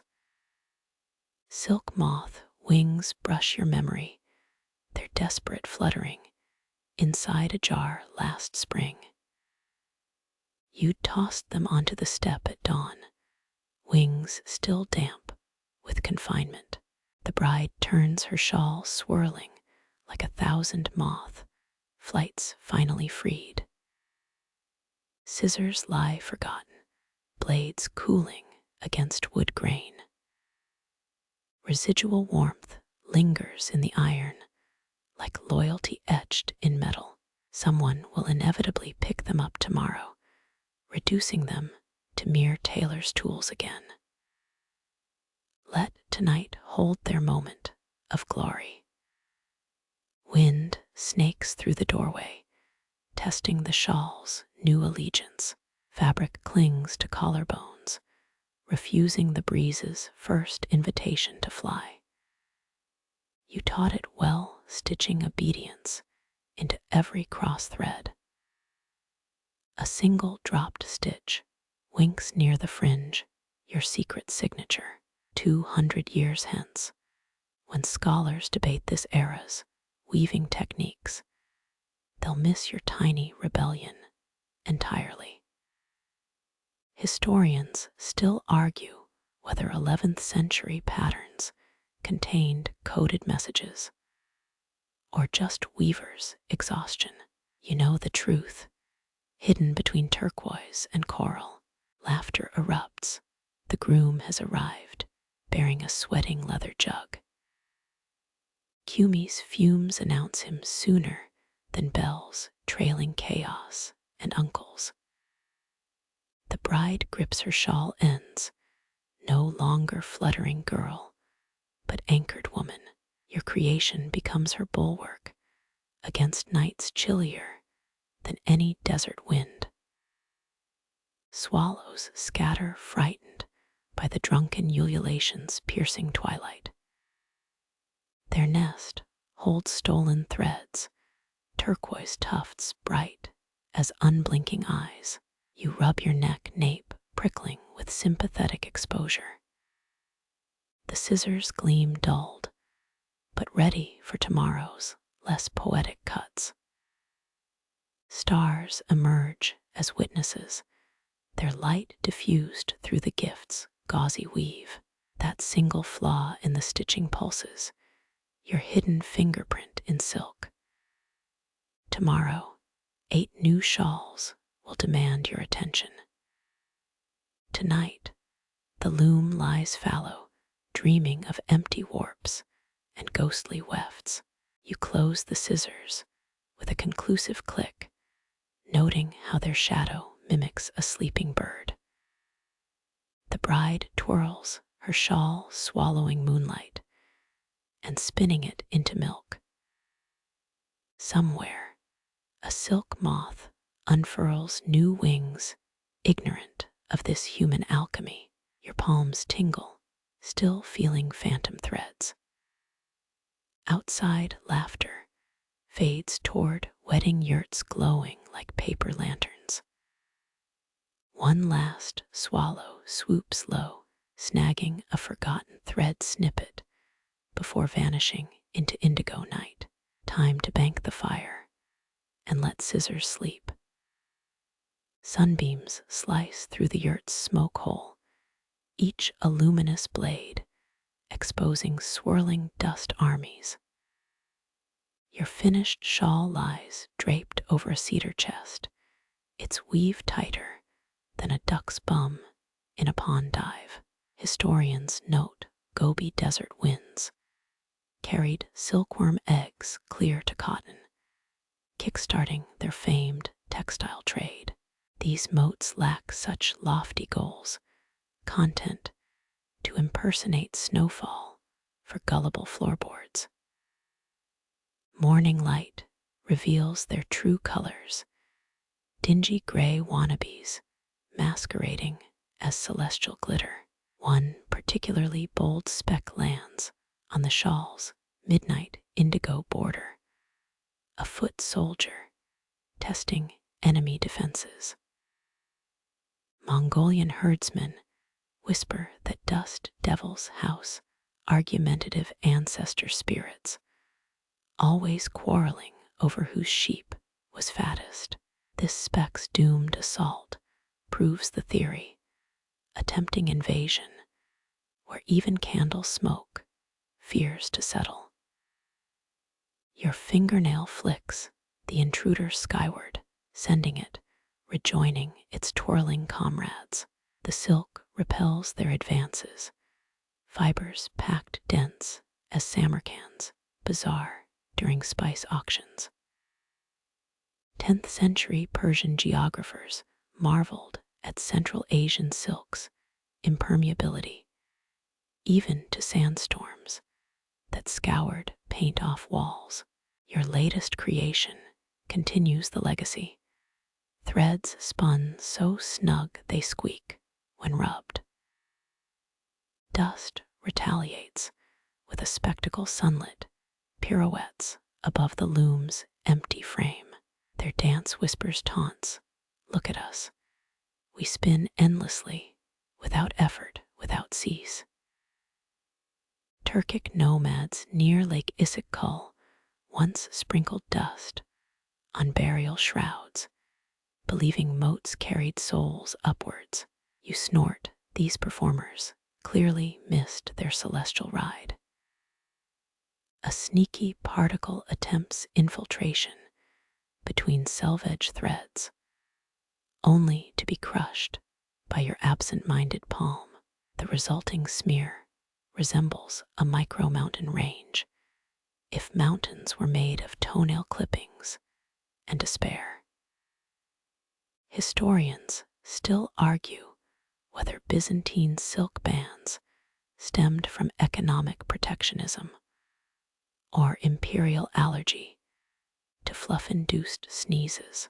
You blot the evidence with spit, no sense inviting scholarly debate. Your tea cools untouched. The floating dusts come now forming islands in its amber sea. Last week's milk tea developed such a fuzzy hat, you briefly considered marketing it as novelty headgear. The shawl remains pristinely unviolated, its surface smoother than a con artist's apology. A sunbeam shifts, spotlighting the spinning basket where raw silk nests unseen. Dust launches a diversionary attack, clouding around the fluffier fibers like eager suitors. 8th century Uighur love songs compared women's hair to unruly silk, well matched to these tangles, inviting particulate romance. You swat the basket, triggering a dust-coughing fit, worthy of a medieval plague doctor's notes. Loom weights dangle, still marking time despite their inactivity. A moat settles on the top stone, pretending to be frosting on a woolly cupcake. You recall that 6th century Sogdian traders weighted fabrics with lead strips until clients mistook them for celebratory dumplings. These stones stay rock-shaped, resisting culinary misinterpretation. The shawl corner flutters, a trap laid for overeager invaders. 4 dust specks charge the undefended fringe, tiny kamikazes diving towards oblivion.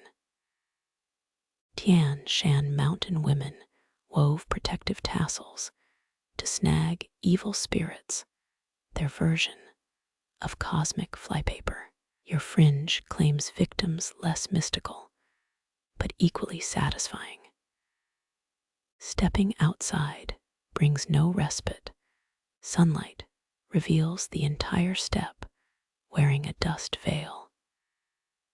Your yurt stands defiant, felt walls repelling grime like aristocrats shunning street performers.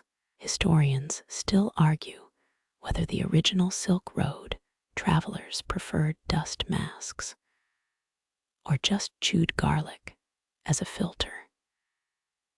You tie a scarf over your nose, embracing both theories simultaneously. Inside again, the battle lines hold. Silk gleams victorious, its surface as unblemished as a yeti's reputation. Mongolian throat singers claim their vibrations can shake dust from felt tents, but you lack the vocal cords for sonic warfare. Instead, you deploy a damp lamb's wool cloth, your infantry, against the particulate horde. By midday, the invaders retreat sunbeams, no longer showcasing their feudal campaigns. Your shawl glows with original intent, a fabric fortress built from stubbornness and spider-fine strands. Someone in Chang'an once paid 7 horses for such cloth, only to line his parrot's cage with it. May his reincarnation be itchy and feather-covered. The remaining dust stages a sit-in on your leather boots, a last grasp at relevance. You stomp towards the door, dislodging occupants like uninvited party guests. Outside, wind sculpts distant dunes into temporary cathedrals, their splendor crumbling by the hour.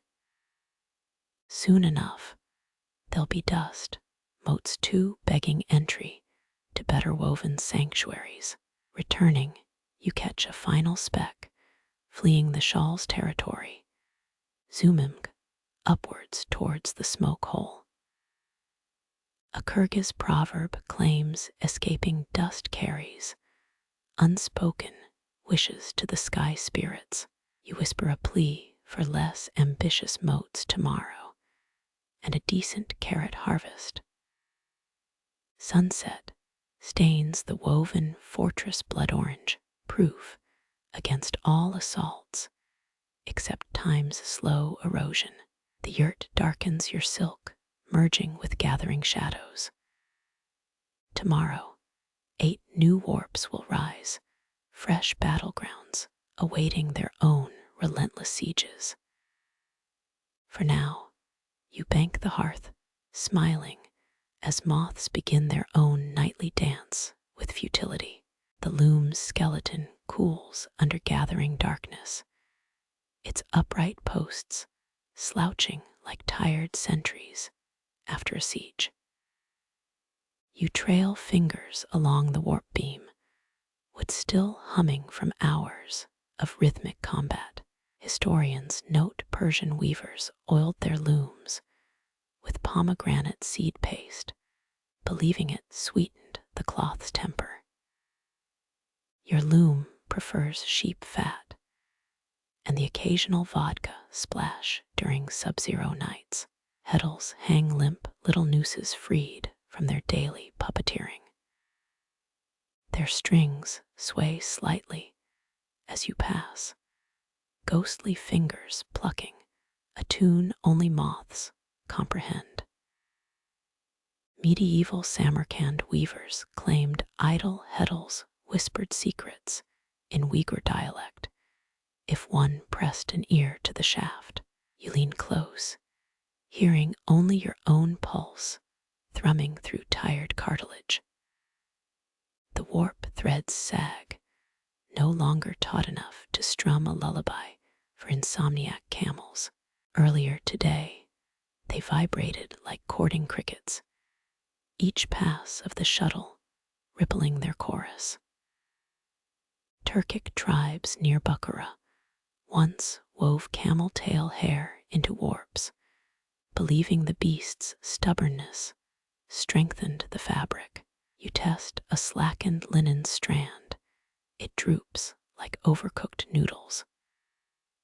Shuttles nest in their cradle twin assassins, sheathed after a day's massacring tranquility. One still holds a fragment of indigo thread, a captured banner from this morning's campaign. 9th century dyers insisted shuttles soaked in mulberry tea produced luckier patterns. Yours smell faintly of mutton grease and your own sweat, a musk no royal workshop would bottle. You kneel peering at the lambswool padding where warp meets floor. Dust bunnies huddle there, refugees fleeing your earlier purge. A Kashmiri legend claims loom shadows birth dust creatures after dark, tiny weavers mirroring our labor. These specimens lack ambition, content to nibble stolen silk fluff and tremble at passing breezes. The breast beam bears a dent, your knee's accidental love tap during yesterday's threading frenzy. Now moonlight etches the flaw into a silver canyon, grander than any actual geography you've touched. Chinese scholars argued imperfect looms inspired the concept of wabi sabi, finding beauty in cracked bamboo. You trace the depression, wondering if your ex would call it character or proof of incompetence. Outside, an owl mourns its lost mouse as wind riffles the yurt's felt skirt. Indoors, silence thickens until even the hearth's embers hesitate to crackle. Historians still argue whether Byzantine silk workshops used catgut for loom strings or just imprisoned particularly melodious crickets. You pluck a warp thread. It groans like a depressed giraffe, settling nothing. Your lower back protests, a notary stamping today's exertion into protesting muscle.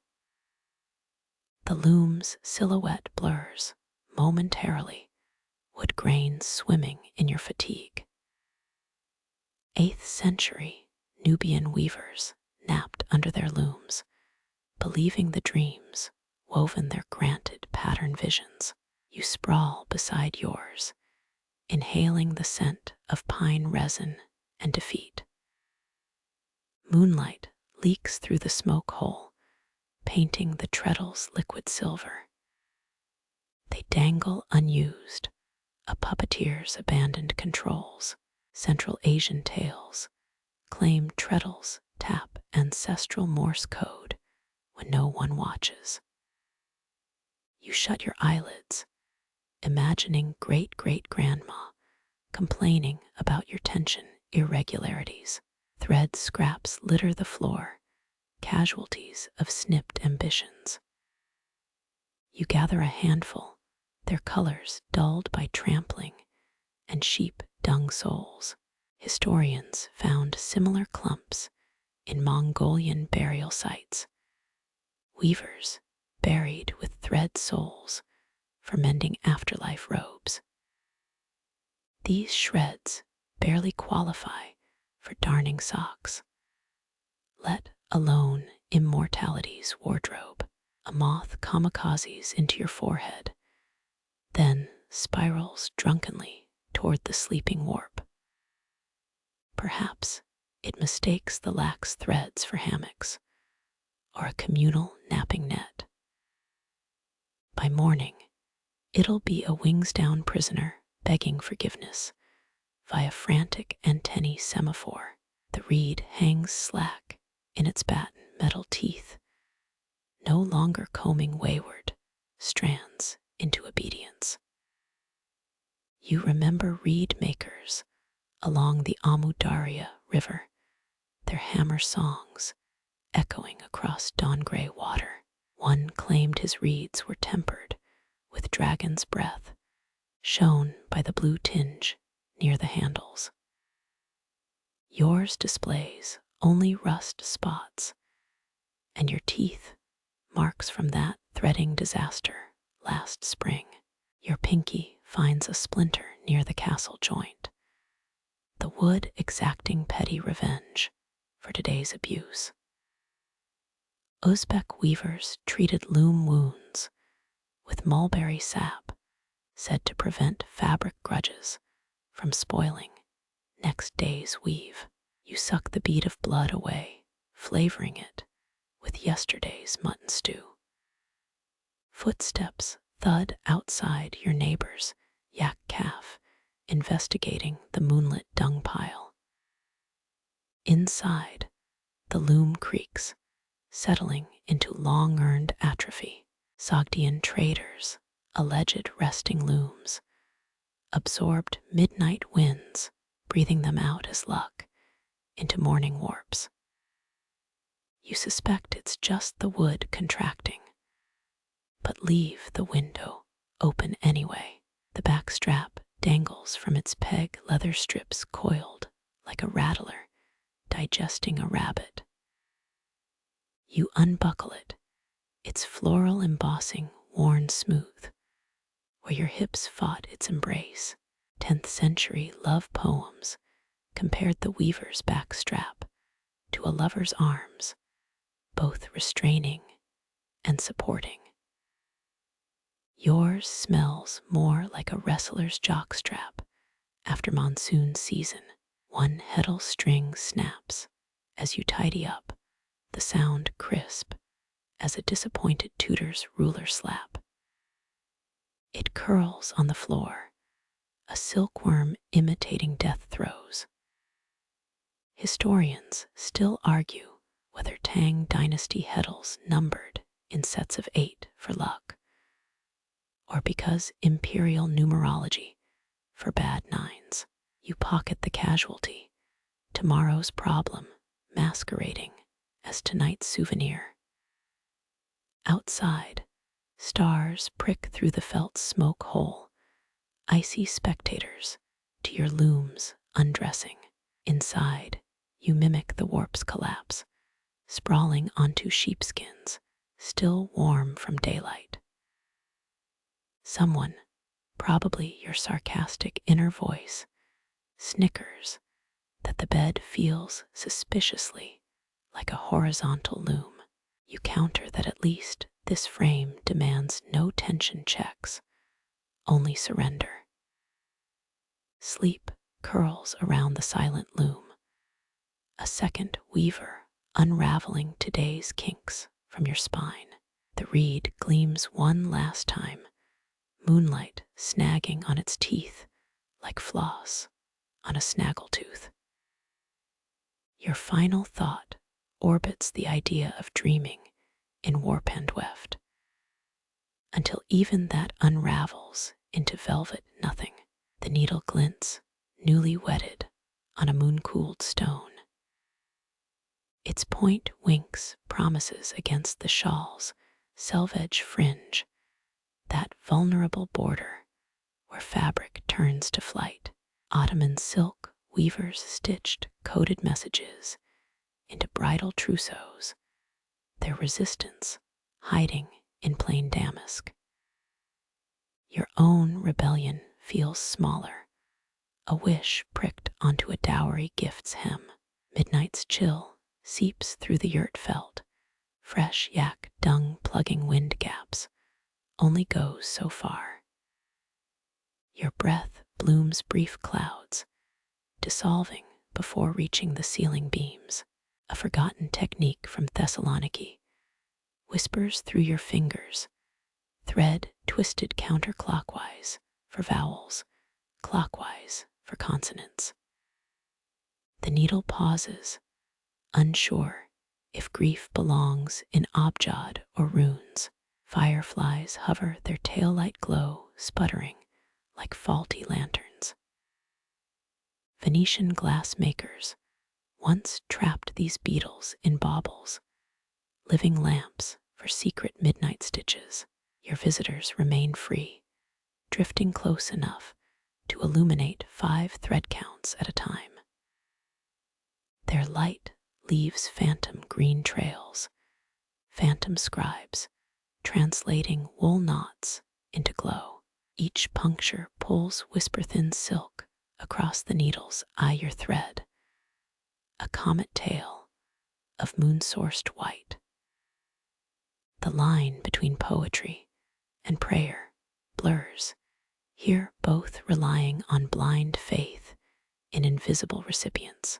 13th century Anatolian weavers contested this, claiming prayer required wool, poetry demanded silk.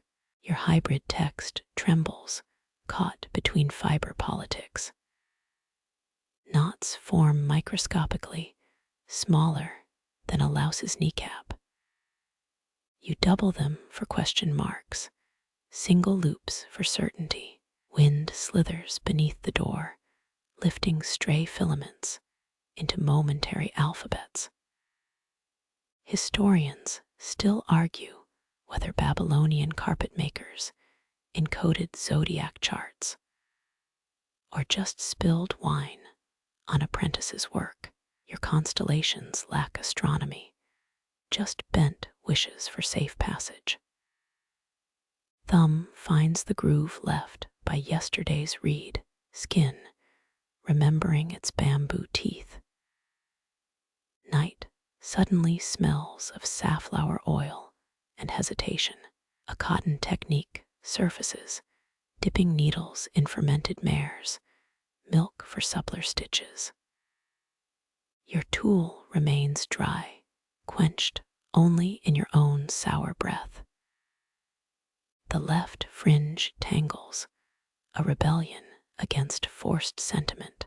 You untwist it gently, avoiding the dragon's fist, not known to curse brides. 3 tiny beads slide from your sleeve, traded years ago, near Merv's crumbling caravanserai.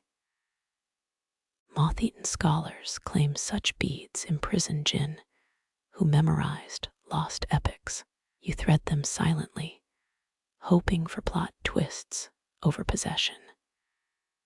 Fireflies flicker Morse code against the shawl's indigo expanse. One drifts too close, its abdomen brushing the newly stitched verse. Light flares briefly, exposing your thread's path before dimming to sleepy pulses. Medieval Byzantines swore fireflies' red stitches allowed to angels who mispronounced vowels, but got the gist. Your needle halts midway through shallows, unsure if the recipient needs river metaphors or desert ones.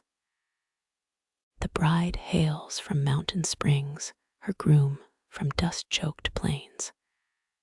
Compromise settles on oasis, pangram peacemaker. A bead slips, plinking onto the sheepskin below.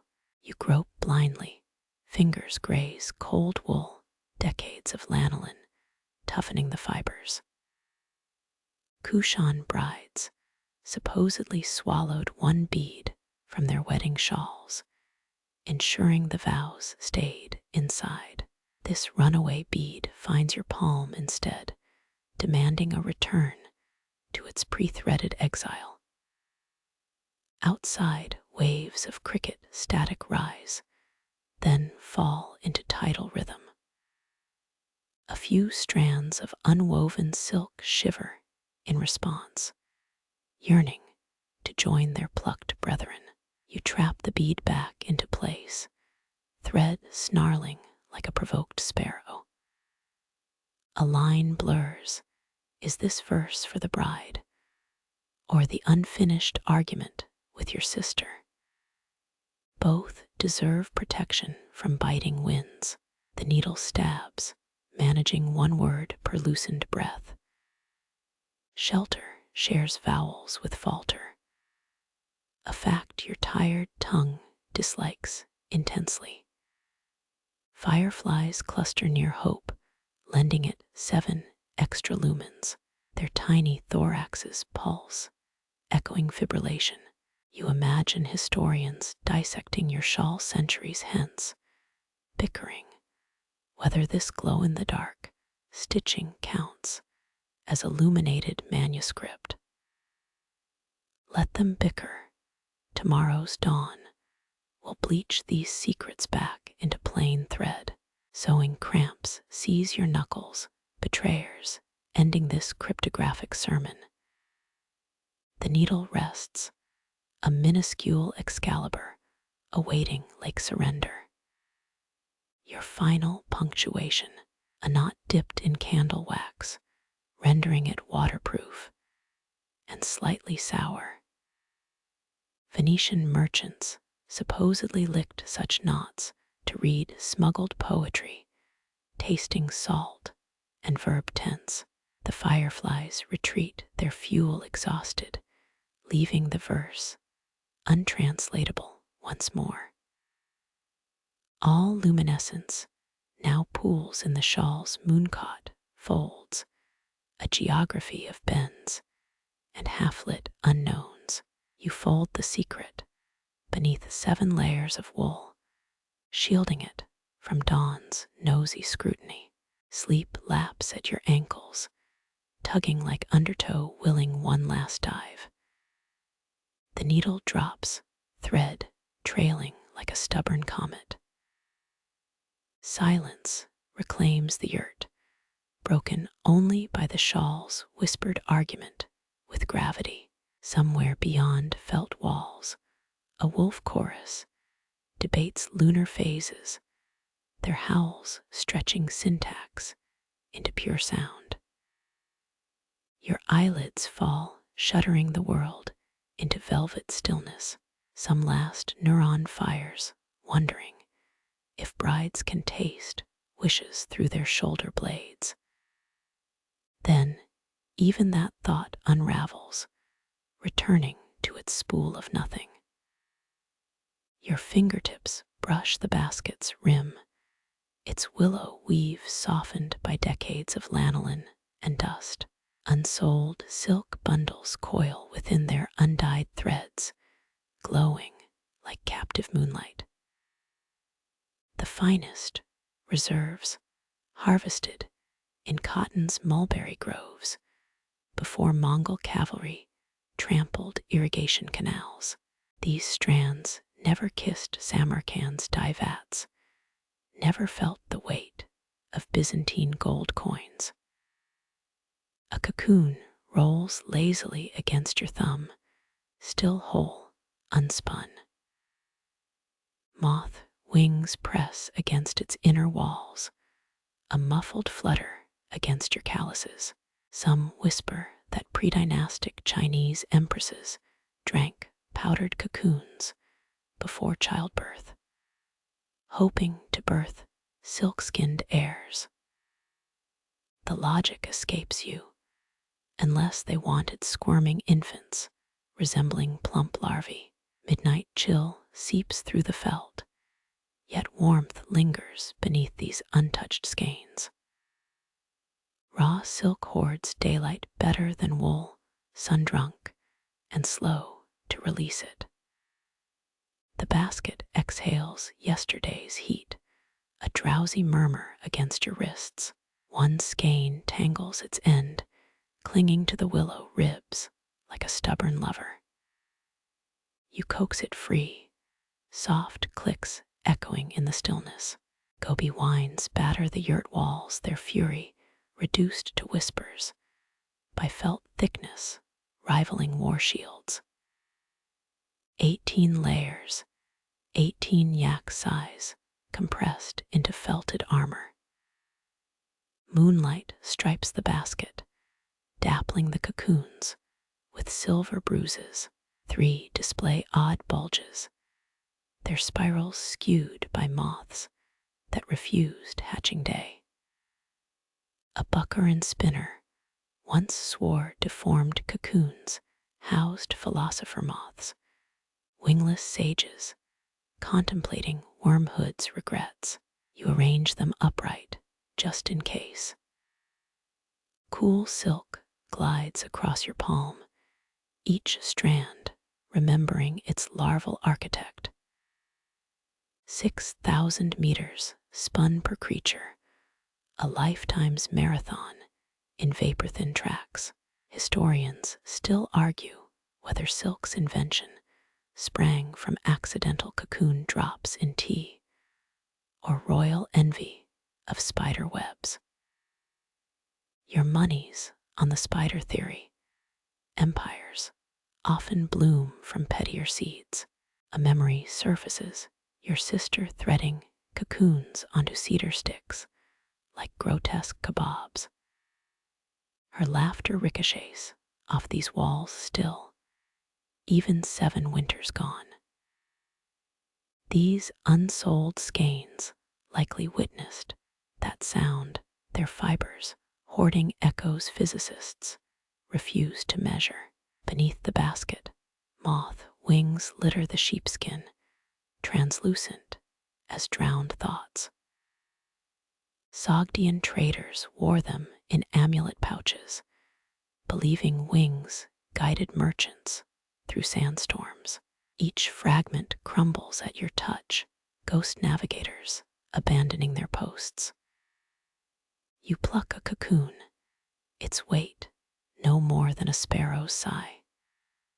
Submerged in water now, it would yield its hidden highway, give up the ghost road of filament.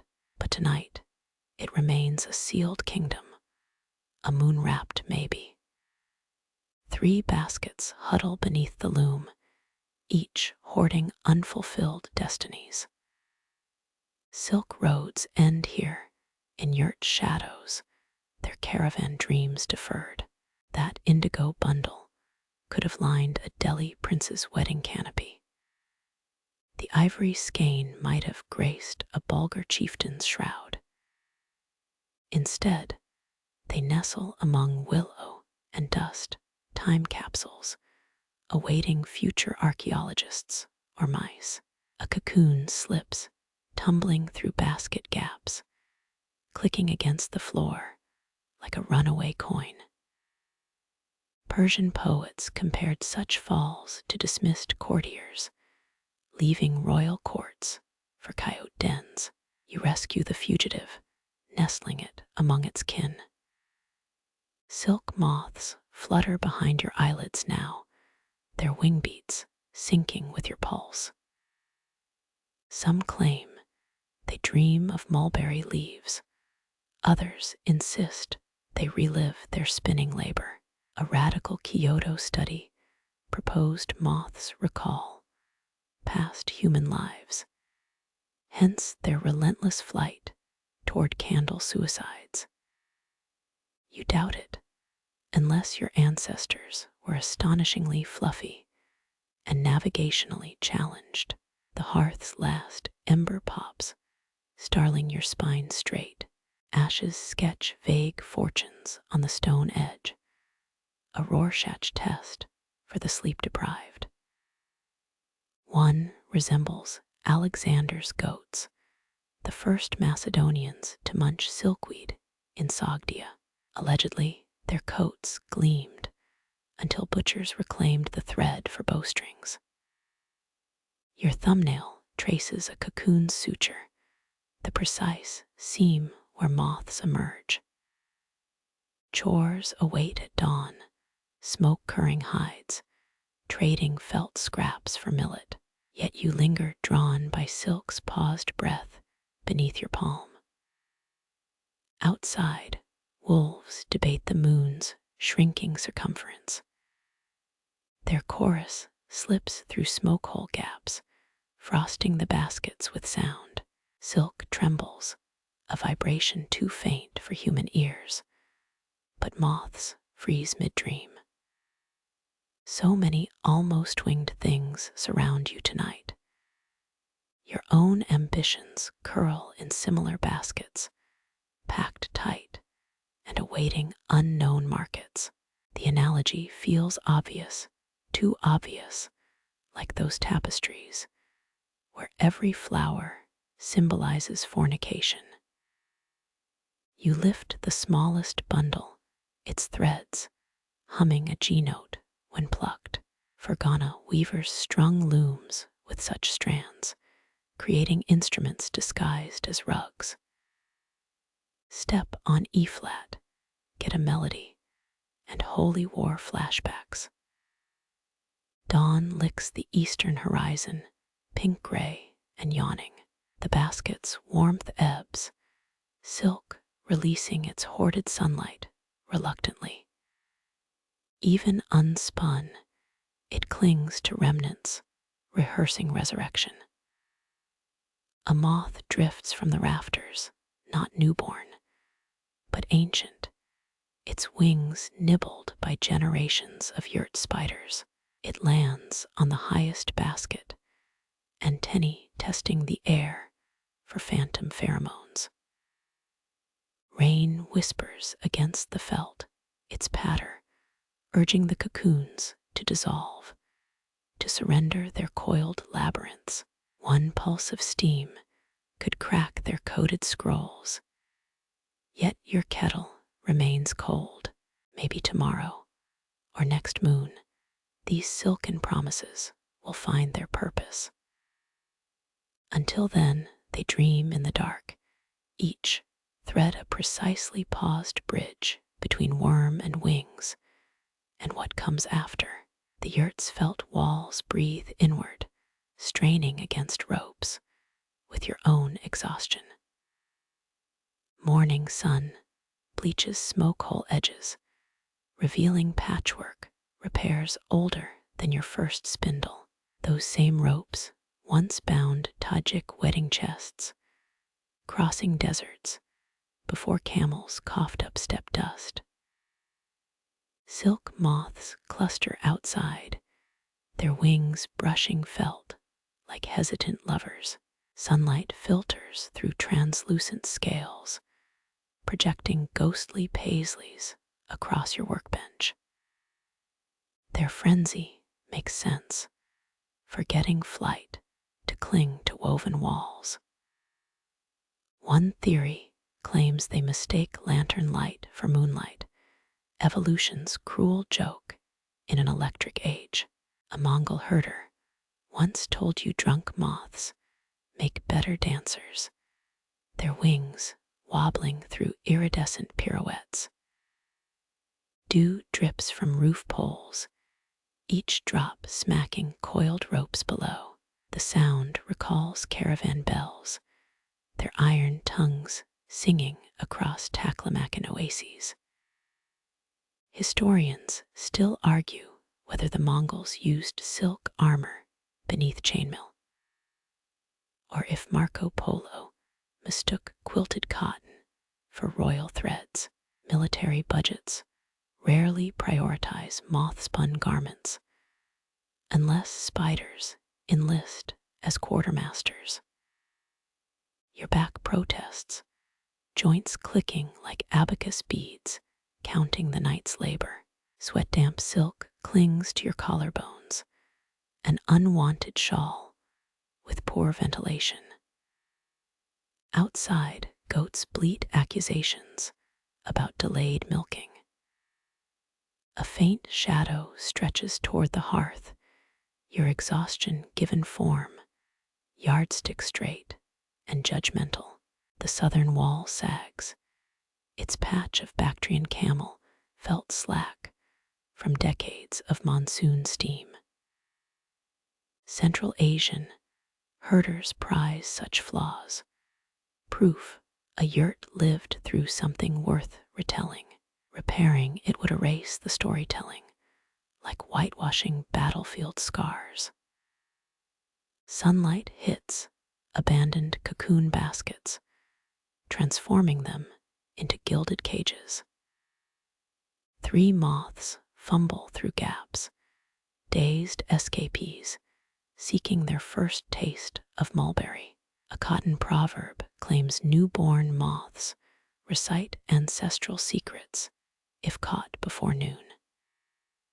You half consider cupping one, but truth feels overrated before tea. Heat warps the air above the dormant hearth, a lazy phantom of last night's fire. Ash outlines remain miniature Pompeii scenes where embers died mid-argument. One resembles Genghis's favorite mare, others insist it's just a lopsided teapot. Outside, moths now coat the eastern wall, a living tapestry devouring dawn. Their papery rustle blends with wind nature's ASMR track for overworked spinners. Byzantine historians wrote of moth storm omens, their scribes mistaking migration patterns for silk god displeasure. Your fingers trace felt seams, grade school stitches, resisting decades of Gobi grit. Each wool strand remembers its sheep, Persian fat tails, whose lanolin repels rain better than shaman spells. 18 layers, they insisted, 18 prayers against frostbite. Yet your pinky toe still numbs each winter. 2 moths flutter into the smoke hole, performing awkward aerial handshakes midair. One lands in cooled ash, leaving wing prints like charcoal signatures. Flapping toward your unused warp threads, it attempts courtship with linen, a tragic mismatch of interests. Fatigue pools behind your eyes, thick as unsifted buckwheat flour. The loom yawns, its heddle cords swaying like hanged men relieved of duty. Even unfinished silk seems to sag, threads lounging instead of taut. Walking toward the doorway, you glimpse the moth congregation outside. Their bodies quilt the felt scales, catching light like 1,000 shattered mirrors. Tibetan nomads once glued such wings to ritual masks, believing they trapped moonlight between layers of resin. Science scoffs, yet who finds solace in refractive indices? The door flaps pull toy chimes, antelope toes strung on gut thread. Brass bells answer their sound lower than camel-mounted counterparts. A Pavlovian cue for goats, now stampeding toward you with udder-based complaints. Wind sneaks beneath the felt, bringing moth scent dusty and sweet as decaying paper. Your lungs seize it, this intangible harvest, while goats nibble your hemline. 5 tug-of-war minutes pass before their pails fill white froth, covering yesterday's hoofprints. Sun climbs higher, stripping moth wings of glamour, revealing frayed edges and mended veins. Their shadows shrink, retreating toward woolen walls like spurned suitors. You count 7 clinging beneath the eaves holdouts, refusing daylight's agenda. Inside, dawn's blush fades from raw silk bundles, their captive glow dimming. One skein unravels, thread snakes across sheepskins toward the heel of your boot. Resistance feels heroic, toes already twitch toward the spindle. The yurt exhales, felt contracting as desert heat asserts dominance. Wooden poles creak, settling into day shift positions. Ropes groan, stressed, yet holding, like mothers of triplets at market hour. What spun last night remains coiled, the wheel silenced by exhaustion's embargo. Between the promise of knots and fresh beginnings, you choose horizontal surrender. Dirt floor accepts your spine, cool and firm as a mortician's handshake. Moth shadows flit across closed eyelids, their wings rewriting bedtime stories in braille. Maybe their philosopher ancestors whisper now ponderous truths about mortality and cellulose. Outside, 3 moths finally launch, their flight drunken but determined. Others watch them go, applause crackling through wing vibrations. You envy their simplicity, find thread, find mate, expire dramatically by flame. A familiar aroma cuts through dust, milk tea steaming near the door. Your sister's ghost remembers your schedule, her kindness surviving breath's absence. Sting-eyed gratitude feels unmanly, so you blame wood smoke instead. Drinking with closed eyes, sweetness coats your tongue, camel milk fat hugging taste buds. Tea leaves swirl forming Rorschach ships in ceramic harbors. If only Freud analyzed dregs, we'd all fear umbrella-shaped stains. Moths sing now, though science calls it wing friction against wool. Still, tunes emerge, wobbling lullabies for spiders dozing in ceiling corners. One crawls onto your thumb, its legs tickling calluses before stumbling into flight. The felt hushes everything, sighing against daylight like a nursing mother. These walls heard your first wail, they'll muffle your last, nothing lost between stitches. Shadows shrink, the sun now pinning noon's arrival with solar violence. The moths disperse, rediscovering mulberry groves, their racin' darter beyond felt and spindle. Only dust motes dance where they clustered, a disco for the housebound. You touch the eastern wall, felt warm as living flesh beneath your palm. If yurts are skins, then this one wears time well wrinkled, but resilient. Its pulse matches yours, faint double beats synced by decades of dust and dreaming. Outside, silk moths dot the azure sky, brief constellations writing themselves into oblivion. They kiss goat wool as they pass, a farewell peck for generations of shelter. Sleep weighs heavier now, hot and insistent as a lover denied. The last moth slips out, carrying some unspun part of you into the glare, completing the circle you've spun. The yurt's breath slows, felt walls settling into midday stillness. Your muscles unknot, thread by thread, surrendering to the earth's patient pull. Sunlight pools, where moths once danced, their absence, leaving only warmth and lazy dust. Goats nap now, bellies full, their rhythm syncing with your own slowing pulse. Even the ropes sag contentedly, their night-long vigil rewarded with quiet. Wood smoke lingers, not as a sting, but a blanket woven from cedar and memory. That last moth's wing flicker fades, blue swallowing its silhouette whole. No more clattering loom, No spindles' insistent hum, just wool embracing your tired shoulders. Ancient repairs hold firm, stitches whispering. We've weathered sharper winds than this. Fingertips brush cool earth, grounding you beneath layered felt and time. Moth dust still powders your sleeve, a gold too faint for greedy eyes. Let historians squabble over battle silks. Your war is won with closed lids.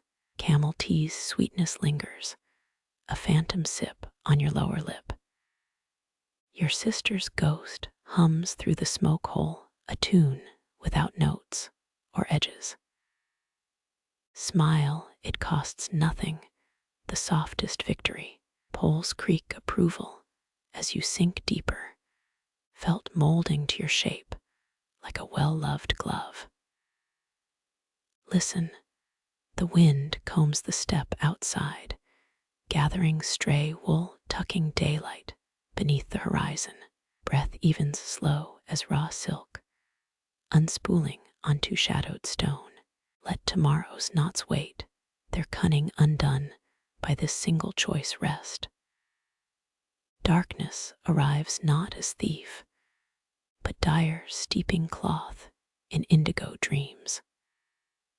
The yurt's heartbeat thrums, felt and lullaby, a cradle rocked by centuries. You drift, carried on moth-wing tides, to where even hunger sleeps. The world shrinks to this, earth's warmth, your breath, the gentle unraveling of everything.